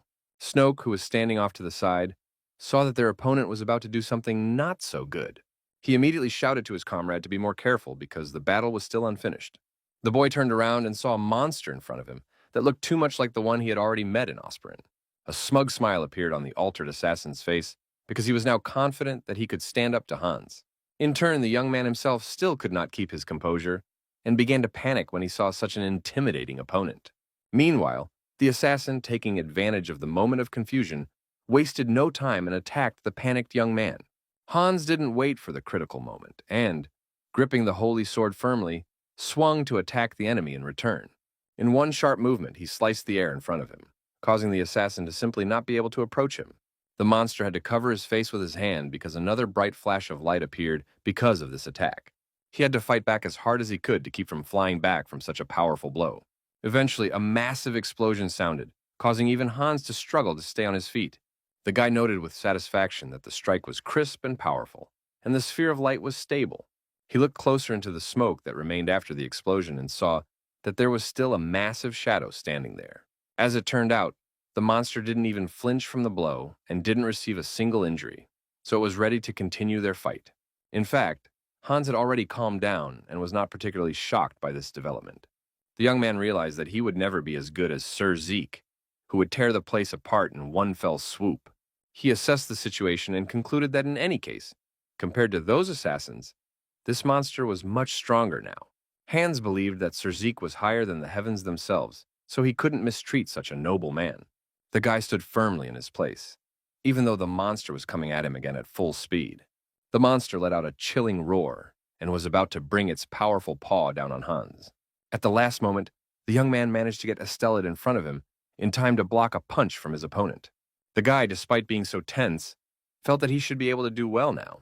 He was going to use the skills Sir Zeke had taught Hans because he had failed because of his ability. Assassin was beginning to suspect that the young man was up to something after all, to change the course of their battle. The tension between them grew so high that both of them had to recoil in opposite directions. Eventually, the leader of the faction could not stand this overwhelming atmosphere and began shouting insults in Hans's direction. The young man realized that he had managed to get his enemy emotional, which played into his hands and opened the way for the next attack. In the next instant, Hans made one precise strike with Estelid, which simply severed the monster's head. The leader's head hit the floor with a thud, and his men recoiled in horror, realizing that they were now next. The young man's eyes flashed with cold fire as he turned sharply toward the remaining assassins. He didn't hesitate, and with a few sharp moves, he quickly disposed of the remaining opponents. All this time, Hans kept the advice of the protagonist, who talked about learning the enemy's weaknesses first. It seemed like the young man was only following orders from Zeke, who wasn't even around, but he was still helping his subordinate. The guy wasn't going to stop, so he continued to masterfully wield the sacred sword. He remembered that enemies should always be beaten to a pulp when given the opportunity. After that, Hans was able to stop for at least a second to catch his breath from such an intense fight. He looked around once more to make sure that all the opponents had been defeated after all. Hans then raised his sword high into the air in joy and joyfully announced that they had succeeded in defeating the assassins. Snoke immediately began to praise his comrade, for he showed that he was indeed worthy of his sacred weapon. It turned out that another of the assassins was still alive, and declared that this was not yet a residual victory for the young man. He stated in an ominous voice that the guys would die anyway, despite the fact that they had managed to win this battle. This member of the Order was sure they would disappear along with all the nightmares found in this cursed city. The guys were not on a joke afraid, because the words of their opponents sounded too convincing. Meanwhile, the protagonist was finally able to get the fate-changing key out of his finger, so the pain finally went away. Lila looked apprehensively at the strange thing the boy now held in his hands. Our hero immediately inquired as to what his companion knew about this artifact. The girl only answered that one fact troubled her, but now she was no longer sure of her conjectures. Zeke seemed to guess that she knew about the key before, but it was hard to tell anything from Lilu's strange reaction. Then the guy only clutched tightly in his hand the artifact that was the cause of all the events that were now happening to him. He felt as if the thing was pointing their way and assumed they needed to go straight. The protagonist suspected that the two of them and Lila would have to travel quite a long way on foot. The guy hinted with a smile that they could spend that time having her clarify any questions he had. He was glad to learn even something insignificant. So he asked Lila to tell him everything she knew. Looking away, the girl agreed to answer questions that would be amenable to the knowledge she had. The protagonist was pleased with this attitude, so he proposed to his companion to continue his journey further. For a while, they walked silently further down the deserted corridors, pondering what they could discuss. Lila turned to the guy and wondered if the guy had decided what he wanted to ask her. Our hero had already roughly figured it out, so the girl asked to finally start this conversation, but emphasized that she would answer exactly 3 questions. Zeke didn't appreciate his partner restricting him so much, because he wanted to know a lot of things, and Lila had already considered not answering at all. The guy wondered what would happen if the girl couldn't answer his question, because he suspected she had some memory problems. Lila immediately averted her gaze in embarrassment and quietly confirmed the main character's words. She asked Zeke not to worry about it, because anything that doesn't get answered, she won't count towards those 3 questions. Eventually, the guy decided to agree to these terms, and the first thing he decided to do was ask what his partner's real name was. The girl was surprised by such a question, because she had mentioned before that her name was Lila. All this time, the protagonist thought it was just a pseudonym she made up hastily when he asked about her name for the first time. Zeke then assumed her name was Kor, just like what the guys who knew her for their target called her. But Lila irritably dismissed that assumption. The girl once again replied briefly that her name was actually Lila, but it was clear from the look on her face that there was something wrong with that after all. The protagonist looked at his partner carefully and tried to figure out how he should interpret that answer. To his senses, what the assassins called her Kor had some other meaning. Zeke assumed the problem was that the girl just wanted to give up her real name, or it didn't exist in the first place. Our hero felt that he still had something important, so planned that second question where not Layla a little stronger, and asked how she knew all the things she had told so far. To this question, the girl knew a clear answer and said it was all from her dreams. Zeke didn't seem to expect to hear such a response at all, and wanted to clarify what Lila meant. The girl said that she used to dream about the future of 2 people she didn't know. One of these heroes held the sacred sword, was a fighter of the sun protecting the world. The other, however, waved a dark magic sword, arrogant of the same world, demonic lord of might. The main character was shocked when he heard such stories from his partner, because it was all about his 2 lives. Lila went on to say that in her dream it was as if she had felt what these characters had seen and felt. The boy inquired how the strange dream ended, but the girl replied that the ending was always different. In some variants, this confrontation was won by the Overlord, and in some moments, by the Sun Fighter. In addition to this, there were even such variants of events when both opponents simply die, and once they are surprised because a completely different future opens up before them. But either way, their future ends in a conflict between the Sun Fighter and the Demon Lord of Might. Zeke then decided to ask if there was more specific information about just such a future. But Vela didn't know the details due to her memory not being complete. Our hero immediately inquired as to why the girl's memories were incomplete, but the girl noted that 3 questions seemed to have ended already. The guy immediately stopped his partner and became indignant because he still had one more question to ask. Lila couldn't understand where the guy had gotten such an obsession with questions, and assumed he was in the same situation as her. She guessed that our hero had also seen his future and gotten information about it, which was the reason he was trying so hard not to become a demon lord and Zeke more. The protagonist only now realized that all this time, the girl had been thinking just that. He realized that this fact was similar to what he had been thinking all along about Lila being reborn. From the girl's story, Zeke realized that this was all very similar to their past history with Glenzanard. Maybe if she saw many options for the future, it means that, in general, there is a lot of potential in the future.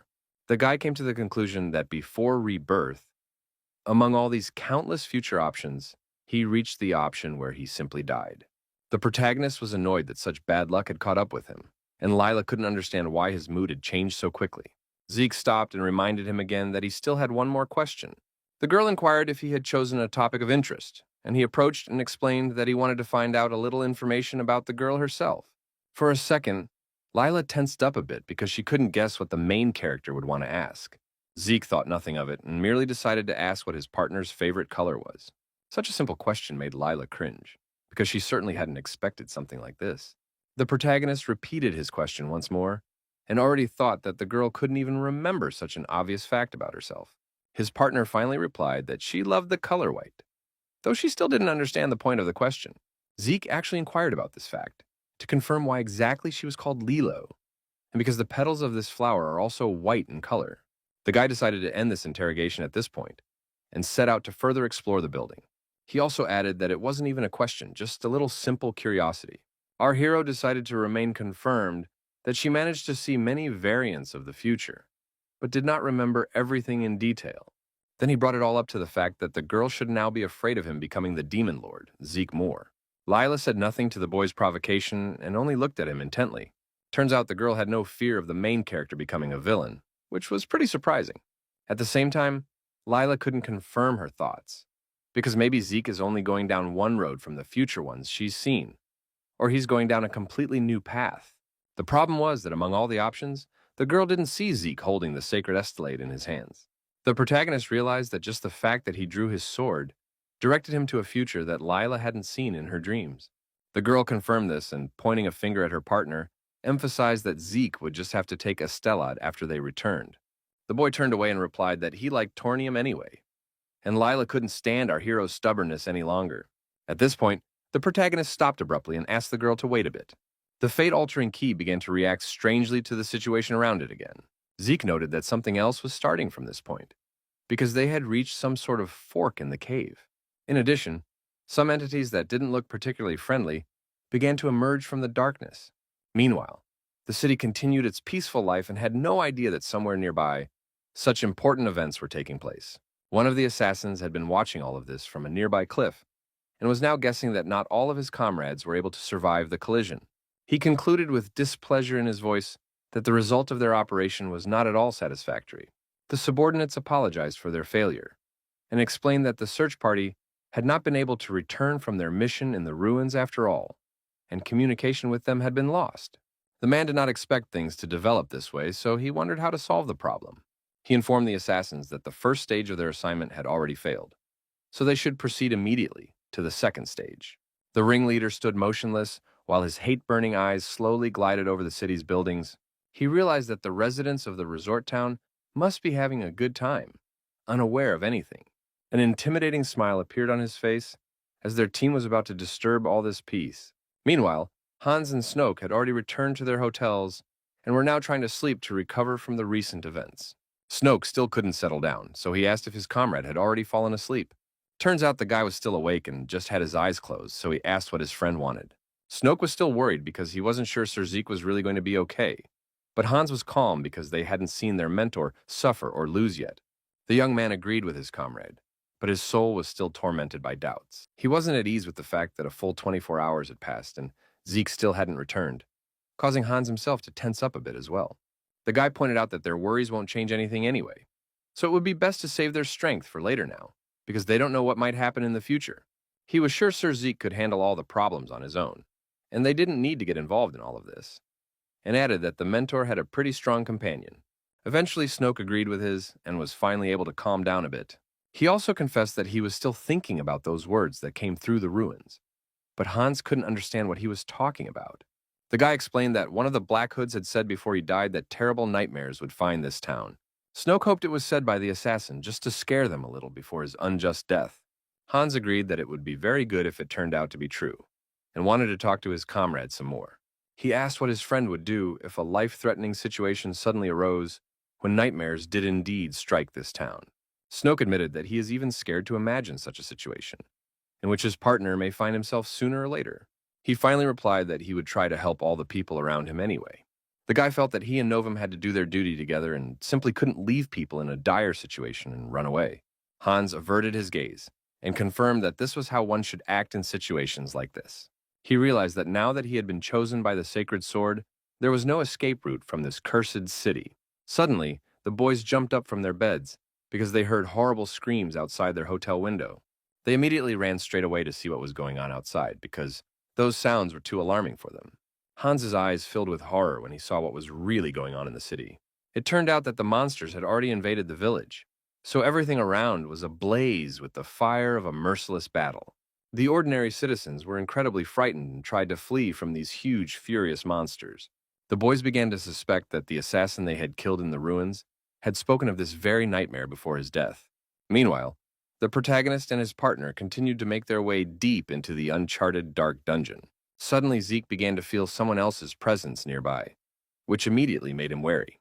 The boy gripped the hilt of his blade tightly, for he suspected he should have prepared himself to face his opponent. Lila also sensed something amiss, and immediately lifted her head up to see which side the danger was from. Turns out there was some very nasty growth on the ceiling that was a potential threat. The bubbles on it were starting to bubble up more and more, which didn't look particularly safe. Eventually, some sort of creature burst out of this and immediately headed towards our heroes.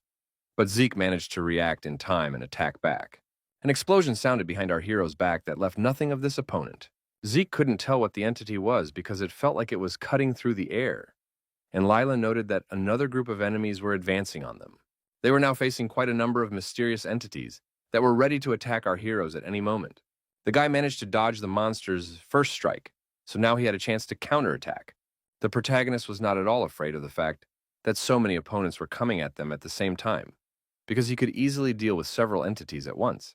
Then, one of the monsters released a rather powerful attack that flew straight at Lila, who was still unable to group up. Eventually, the girl finally came to her senses and began using abbreviated spells to deal with her enemies. In the next second, magic projectiles flew into the bodies of several monsters, leaving through holes in their bodies. The protagonist noticed that there was no end to the monsters, so he couldn't even taste the flavor of the fight. He wondered if his partner knew any information about these guys, but nothing came to her mind. Zeke realized that this was only complicating an already difficult situation because they didn't even know where this mysterious tunnel led. He asked Lila how much longer they had to hang around here, because they'd better get back soon. The girl couldn't answer that question, so she asked if the protagonist was worried about his students who stayed outside. Zeke wasn't particularly worried because he had trained the boys enough that they were now following his instructions well. He only thought they were both dreaming silly dreams, which might even be a little dangerous. But Lila couldn't understand what he was talking about. The girl immediately remembered that back then in the bar, the main character had said slightly different things. Zeke understood what Lila was implying, and as he cut through another opponent, he remembered that Hans and Snoke had always wanted to be heroes. Lila was surprised that young men with such grandiose dreams would submit to Zeke so easily. Our hero didn't see this as a problem because he was sure there was no one who knew as much about heroes as he did himself. The girl didn't bother to be ceremonious and started just crushing the entities with her feet, which all this time wasn't ending. She, after listening to her partner, had implied that his underlings should act quickly if they had such dreams. Zeke answered nothing to his companion's words and only looked at her intently. At the same time, the fire was increasingly enveloping the city, the fate of which was now in the hands of Snoke and Hans. The boy, who was also an ordinary local resident, was desperately trying to escape the clutches of one of the huge monsters. He was running so hard that he couldn't keep up with his speed and just tripped, falling hard to the ground. The child couldn't do anything about his fate, so he just looked at the monster with his huge eyes that were brimming with tears and fear. Suddenly, someone decided to come to his aid after all, and shielded him from this incredibly scary creature. As it turned out, it was Hans, who couldn't stand by when he saw that something very bad was about to be done to an ordinary kid. Although the monster's strike was very strong, the guy was still able to resist it and defend himself with his blade. The events are once again transferred to the main character, who still continued to fight against a large number of dark entities. In any case, he and his partner had managed to get further, and now they were in the shadow base, where everything was just swarming with them. Lila began to concentrate her energy again and asked the guy to get out of her way so she wouldn't hurt him. She began to recite spells, and several huge spheres of thunderstorms appeared around her that were to destroy any opponent. When the girl finished reading the right words, everything around flashed with light, and the shadowy entities simply dissolved. Even the protagonist almost fell under the hot hand of his partner, but at the last moment managed to bounce back from a powerful lightning strike. In the end, in just a second, Lila was able to get rid of all those dangerous monsters. It seems that this was just a normal trick for Lila, so she carefully fixed her hair and confirmed that she was able to deal with her opponents. The protagonist suspected that his partner had deliberately tried to hurt him, but the latter didn't see it as a problem because it didn't hurt all that much. Meanwhile, the fate-changing key continued to guide our hero and, for some reason, glowed sharply bright. Lila assumed it signified that they were almost to their destination, and Zeke confirmed that he could sense something deep within this cave. Our heroes didn't waste any time and hurried forward to find out where the artifact was trying to lead them. Eventually, they came to the right place, but Zeke couldn't figure out what it even was. In front of them stood a strange sword that looked like a tree embedded in stone. The protagonist definitely didn't expect to see another blade here and couldn't even guess what it all could mean. Suddenly, he noticed that the key had started to move on its own, and he just decided to let it out of his hands to see what would happen next. In the end, that small twig headed towards the sword as if it was the missing part of it. In the next moment, the fate-changing key had indeed fused with this weapon and became one of its many branches. The protagonist and his partner watched with wonder in their eyes as the sword simply absorbed the artifact. Meanwhile, the blade, which had now fully recovered its own strength, glowed with a bright green light. Zeke couldn't understand what it was, but his partner couldn't help it in any way because she hadn't seen anything like it in her visions. Meanwhile, the sword began to shake as if to hint that someone should pick it up. Lila also thought that the weapon itself beckoned to our hero, so she asked him to try to get his hands on this unknown blade. Zeke began to guess that this sword was the main body from which the key that distorted fate had broken away. He finally decided to take his partner's advice and gripped the wooden hilt of this blade tightly. The boy immediately noticed that the weapon was warm for some reason, though all the other swords were always cold when he first touched them. All this time, the protagonist never left the feeling that it was as if he was holding a real human hand. Suddenly, Zeke felt an even stranger sensation that made him tense up a bit. The protagonist immediately thought that something similar to a spell had been used against him. In the next second, his entire body began to be enveloped in mana, strengthening their bond with the sword in their hands. As a result, a massive explosion sounded, causing Lila to have to cover herself with her arms to avoid any injuries. The girl looked apprehensively in the direction where her partner was standing to make sure he wasn't hurt. Turns out Zeke was fine, and it was all due to the fact that he had just made contact with the weapon in his hands. The protagonist also exhaled in relief because he didn't realize that the sword could cause such an explosion. He looked at this very interesting weapon with a smile and now thought his behavior was rather surprising. At the same time, Hans continued to desperately confront his opponent, who obviously had much more strength, and asked the rescued boy to run away from here faster. The child ran from the battlefield in tears and thanked the brave hero for saving his life. It was already too hard for the young man to keep resisting the pressure from the monster, so something had to change in their fight. With one precise blow, Hans managed to flip the monster's arm away from him and blade his body. Blood rushed from the monster's throat, its strength drained, leaving only hoarse death rattles. The guy immediately turned to his partner and asked him to first evacuate the people who were outside the city gates. The knights who stood guard over the city also tried to confront the monsters, but it was almost an impossible task for them.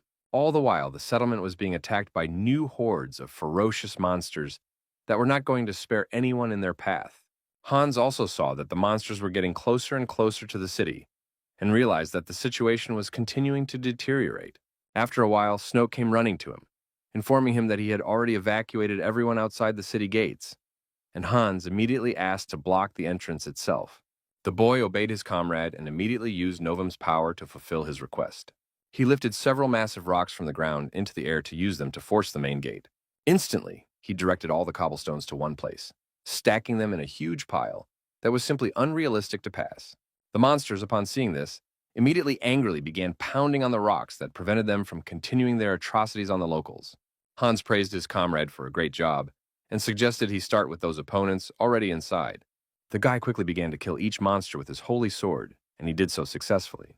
The rest of the enemies were dealt with by Snoke, who pierced them through with his huge stone spikes. Knights also did not stand aside and helped our heroes to deal with all these monsters. Snoke quickly surveyed the area after the sweep and reported that there were now no monsters inside the castle. Now the young man could take a little break because half of their plan was already done. Plus, while they were fighting back, the support troops had already arrived here, so now it was possible to steadily stop the monsters. But there was still no relief in Hans's eyes, for he was still filled with the feeling that their troubles would not end so easily here. Plus, he guessed that the very nightmare that the guy from the ruins had told them about was happening now. At that moment, our hero's fears were justified, and behind his back, there was an explosion that scattered the stone barricade in different directions. Everyone immediately turned around to see what had happened at the scene of the sudden explosion.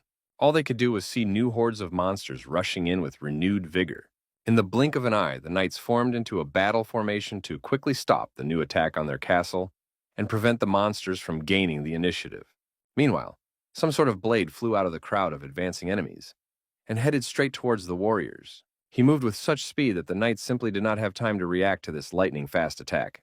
Our heroes watched in horror as one by one their new partners fell to the ground and didn't know what to do next. At this moment, one of the Black Hoods, who was the leader of this whole nightmare, appeared among the crowd of monsters and fire. After massacring the knights, he had lowered his weapon and was now looking intently at the boys, whom for some reason he was in no hurry to attack. Turns out this assassin was just coming for the guy who held the sacred Estellate in his hands. Hans certainly didn't expect to hear that he was one of the Black Hood's main targets. The person who was hiding behind the robe asked who this guy who managed to get his hands on the legendary sword was. For a few seconds they stood facing each other, scrutinizing who their potential opponent was. Hans realized that this mysterious assassin was already aware of the sword he was holding. It was now obvious that this warrior in the robe was also on the side of that squad from the ruins. Only now did Hans realize that he had made a serious miscalculation and immediately turned around to see what was happening to his partners. It turns out that many knights could no longer resist the infiltrating monsters and were getting very seriously injured by them. For the monsters, ordinary humans were no problem at all, so they quickly dealt with any target that blocked their path. The boy was now convinced that this was the very nightmare the dying Black Hood had told him about. He looked around, and the reality around him seemed like the real most nightmarish hell. The knights were not going to give up so easily, so they tried to stop the new army of monsters that was advancing on their city so fast. Some of them threw themselves directly at the leader of this entire horde, but he didn't seem to be afraid of his enemies at all. The Black Hood continued to stand still and only threw his heavy gaze at the warriors before brutally massacring them. He gripped the hilt of his sword tightly and began to fill it with his dark magic. With one swift movement, the assassin was able to instantly decapitate all the knights that had swarmed towards him. One of the city's defenders managed to survive after all, and couldn't believe that the opponent was able to do something like this to all of his comrades. Meanwhile, Black Hood wasted no time in swinging his weapon to take out the last knight. Also at this moment, the soldier was surrounded by huge monsters that didn't even give him a chance to escape. The knight was helplessly petrified, and his body was gripped by a chilling horror at the realization of his imminent doom. Then Snoke intervened in the situation, asking the warrior to duck so he could use his earth magic. In the next second, the stone spikes simply pierced through all those giant monsters that couldn't resist such power. Hans also came to the rescue, so he asked his comrade to save at least one opponent for him. Guy quickly picked up the knight's weapon from the ground and handed it to him so the warrior could continue his battle. Recovering from all of this, the soldier immediately thanked Snoke for saving his life. The young man asked everyone to pull themselves together because right now every person was counting on them. And Novum backed up his master's words with his squeak. In the next second, Hans already threw himself at the new monsters and called out to Snoke for help. The knights were a bit shocked at how the guy still hadn't lost faith and didn't even know what to do next. They watched as Hans fearlessly went first into battle and dealt with every enemy in his path. Snoke, keeping his distance, used his magic to protect his comrade from the back. Then a stone hawk appeared from the ground, ready to destroy every rival who dared to sneak into the city. After seeing this, a spark of hope flashed in the eyes of the knights that they could defeat all these monsters. The leader of the knights finally raised his sword into the air, and, in an attempt to support his soldiers, ordered them to put all their fear aside. He asked the warriors to remember that brave Hans and Snoke were fighting alongside them, so they must also protect the residents. Feeling a new burst of strength, the knights bravely threw themselves into battle and dealt harshly with monsters and Black Hoods alike. The leader of this, she-white on the settlement only, watched as his team began to lose again. His eyes immediately lit up with anger and discontent, because up to this point, he had been confident in the strength of his subordinates. Black Hood turned in the other direction and saw Hans there, fighting one of the monsters and completely unaware that his back was completely exposed. The guy continued to wield his weapon masterfully, so the monster couldn't resist him for a couple minutes. At this moment, he finally sensed that someone was about to attack him from behind. and quickly turned around to react in time to the unexpected blow. The young man had a well-trained reaction, so he was successfully able to defend himself against the opponent's attacker with the help of Estelade. The Black Hood's strength was quite powerful, so Hans had to try his best to withstand this blow. Now the assassin froze for a moment because he was shocked that the guy could stand up to him after all. The assassin's eyes ran frantically over Hans's figure, because he still couldn't believe that some kid could gain such abilities. The Black Hood was angry that some ordinary boy had to get his hands on the legendary Estelade. The events now shift to the ruins where the breathless bodies of the defeated assassins still lay. In the place where Estelade used to be, the golden vortex that once took our heroes has reappeared. Zeke and Lila were finally able to return from the unknown location and now marveled that they had just gone back to the very beginning when they had taken that strange sword.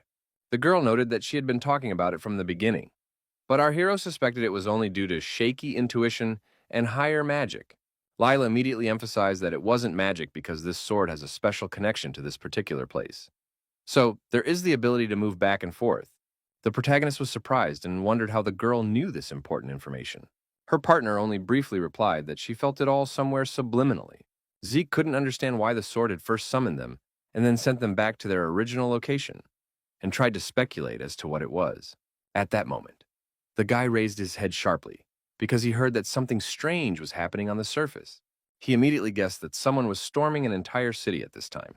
The protagonist wanted to announce that the first thing they would do was go out and look at the situation, but he couldn't finish because he saw what was happening in the hall around him. He hadn't expected to see so many rival bodies here and assumed it was Hans and Snoke who had decided to try so hard.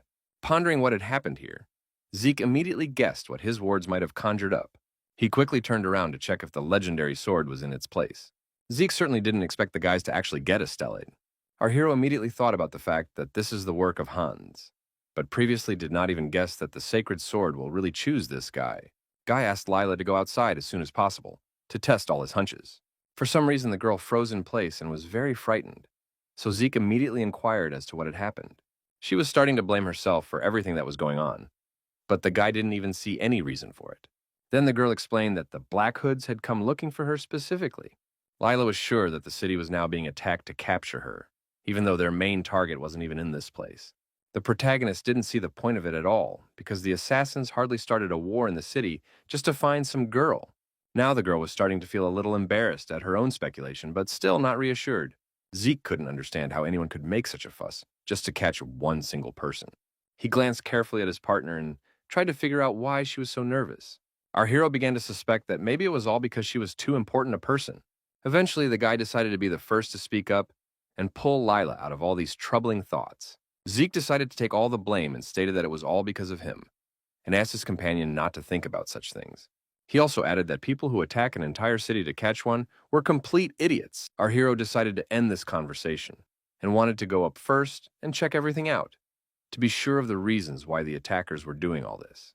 Lila, meanwhile, was certain that these were not the same people they had met down here, and wished she still had full strength. Zeke stated with a smile that everything was fine, but they had limited time anyway, so they needed to act quickly. The guy also smugly added that he was now completely invulnerable, which would be their advantage. At the same time, the city was already succumbing to new and more powerful attacks, and only ruins remained of the buildings themselves. The protagonist immediately thought about the fact that he was even a little bored with such views. He used to see something like this every day when he lived as a demon lord. Zeke and Lila almost immediately met the Black Hoods, whose leader instantly ordered their capture. The assassin ordered his subordinates to cut off Yadra's limbs if such a thing was necessary, but to leave her alive anyway. Lila immediately reacted to the threat and began to concentrate her energy for a powerful attack. The protagonist immediately stood in front of her and blocked the girl's path because he didn't want her to risk her life in this fight. No one could understand what Zeke was doing, who seemed to be completely oblivious to the fact that his opponents were so intimidating. The leader immediately informed his warriors that they could kill the guy who came along with the core. Meanwhile, Lila asked the guy to back off because it was just her business. Our hero stated that there was no need to use candles unnecessarily, even if the girl's mood was uplifted and confident. But the girl didn't understand what her partner meant. Zeke didn't bother to explain anything and simply began preparing his new sword for his first combat encounter. The assassins didn't wait any longer and also bared their blades to take out the guy and get the girl they wanted. The protagonist was only too happy to engage in another clash, so a cheeky grin appeared on his face. He felt it would be just a small warm-up before his main meal. The black-hooded warriors still continued to advance, even though Zeke had already used the strength of his weapons. Eventually, the protagonist's mana reached its goal, and now the assassins realized what fate awaited them. Lila was shocked when she saw the results of her partner's attack that had her so eager to fight. Even the leader of the Black Hood squad couldn't believe what the protagonist was able to do to his subordinates. When the smoke from Zeke's strike cleared, everyone around them saw that all that was left of the group of assassins was a crater, and their bodies weren't even around. The guy himself was very pleased that he was able to achieve such a result. The main detail was that he didn't use any super special techniques, but only infused magic in full, which gave more power to this attack. Zeke only regretted that such a thing could only be performed a few times now due to the mana limit. The leader of the Black Hoods tensed up when he saw such a powerful opponent and asked who our hero was. The guy didn't bother to answer that question and wondered what these guys had forgotten in a town where life was going very well without them. The assassin reached into his pocket to pull out his last trump card and tried to distract our hero by asking about his relationship with the core. Zeke had already been taught these tricks, so he quickly snatched up what his opponent was about to use. As a result, this item was simply torn apart, so the assassin would definitely not be able to use it. The protagonist realized that with this, the Black Hood wanted to signal to his allies, so he asked who this person was. The Black Hood definitely didn't see this coming and began to panic because he had no more options left to defeat Zeke. Our hero asked his opponent not to do useless things, because without a signal, he will find his opponents anywhere. Lila had now quieted her fear a bit and was calmly watching the guy deal with the villains who were trying to grab her. Zeke stated with confidence in his voice that this was definitely not a battle that would last long. The assassins realized that they would not stand against such a strong warrior, so they decided to simply retreat to save their lives. The protagonist was not going to let his opponents go so easily, so he immediately rushed in pursuit of them. The Black Hoods guessed that the guy was going to use the same technique again, so they tried to speed up to avoid being attacked. Now events return to Hans and Snoke, who have so far fought alongside the knights of this city. Hans has had to put a lot of effort into holding on against his opponents so far. He knew that somehow he had to change the situation to his favor, so he gripped the hilt of the sword in his hands tightly. In the end, with one precise movement, he managed to swing Black Hood's sword away from him. The opponent even had to retreat a bit because otherwise the young man could immediately attack him. He stated angrily that the sacred sword was definitely not something that Hans would have forever. The guy thought the assassin was just jealous of him and suggested that he just accept the fact that he had managed to get a stellied. He believed that he had just originally taken what was derelict, only that was all. So it was already settled. Besides, Hans felt that the one wearing that dark garb was definitely not suitable for a sacred sword. A smile appeared on Black Hood's face, for it had been a very long time since he had seen such a daring opponent. Finally, he demanded the brave to give his name, but Hans was in no hurry to do so. The assassin explained that he was just curious as to the name of the one who had been approved to take possession of Estelade, and introduced himself as Imolida. The young man began to question whether he should give his name in response. The Black Hood realized that his opponent wasn't going to answer his questions, and now simply left him no choice. Hans realized that his opponent would not be ceremonious anymore, so he quickly jumped back to avoid being hit. Eventually, the attack just went to the floor, so cracks began to appear on the ground. The young man was frightened because he realized that if it wasn't for his reaction, there would be nothing left of him by now. Meanwhile, the Black Hood inquired how many more stripes the valiant knight needed to give his noble name. Snoke noticed what was going on in his comrade's mind, so he decided to help him fight this assassin. His opponent didn't seem to be afraid of such an attack, and continued to stand still, watching the cobblestones flying towards him. A sinister smirk reappeared on his face that denoted nothing but confidence in his abilities. He quickly used his power to tie all the stones with some magical threads. Snoke was shocked when he saw such skill, because he had never seen someone cut through cobblestone so easily before. Meanwhile, the Black Hood wasn't going to stop there, and continued to control the threads. Hans immediately asked his partner to run away from here as fast as possible to avoid being attacked by the opponent. The assassin directed the threads towards the young man to finish him off quickly. Snoke hadn't had time to react to his comrade's warning, so now he froze in place and simply waited for the inevitable collision. At the last instant, Hans managed to cover the boy with his body, and with Estelide's help stopped the threads. The young man had to work up the nerve to resist this tricky move of their opponent. In the end, the power of the holy sword was enough to cut these magical fibers. The assassin was very unhappy that the young man still had enough power to resist even the strongest of techniques. Hans asked if his friend was okay, and the man thanked him for saving his life. At that moment, the young man noticed some strange threads dangling from the hero's sword. Hans was also puzzled because he couldn't figure out what it even was. Eventually, taking a closer look, he came to the conclusion that it was a thread, but definitely not any ordinary thread.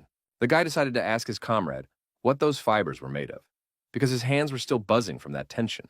Snoke looked closely at the sword and confirmed that it was an unusual thread. He said that it was called the Death of Swords, because it extracted alloys of various metals, and it was also very thin, smooth, hard, and sharp. Meanwhile, the assassin had already clutched the threads in his hand to continue their battle and finally deal with his main target. In the next second, the sharp, shiny threads were once again embedded in a stellid. Hans hadn't expected such decisive action from his opponent, so at the very last moment he managed to strain to keep the sword from his hands. The threads were so strong that the guy had to grit his teeth and held on with his last strength. In the end, the young man was still able to break the magical threads that held back his sword. He immediately rushed forward to catch Imalid off guard and had Snoke cover him from the back. The mage quickly obeyed his comrade and aimed several sharp stones at the Black Hood. The assassin, of course, was not confused and quickly made another net of threads around himself to protect himself from the cobblestones. With one sharp sweep of his arm, he cut through the huge rocks that were flying at full speed at him in a second. Hans immediately took advantage, and among the pile of rocks, tried to get close to his opponent, but the threads were still very tight. The guy realized that the Black Hood was terribly strong, so it would take effort to hurt him in any way. A sharp cry for help caused the young man to look away from his opponent to see what was happening behind his back. It turned out that some knights still could not cope with the huge monsters and, like fluff, flying away from their powerful blows. In addition, not all the locals had time to find shelter for themselves, so they also had to run away from the monsters to save their lives. Some were much less lucky, and the monsters grabbed them without giving them a chance to escape. Hans realized that something had to be done about it, so he sent his friend to help the commoners, leaving himself without cover. Snoke didn't really want to throw his comrade, but the latter promised that he'd be sure to think of something. Eventually, the guy decided to trust Hans and ran to help other people. Imalida thought that this would be the right time to finally finish off that insolent man with the sacred sword. It felt like he had just filled his threads with even more mana because they lit up with purple fire. As a result, a deafening rumble tore through the air, and where Hans had been standing a second ago, there was a massive explosion. The guy didn't have time to react to this threat, so he helplessly flew aside, breaking a mountain of wooden crates with his body. Leaning on his sword, the young man immediately tried to stand up, despite the intense pain that accompanied his every movement. He turned around and saw some guys who were really scared about something. Hans took a closer look and realized that these people reminded him too much of someone. The guy remembered that these were the same guys they'd gotten into fights with at camp. They had also mocked his and Snoke's dream of being heroes then. And now there was nothing left of the bravery of the bullies themselves. Hans had kept his attention on these guys for too long that he hadn't even noticed that the nasty guy was quite close. Imalida decided to deal with the extra witnesses quickly, so he directed the threads towards the guys who were just passing by. The guys were so scared that they didn't even try to run away and just covered themselves with their hands, hoping for a miracle. Hans, despite his grievances, decided to defend the bullies, even though it was incredibly difficult for him to restrain his opponent alone. The young man was already too vulnerable, so in one fell swoop, Imalida wrapped sharp threads around his arm, rendering it non-fighting. The guys behind Hans's back froze in horror, because they didn't know what to do in such a situation. Their rescuer turned out to be very honorable, so he tried to bring the guys to their senses to get them out of here as quickly as possible. The boys wasted no more time and followed Hans's words to save their lives. Imalida mockingly said that such a noble act brought tears to his eyes and assumed that they were some important people to the young man. Hans explained that it was a long shot because he had just rescued the splinters who had once wanted to fight him. The Black Hood was very surprised by this behavior from the guy, but he just didn't want to take on the sin of murder. Now the assassin had found the reason why the sacred Estelade had chosen this particular fellow. Hans noted that this was precisely the reason why his opponent would never hold a holy weapon. He believed that whoever picked up the weapon was the owner of it, and Imalida agreed with him on that aspect. The assassin hinted that the man who picked up the dead man's belongings was also their owner, causing Hans to begin to realize that his business was bad. The boy felt that he no longer had the strength to move and suspected that he was going to die right there. Suddenly, he felt some sharp relief, and the slightest bit of hope immediately appeared in his eyes. Some unknown force cut all the threads that bound his arm. The young man immediately turned around to find the man who had been his savior in this hopeless fight. Imalida also did not expect someone foreign to interfere in this almost won battle. Somewhere nearby, a powerful explosion sounded, causing all the monsters to scatter in different directions. A powerful stream of mana of unknown origin was also flying towards Black Hood himself. Eventually, the assassin was simply knocked off his feet by a sudden jolt and carried forward several meters. Meanwhile, Hans met the man who had prevented him from losing this fight with a smile. It turned out to be Sir Zeke, who was able to get to his subordinate's aid just in time.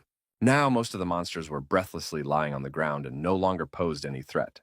Hans couldn't stop being happy that his mentor had managed to return after all. The protagonist immediately decided to wonder why the young man was holding the sacred estelade in his hands. The guy simply replied that he had tried to get the sword and succeeded, but Zeke still had a hard time believing it. Lila realized that this was the type of weapon that could distinguish its wielder, so it was very strange that it could be drawn by two people at once. Zeke was just noting that this holy sword was a bit out of his league, so he didn't see a problem with Hans wielding it. The protagonist congratulated his ward because he was now one step closer to becoming a hero, now that he was holding the holy sword. The young man was a little embarrassed by his mentor's praise and thanked him for such nice words. Still, there was no denying Zeke that they had somehow disrupted the sword's ability to choose its wielder. Our heroes were talking so much that they didn't notice the giant, who suddenly decided to attack them. It turns out that Imalida was controlling this monster and made this strike purposefully. The protagonist realized that it only seemed so at first glance that the opponent attacked their entire team at once. Zeke, in turn, managed to bounce back in time to avoid any injuries. Now he looked around to see what the situation was with his partners. The boy suspected that the Black Hood's primary target was probably Lila. He decided to ask Hans if this man was the leader of the faction that attacked the city, and the latter confirmed his speculation, because this assassin was stronger than those cloaks in the ruins. Zeke then pointed his sword towards his opponent and directly asked what purpose he had in mind. Imalida did not answer the protagonist's question and ordered his subordinates to kill all these people. The monsters immediately began to rise from the ground and marched forward with renewed vigor to do their master's bidding. Despite their many wounds, they still headed into battle. Lila was their main target, so all the monsters jumped on her at once, which was too dangerous. The girl realized that she couldn't just deal with them like that, so she was going to use a powerful technique to defend herself. Before she could even think about her defenses, Zeke appeared in front of her, unable to afford to stand by when his partner's life was in such serious jeopardy. After a moment, the heads of monsters began to fall to the ground, which our hero cut down with one powerful blow. Meanwhile, Imalida thought that now was the most opportune moment to finish off that pesky warrior. He quickly used his magic threads that he had managed to hide in the monsters' bodies. The protagonist was not yet aware of this technique of his opponent, so he did not have time to react to the danger. Thin threads dug into the steel of the sword and deftly snatched it out of the hands of Zeke, who hadn't expected this turn of events. After that, the Black Hood strapped the rest of the guy's body, completely immobilizing him. Lila was more than a little frightened when she saw what their dastardly enemy had done to her partner. The threads dug even more into the protagonist's body before Imalida was about to make one last dash. The Black Hood was already sure that this was the end for Zeke, so he yanked his arm sharply to tear him into small pieces. He froze in place because he sensed that the protagonist didn't seem to care at all about the sharp threads. Zeke both stood his ground and continued to stand without any wounds getting in his way. Imalida was confident in his powers, so he couldn't believe his own eyes when he saw something like this. Moreover, the lad grasped with his bare hands at these, as it seemed before, deadly threads to break his fetters. The assassin continued to watch with suspense to see what would happen next. The protagonist asked if his opponent really believed he could win so easily. Instantly, he severed all the threads that were constricting his body and could now continue their confrontation without any problems. Imalida immediately released more threads to try and disarm Zeke. Our hero masterfully caught them with his bare hands and was about to teach his opponent a lesson. At the same time, the assassin was beginning to realize more and more that simple methods would not work against such a strong opponent. Zeke wondered if the Black Hood had thought about the fact that he could move so fast with just the power of that sword. With one precise jerk, the boy showed that this was far from the case. He threw all the threads right under his feet, filling them with mana, causing a small explosion. Imalida had to cover herself with her hand to avoid getting rock shards right in her face. Zeke, meanwhile, hiding in the smoke, began to get closer to his opponent. On the face of our hero all this time was a calm smile, because he was sure that the outcome of this fight has already been decided. The assassin didn't seem to expect the guy to be able to shorten the distance between them so quickly. Zeke didn't stand on ceremony and punched Black Hood right in the stomach with all his might. Afterward, the protagonist grabbed him by the neck and lifted him into the air, still also showing that he didn't need any sword to win. Our hero noted that the assassin wasn't entirely wrong when he thought the sword was important to Zeke, but still didn't guess the weapon's effect on his power. It was simple, because the blade only gave the guy the ability to use his own magic power to its fullest. But even if the sword wasn't in hand, Zeke's mana wasn't going anywhere, so he could finish off his enemies with his bare hands. As was his tradition, the protagonist asked if Imalid enjoyed the sweet taste of a little hope for his victory. The protagonist squeezed his opponent's neck with all his might, causing him to choke to death. The next day, all enemies immediately fled the city, leaving it in ruins and failing to accomplish their goals. The workers did not wait for something, and from the very morning started to rebuild the destroyed buildings. Our heroes went to their hotel, which also managed to suffer after the night attack. Zeke sat next to his sword, the origin of which he still couldn't figure out. Guy spent a lot of time thinking about what this mysterious weapon was. He felt that there was something unusual about this blade.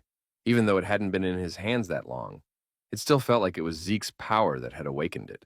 Zeke came to the conclusion that he could understand something new if he continued to use the sword.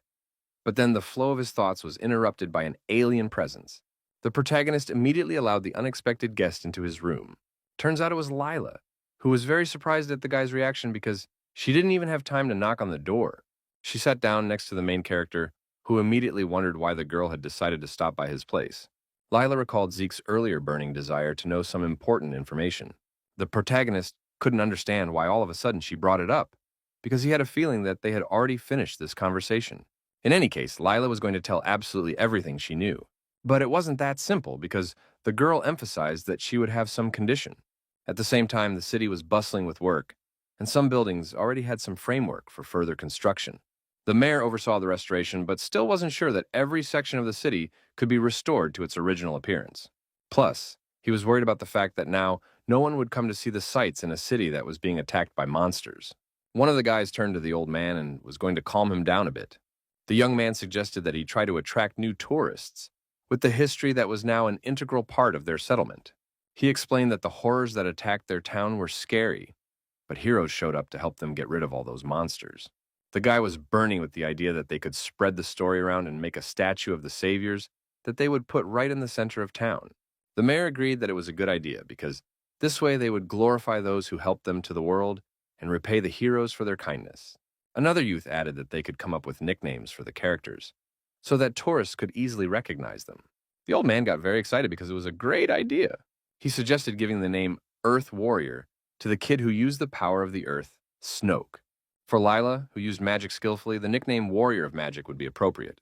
To Hans, the one who slashed with a shining sword, they would give the title Sun Warrior. Paying homage to the overwhelming power of the one they called Zeke, they chose the nickname Force Warrior for him. Events returned to the hotel, where Zeke wasn't exactly pleased that the girl decided to put conditions on him. Lila decided to ask if our hero would continue to use the sword they had managed to find in the dungeon. The guy didn't give a definite answer because he wasn't sure of his residual decision yet. He spoke of his speculation that the sword itself gives power to whoever uses it, as it does to Estelid and Tornium. Then the girl wondered which sword of the three was stronger, because Zeke had already had a chance to try them all out. The protagonist replied briefly that it was this unknown blade that gave him great power. Layla calmed down a bit because she now realized that there was no point in the guy using Tornium. She finally decided to name her condition, under which she would be willing to tell our hero any information. The girl again asked Zeke not to even look in Tornium's direction if he already had such a strong weapon. The protagonist didn't see the problem because, back when he saw that sword, he was no longer going to take the demonic blade in his hands. In that case, the guy wondered what kind of interesting question to ask the girl. Lila only remained patiently silent and waited to see what topic our hero would want to talk about. The guy realized that asking who the girl was would be a very abstract question, and the one emphasized that her memory was unstable, so it would be silly. Zeke then asked since when she had vague memories. But it was hard for the girl to say for sure because when she woke up, she was already running away from her pursuers. At that moment, Lila no longer remembered anything about who was chasing her or why. The girl had no thoughts about it at all, but her legs were still carrying her forward at full speed. All she felt was a strong desire that these pursuers just wouldn't catch her. All that remained in Lila's mind were only vague memories of the future. It was for this reason that the girl had been hiding in the ruins all this time, to avoid falling into the hands of her enemies. Tears started to form in her eyes because she had no idea that the Black Hoods would find her in a place like this. Nor did Lila think these people would plunge the city into such chaos just to find her alone. The protagonist understood that it was very hard for her to remember all these events, so he handed her a handkerchief to wipe her tears. Though it was a fairly simple gesture, it seemed to mean a lot to Lila. Zeke emphasized what he had said before about how all of this horror was definitely not the girl's own fault. For a few seconds, Lila just stayed silent because she hadn't felt such warm support from a stranger before. She admitted that she didn't even think our hero would comfort her, and the man reminded her that he was a bad guy who had committed to living the good life. It cheered the girl up a bit, so she forgot about her problems, at least for a second. Meanwhile, the protagonist asked why Lila was an Osprin, and she explained that she wanted to see if her memories were accurate. Of all the characters from her dreams, the closest in territory was the vampire. Zeke noted that she was wrong if by vampire she meant Joachim, whom he had also changed. The girl couldn't understand what our hero meant, so he explained that this guy wasn't going by the name vampire right now. Now, this man was only Count Joachim Dracula, who was able to get this title because of the death of his entire family. Lila realized that somehow the protagonist was able to change the future, so now her memories didn't match reality.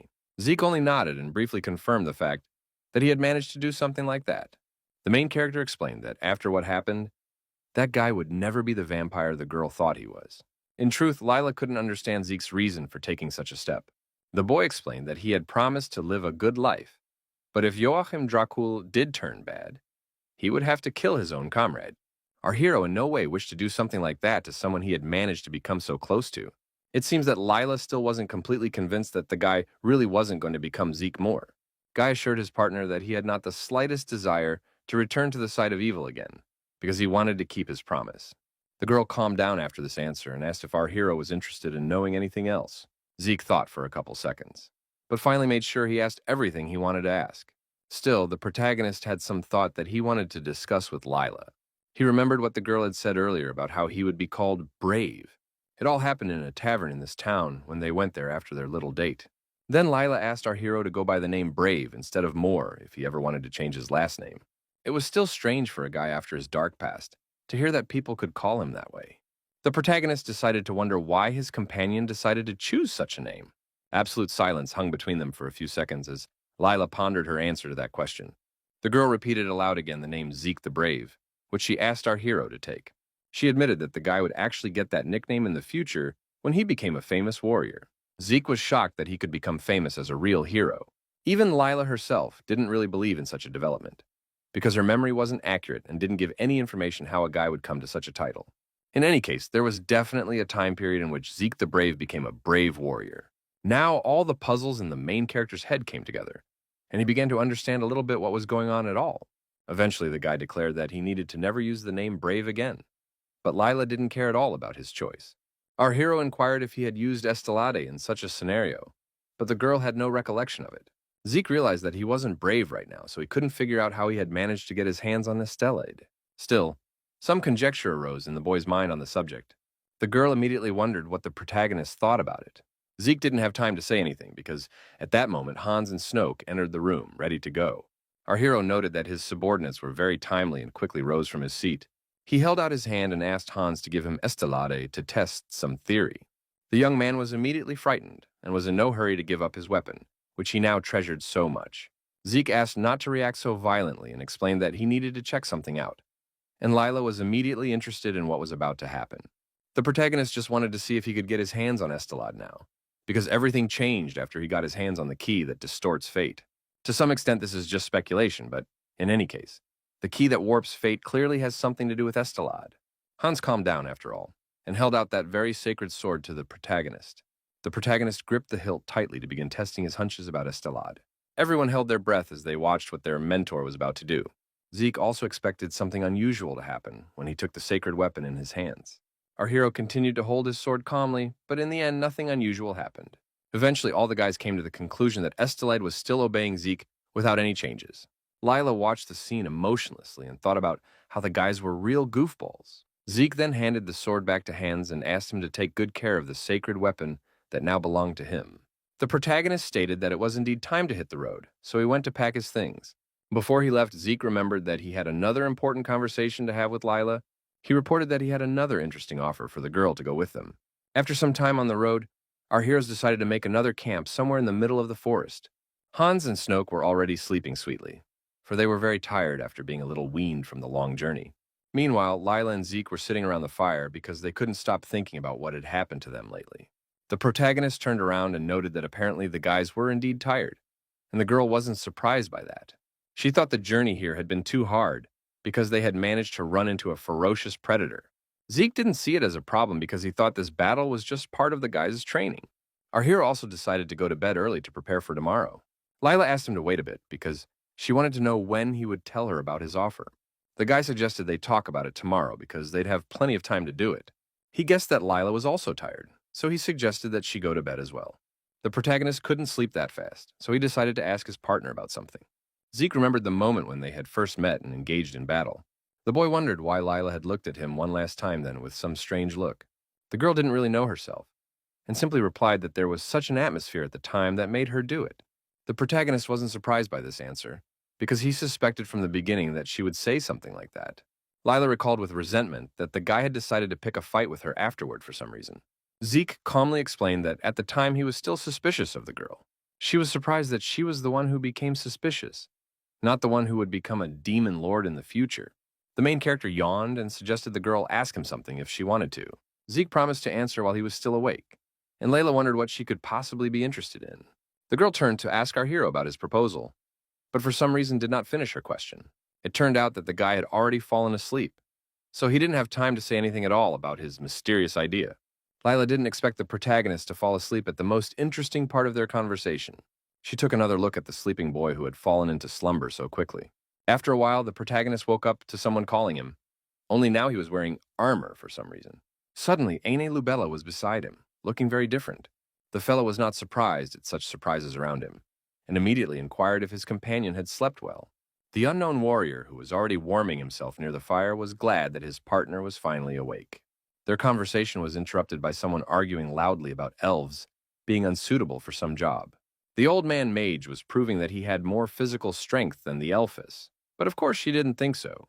The warrior immediately asked our hero to stop this couple if he finally woke up, because even such a strong man was not able to do it.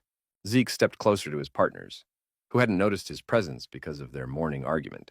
The protagonist clapped his hands loudly for attention and asked his comrades to finally calm down. He offered to prepare for tomorrow and set off, reminding them that the old man and the elfess were the ones in charge of the food today. Aine Lubella noted that our hero works hard every morning to appease these two, but he is used to this fate. The girl wished him strength for all this and thought the guy was doing a great job of managing a team with such strong characters. Our hero explained that he was aided by a guarantee from Saint Karuna, in the form of the priestess herself, though he was confident in his abilities without it. Aine Lubella has promised to reprimand her guarantee more if it does give Zeke confidence. After that, the protagonist woke up again in a cold sweat, not realizing what he had just seen. He immediately jumped up from his sleeping bag, for he was not in the least frightened by this strange dream. The boy looked around and saw that it was the same Lila who was around, not Aine Lubella and strangers. On the other side lay Hans and Snoke, who were not worried about anything at all and continued to sleep sweetly. A flustered Zeke grabbed his head and tried to figure out what vision he had just seen. Meanwhile, the mysterious sword began to glow much brighter, as if to make it clear that it was the cause.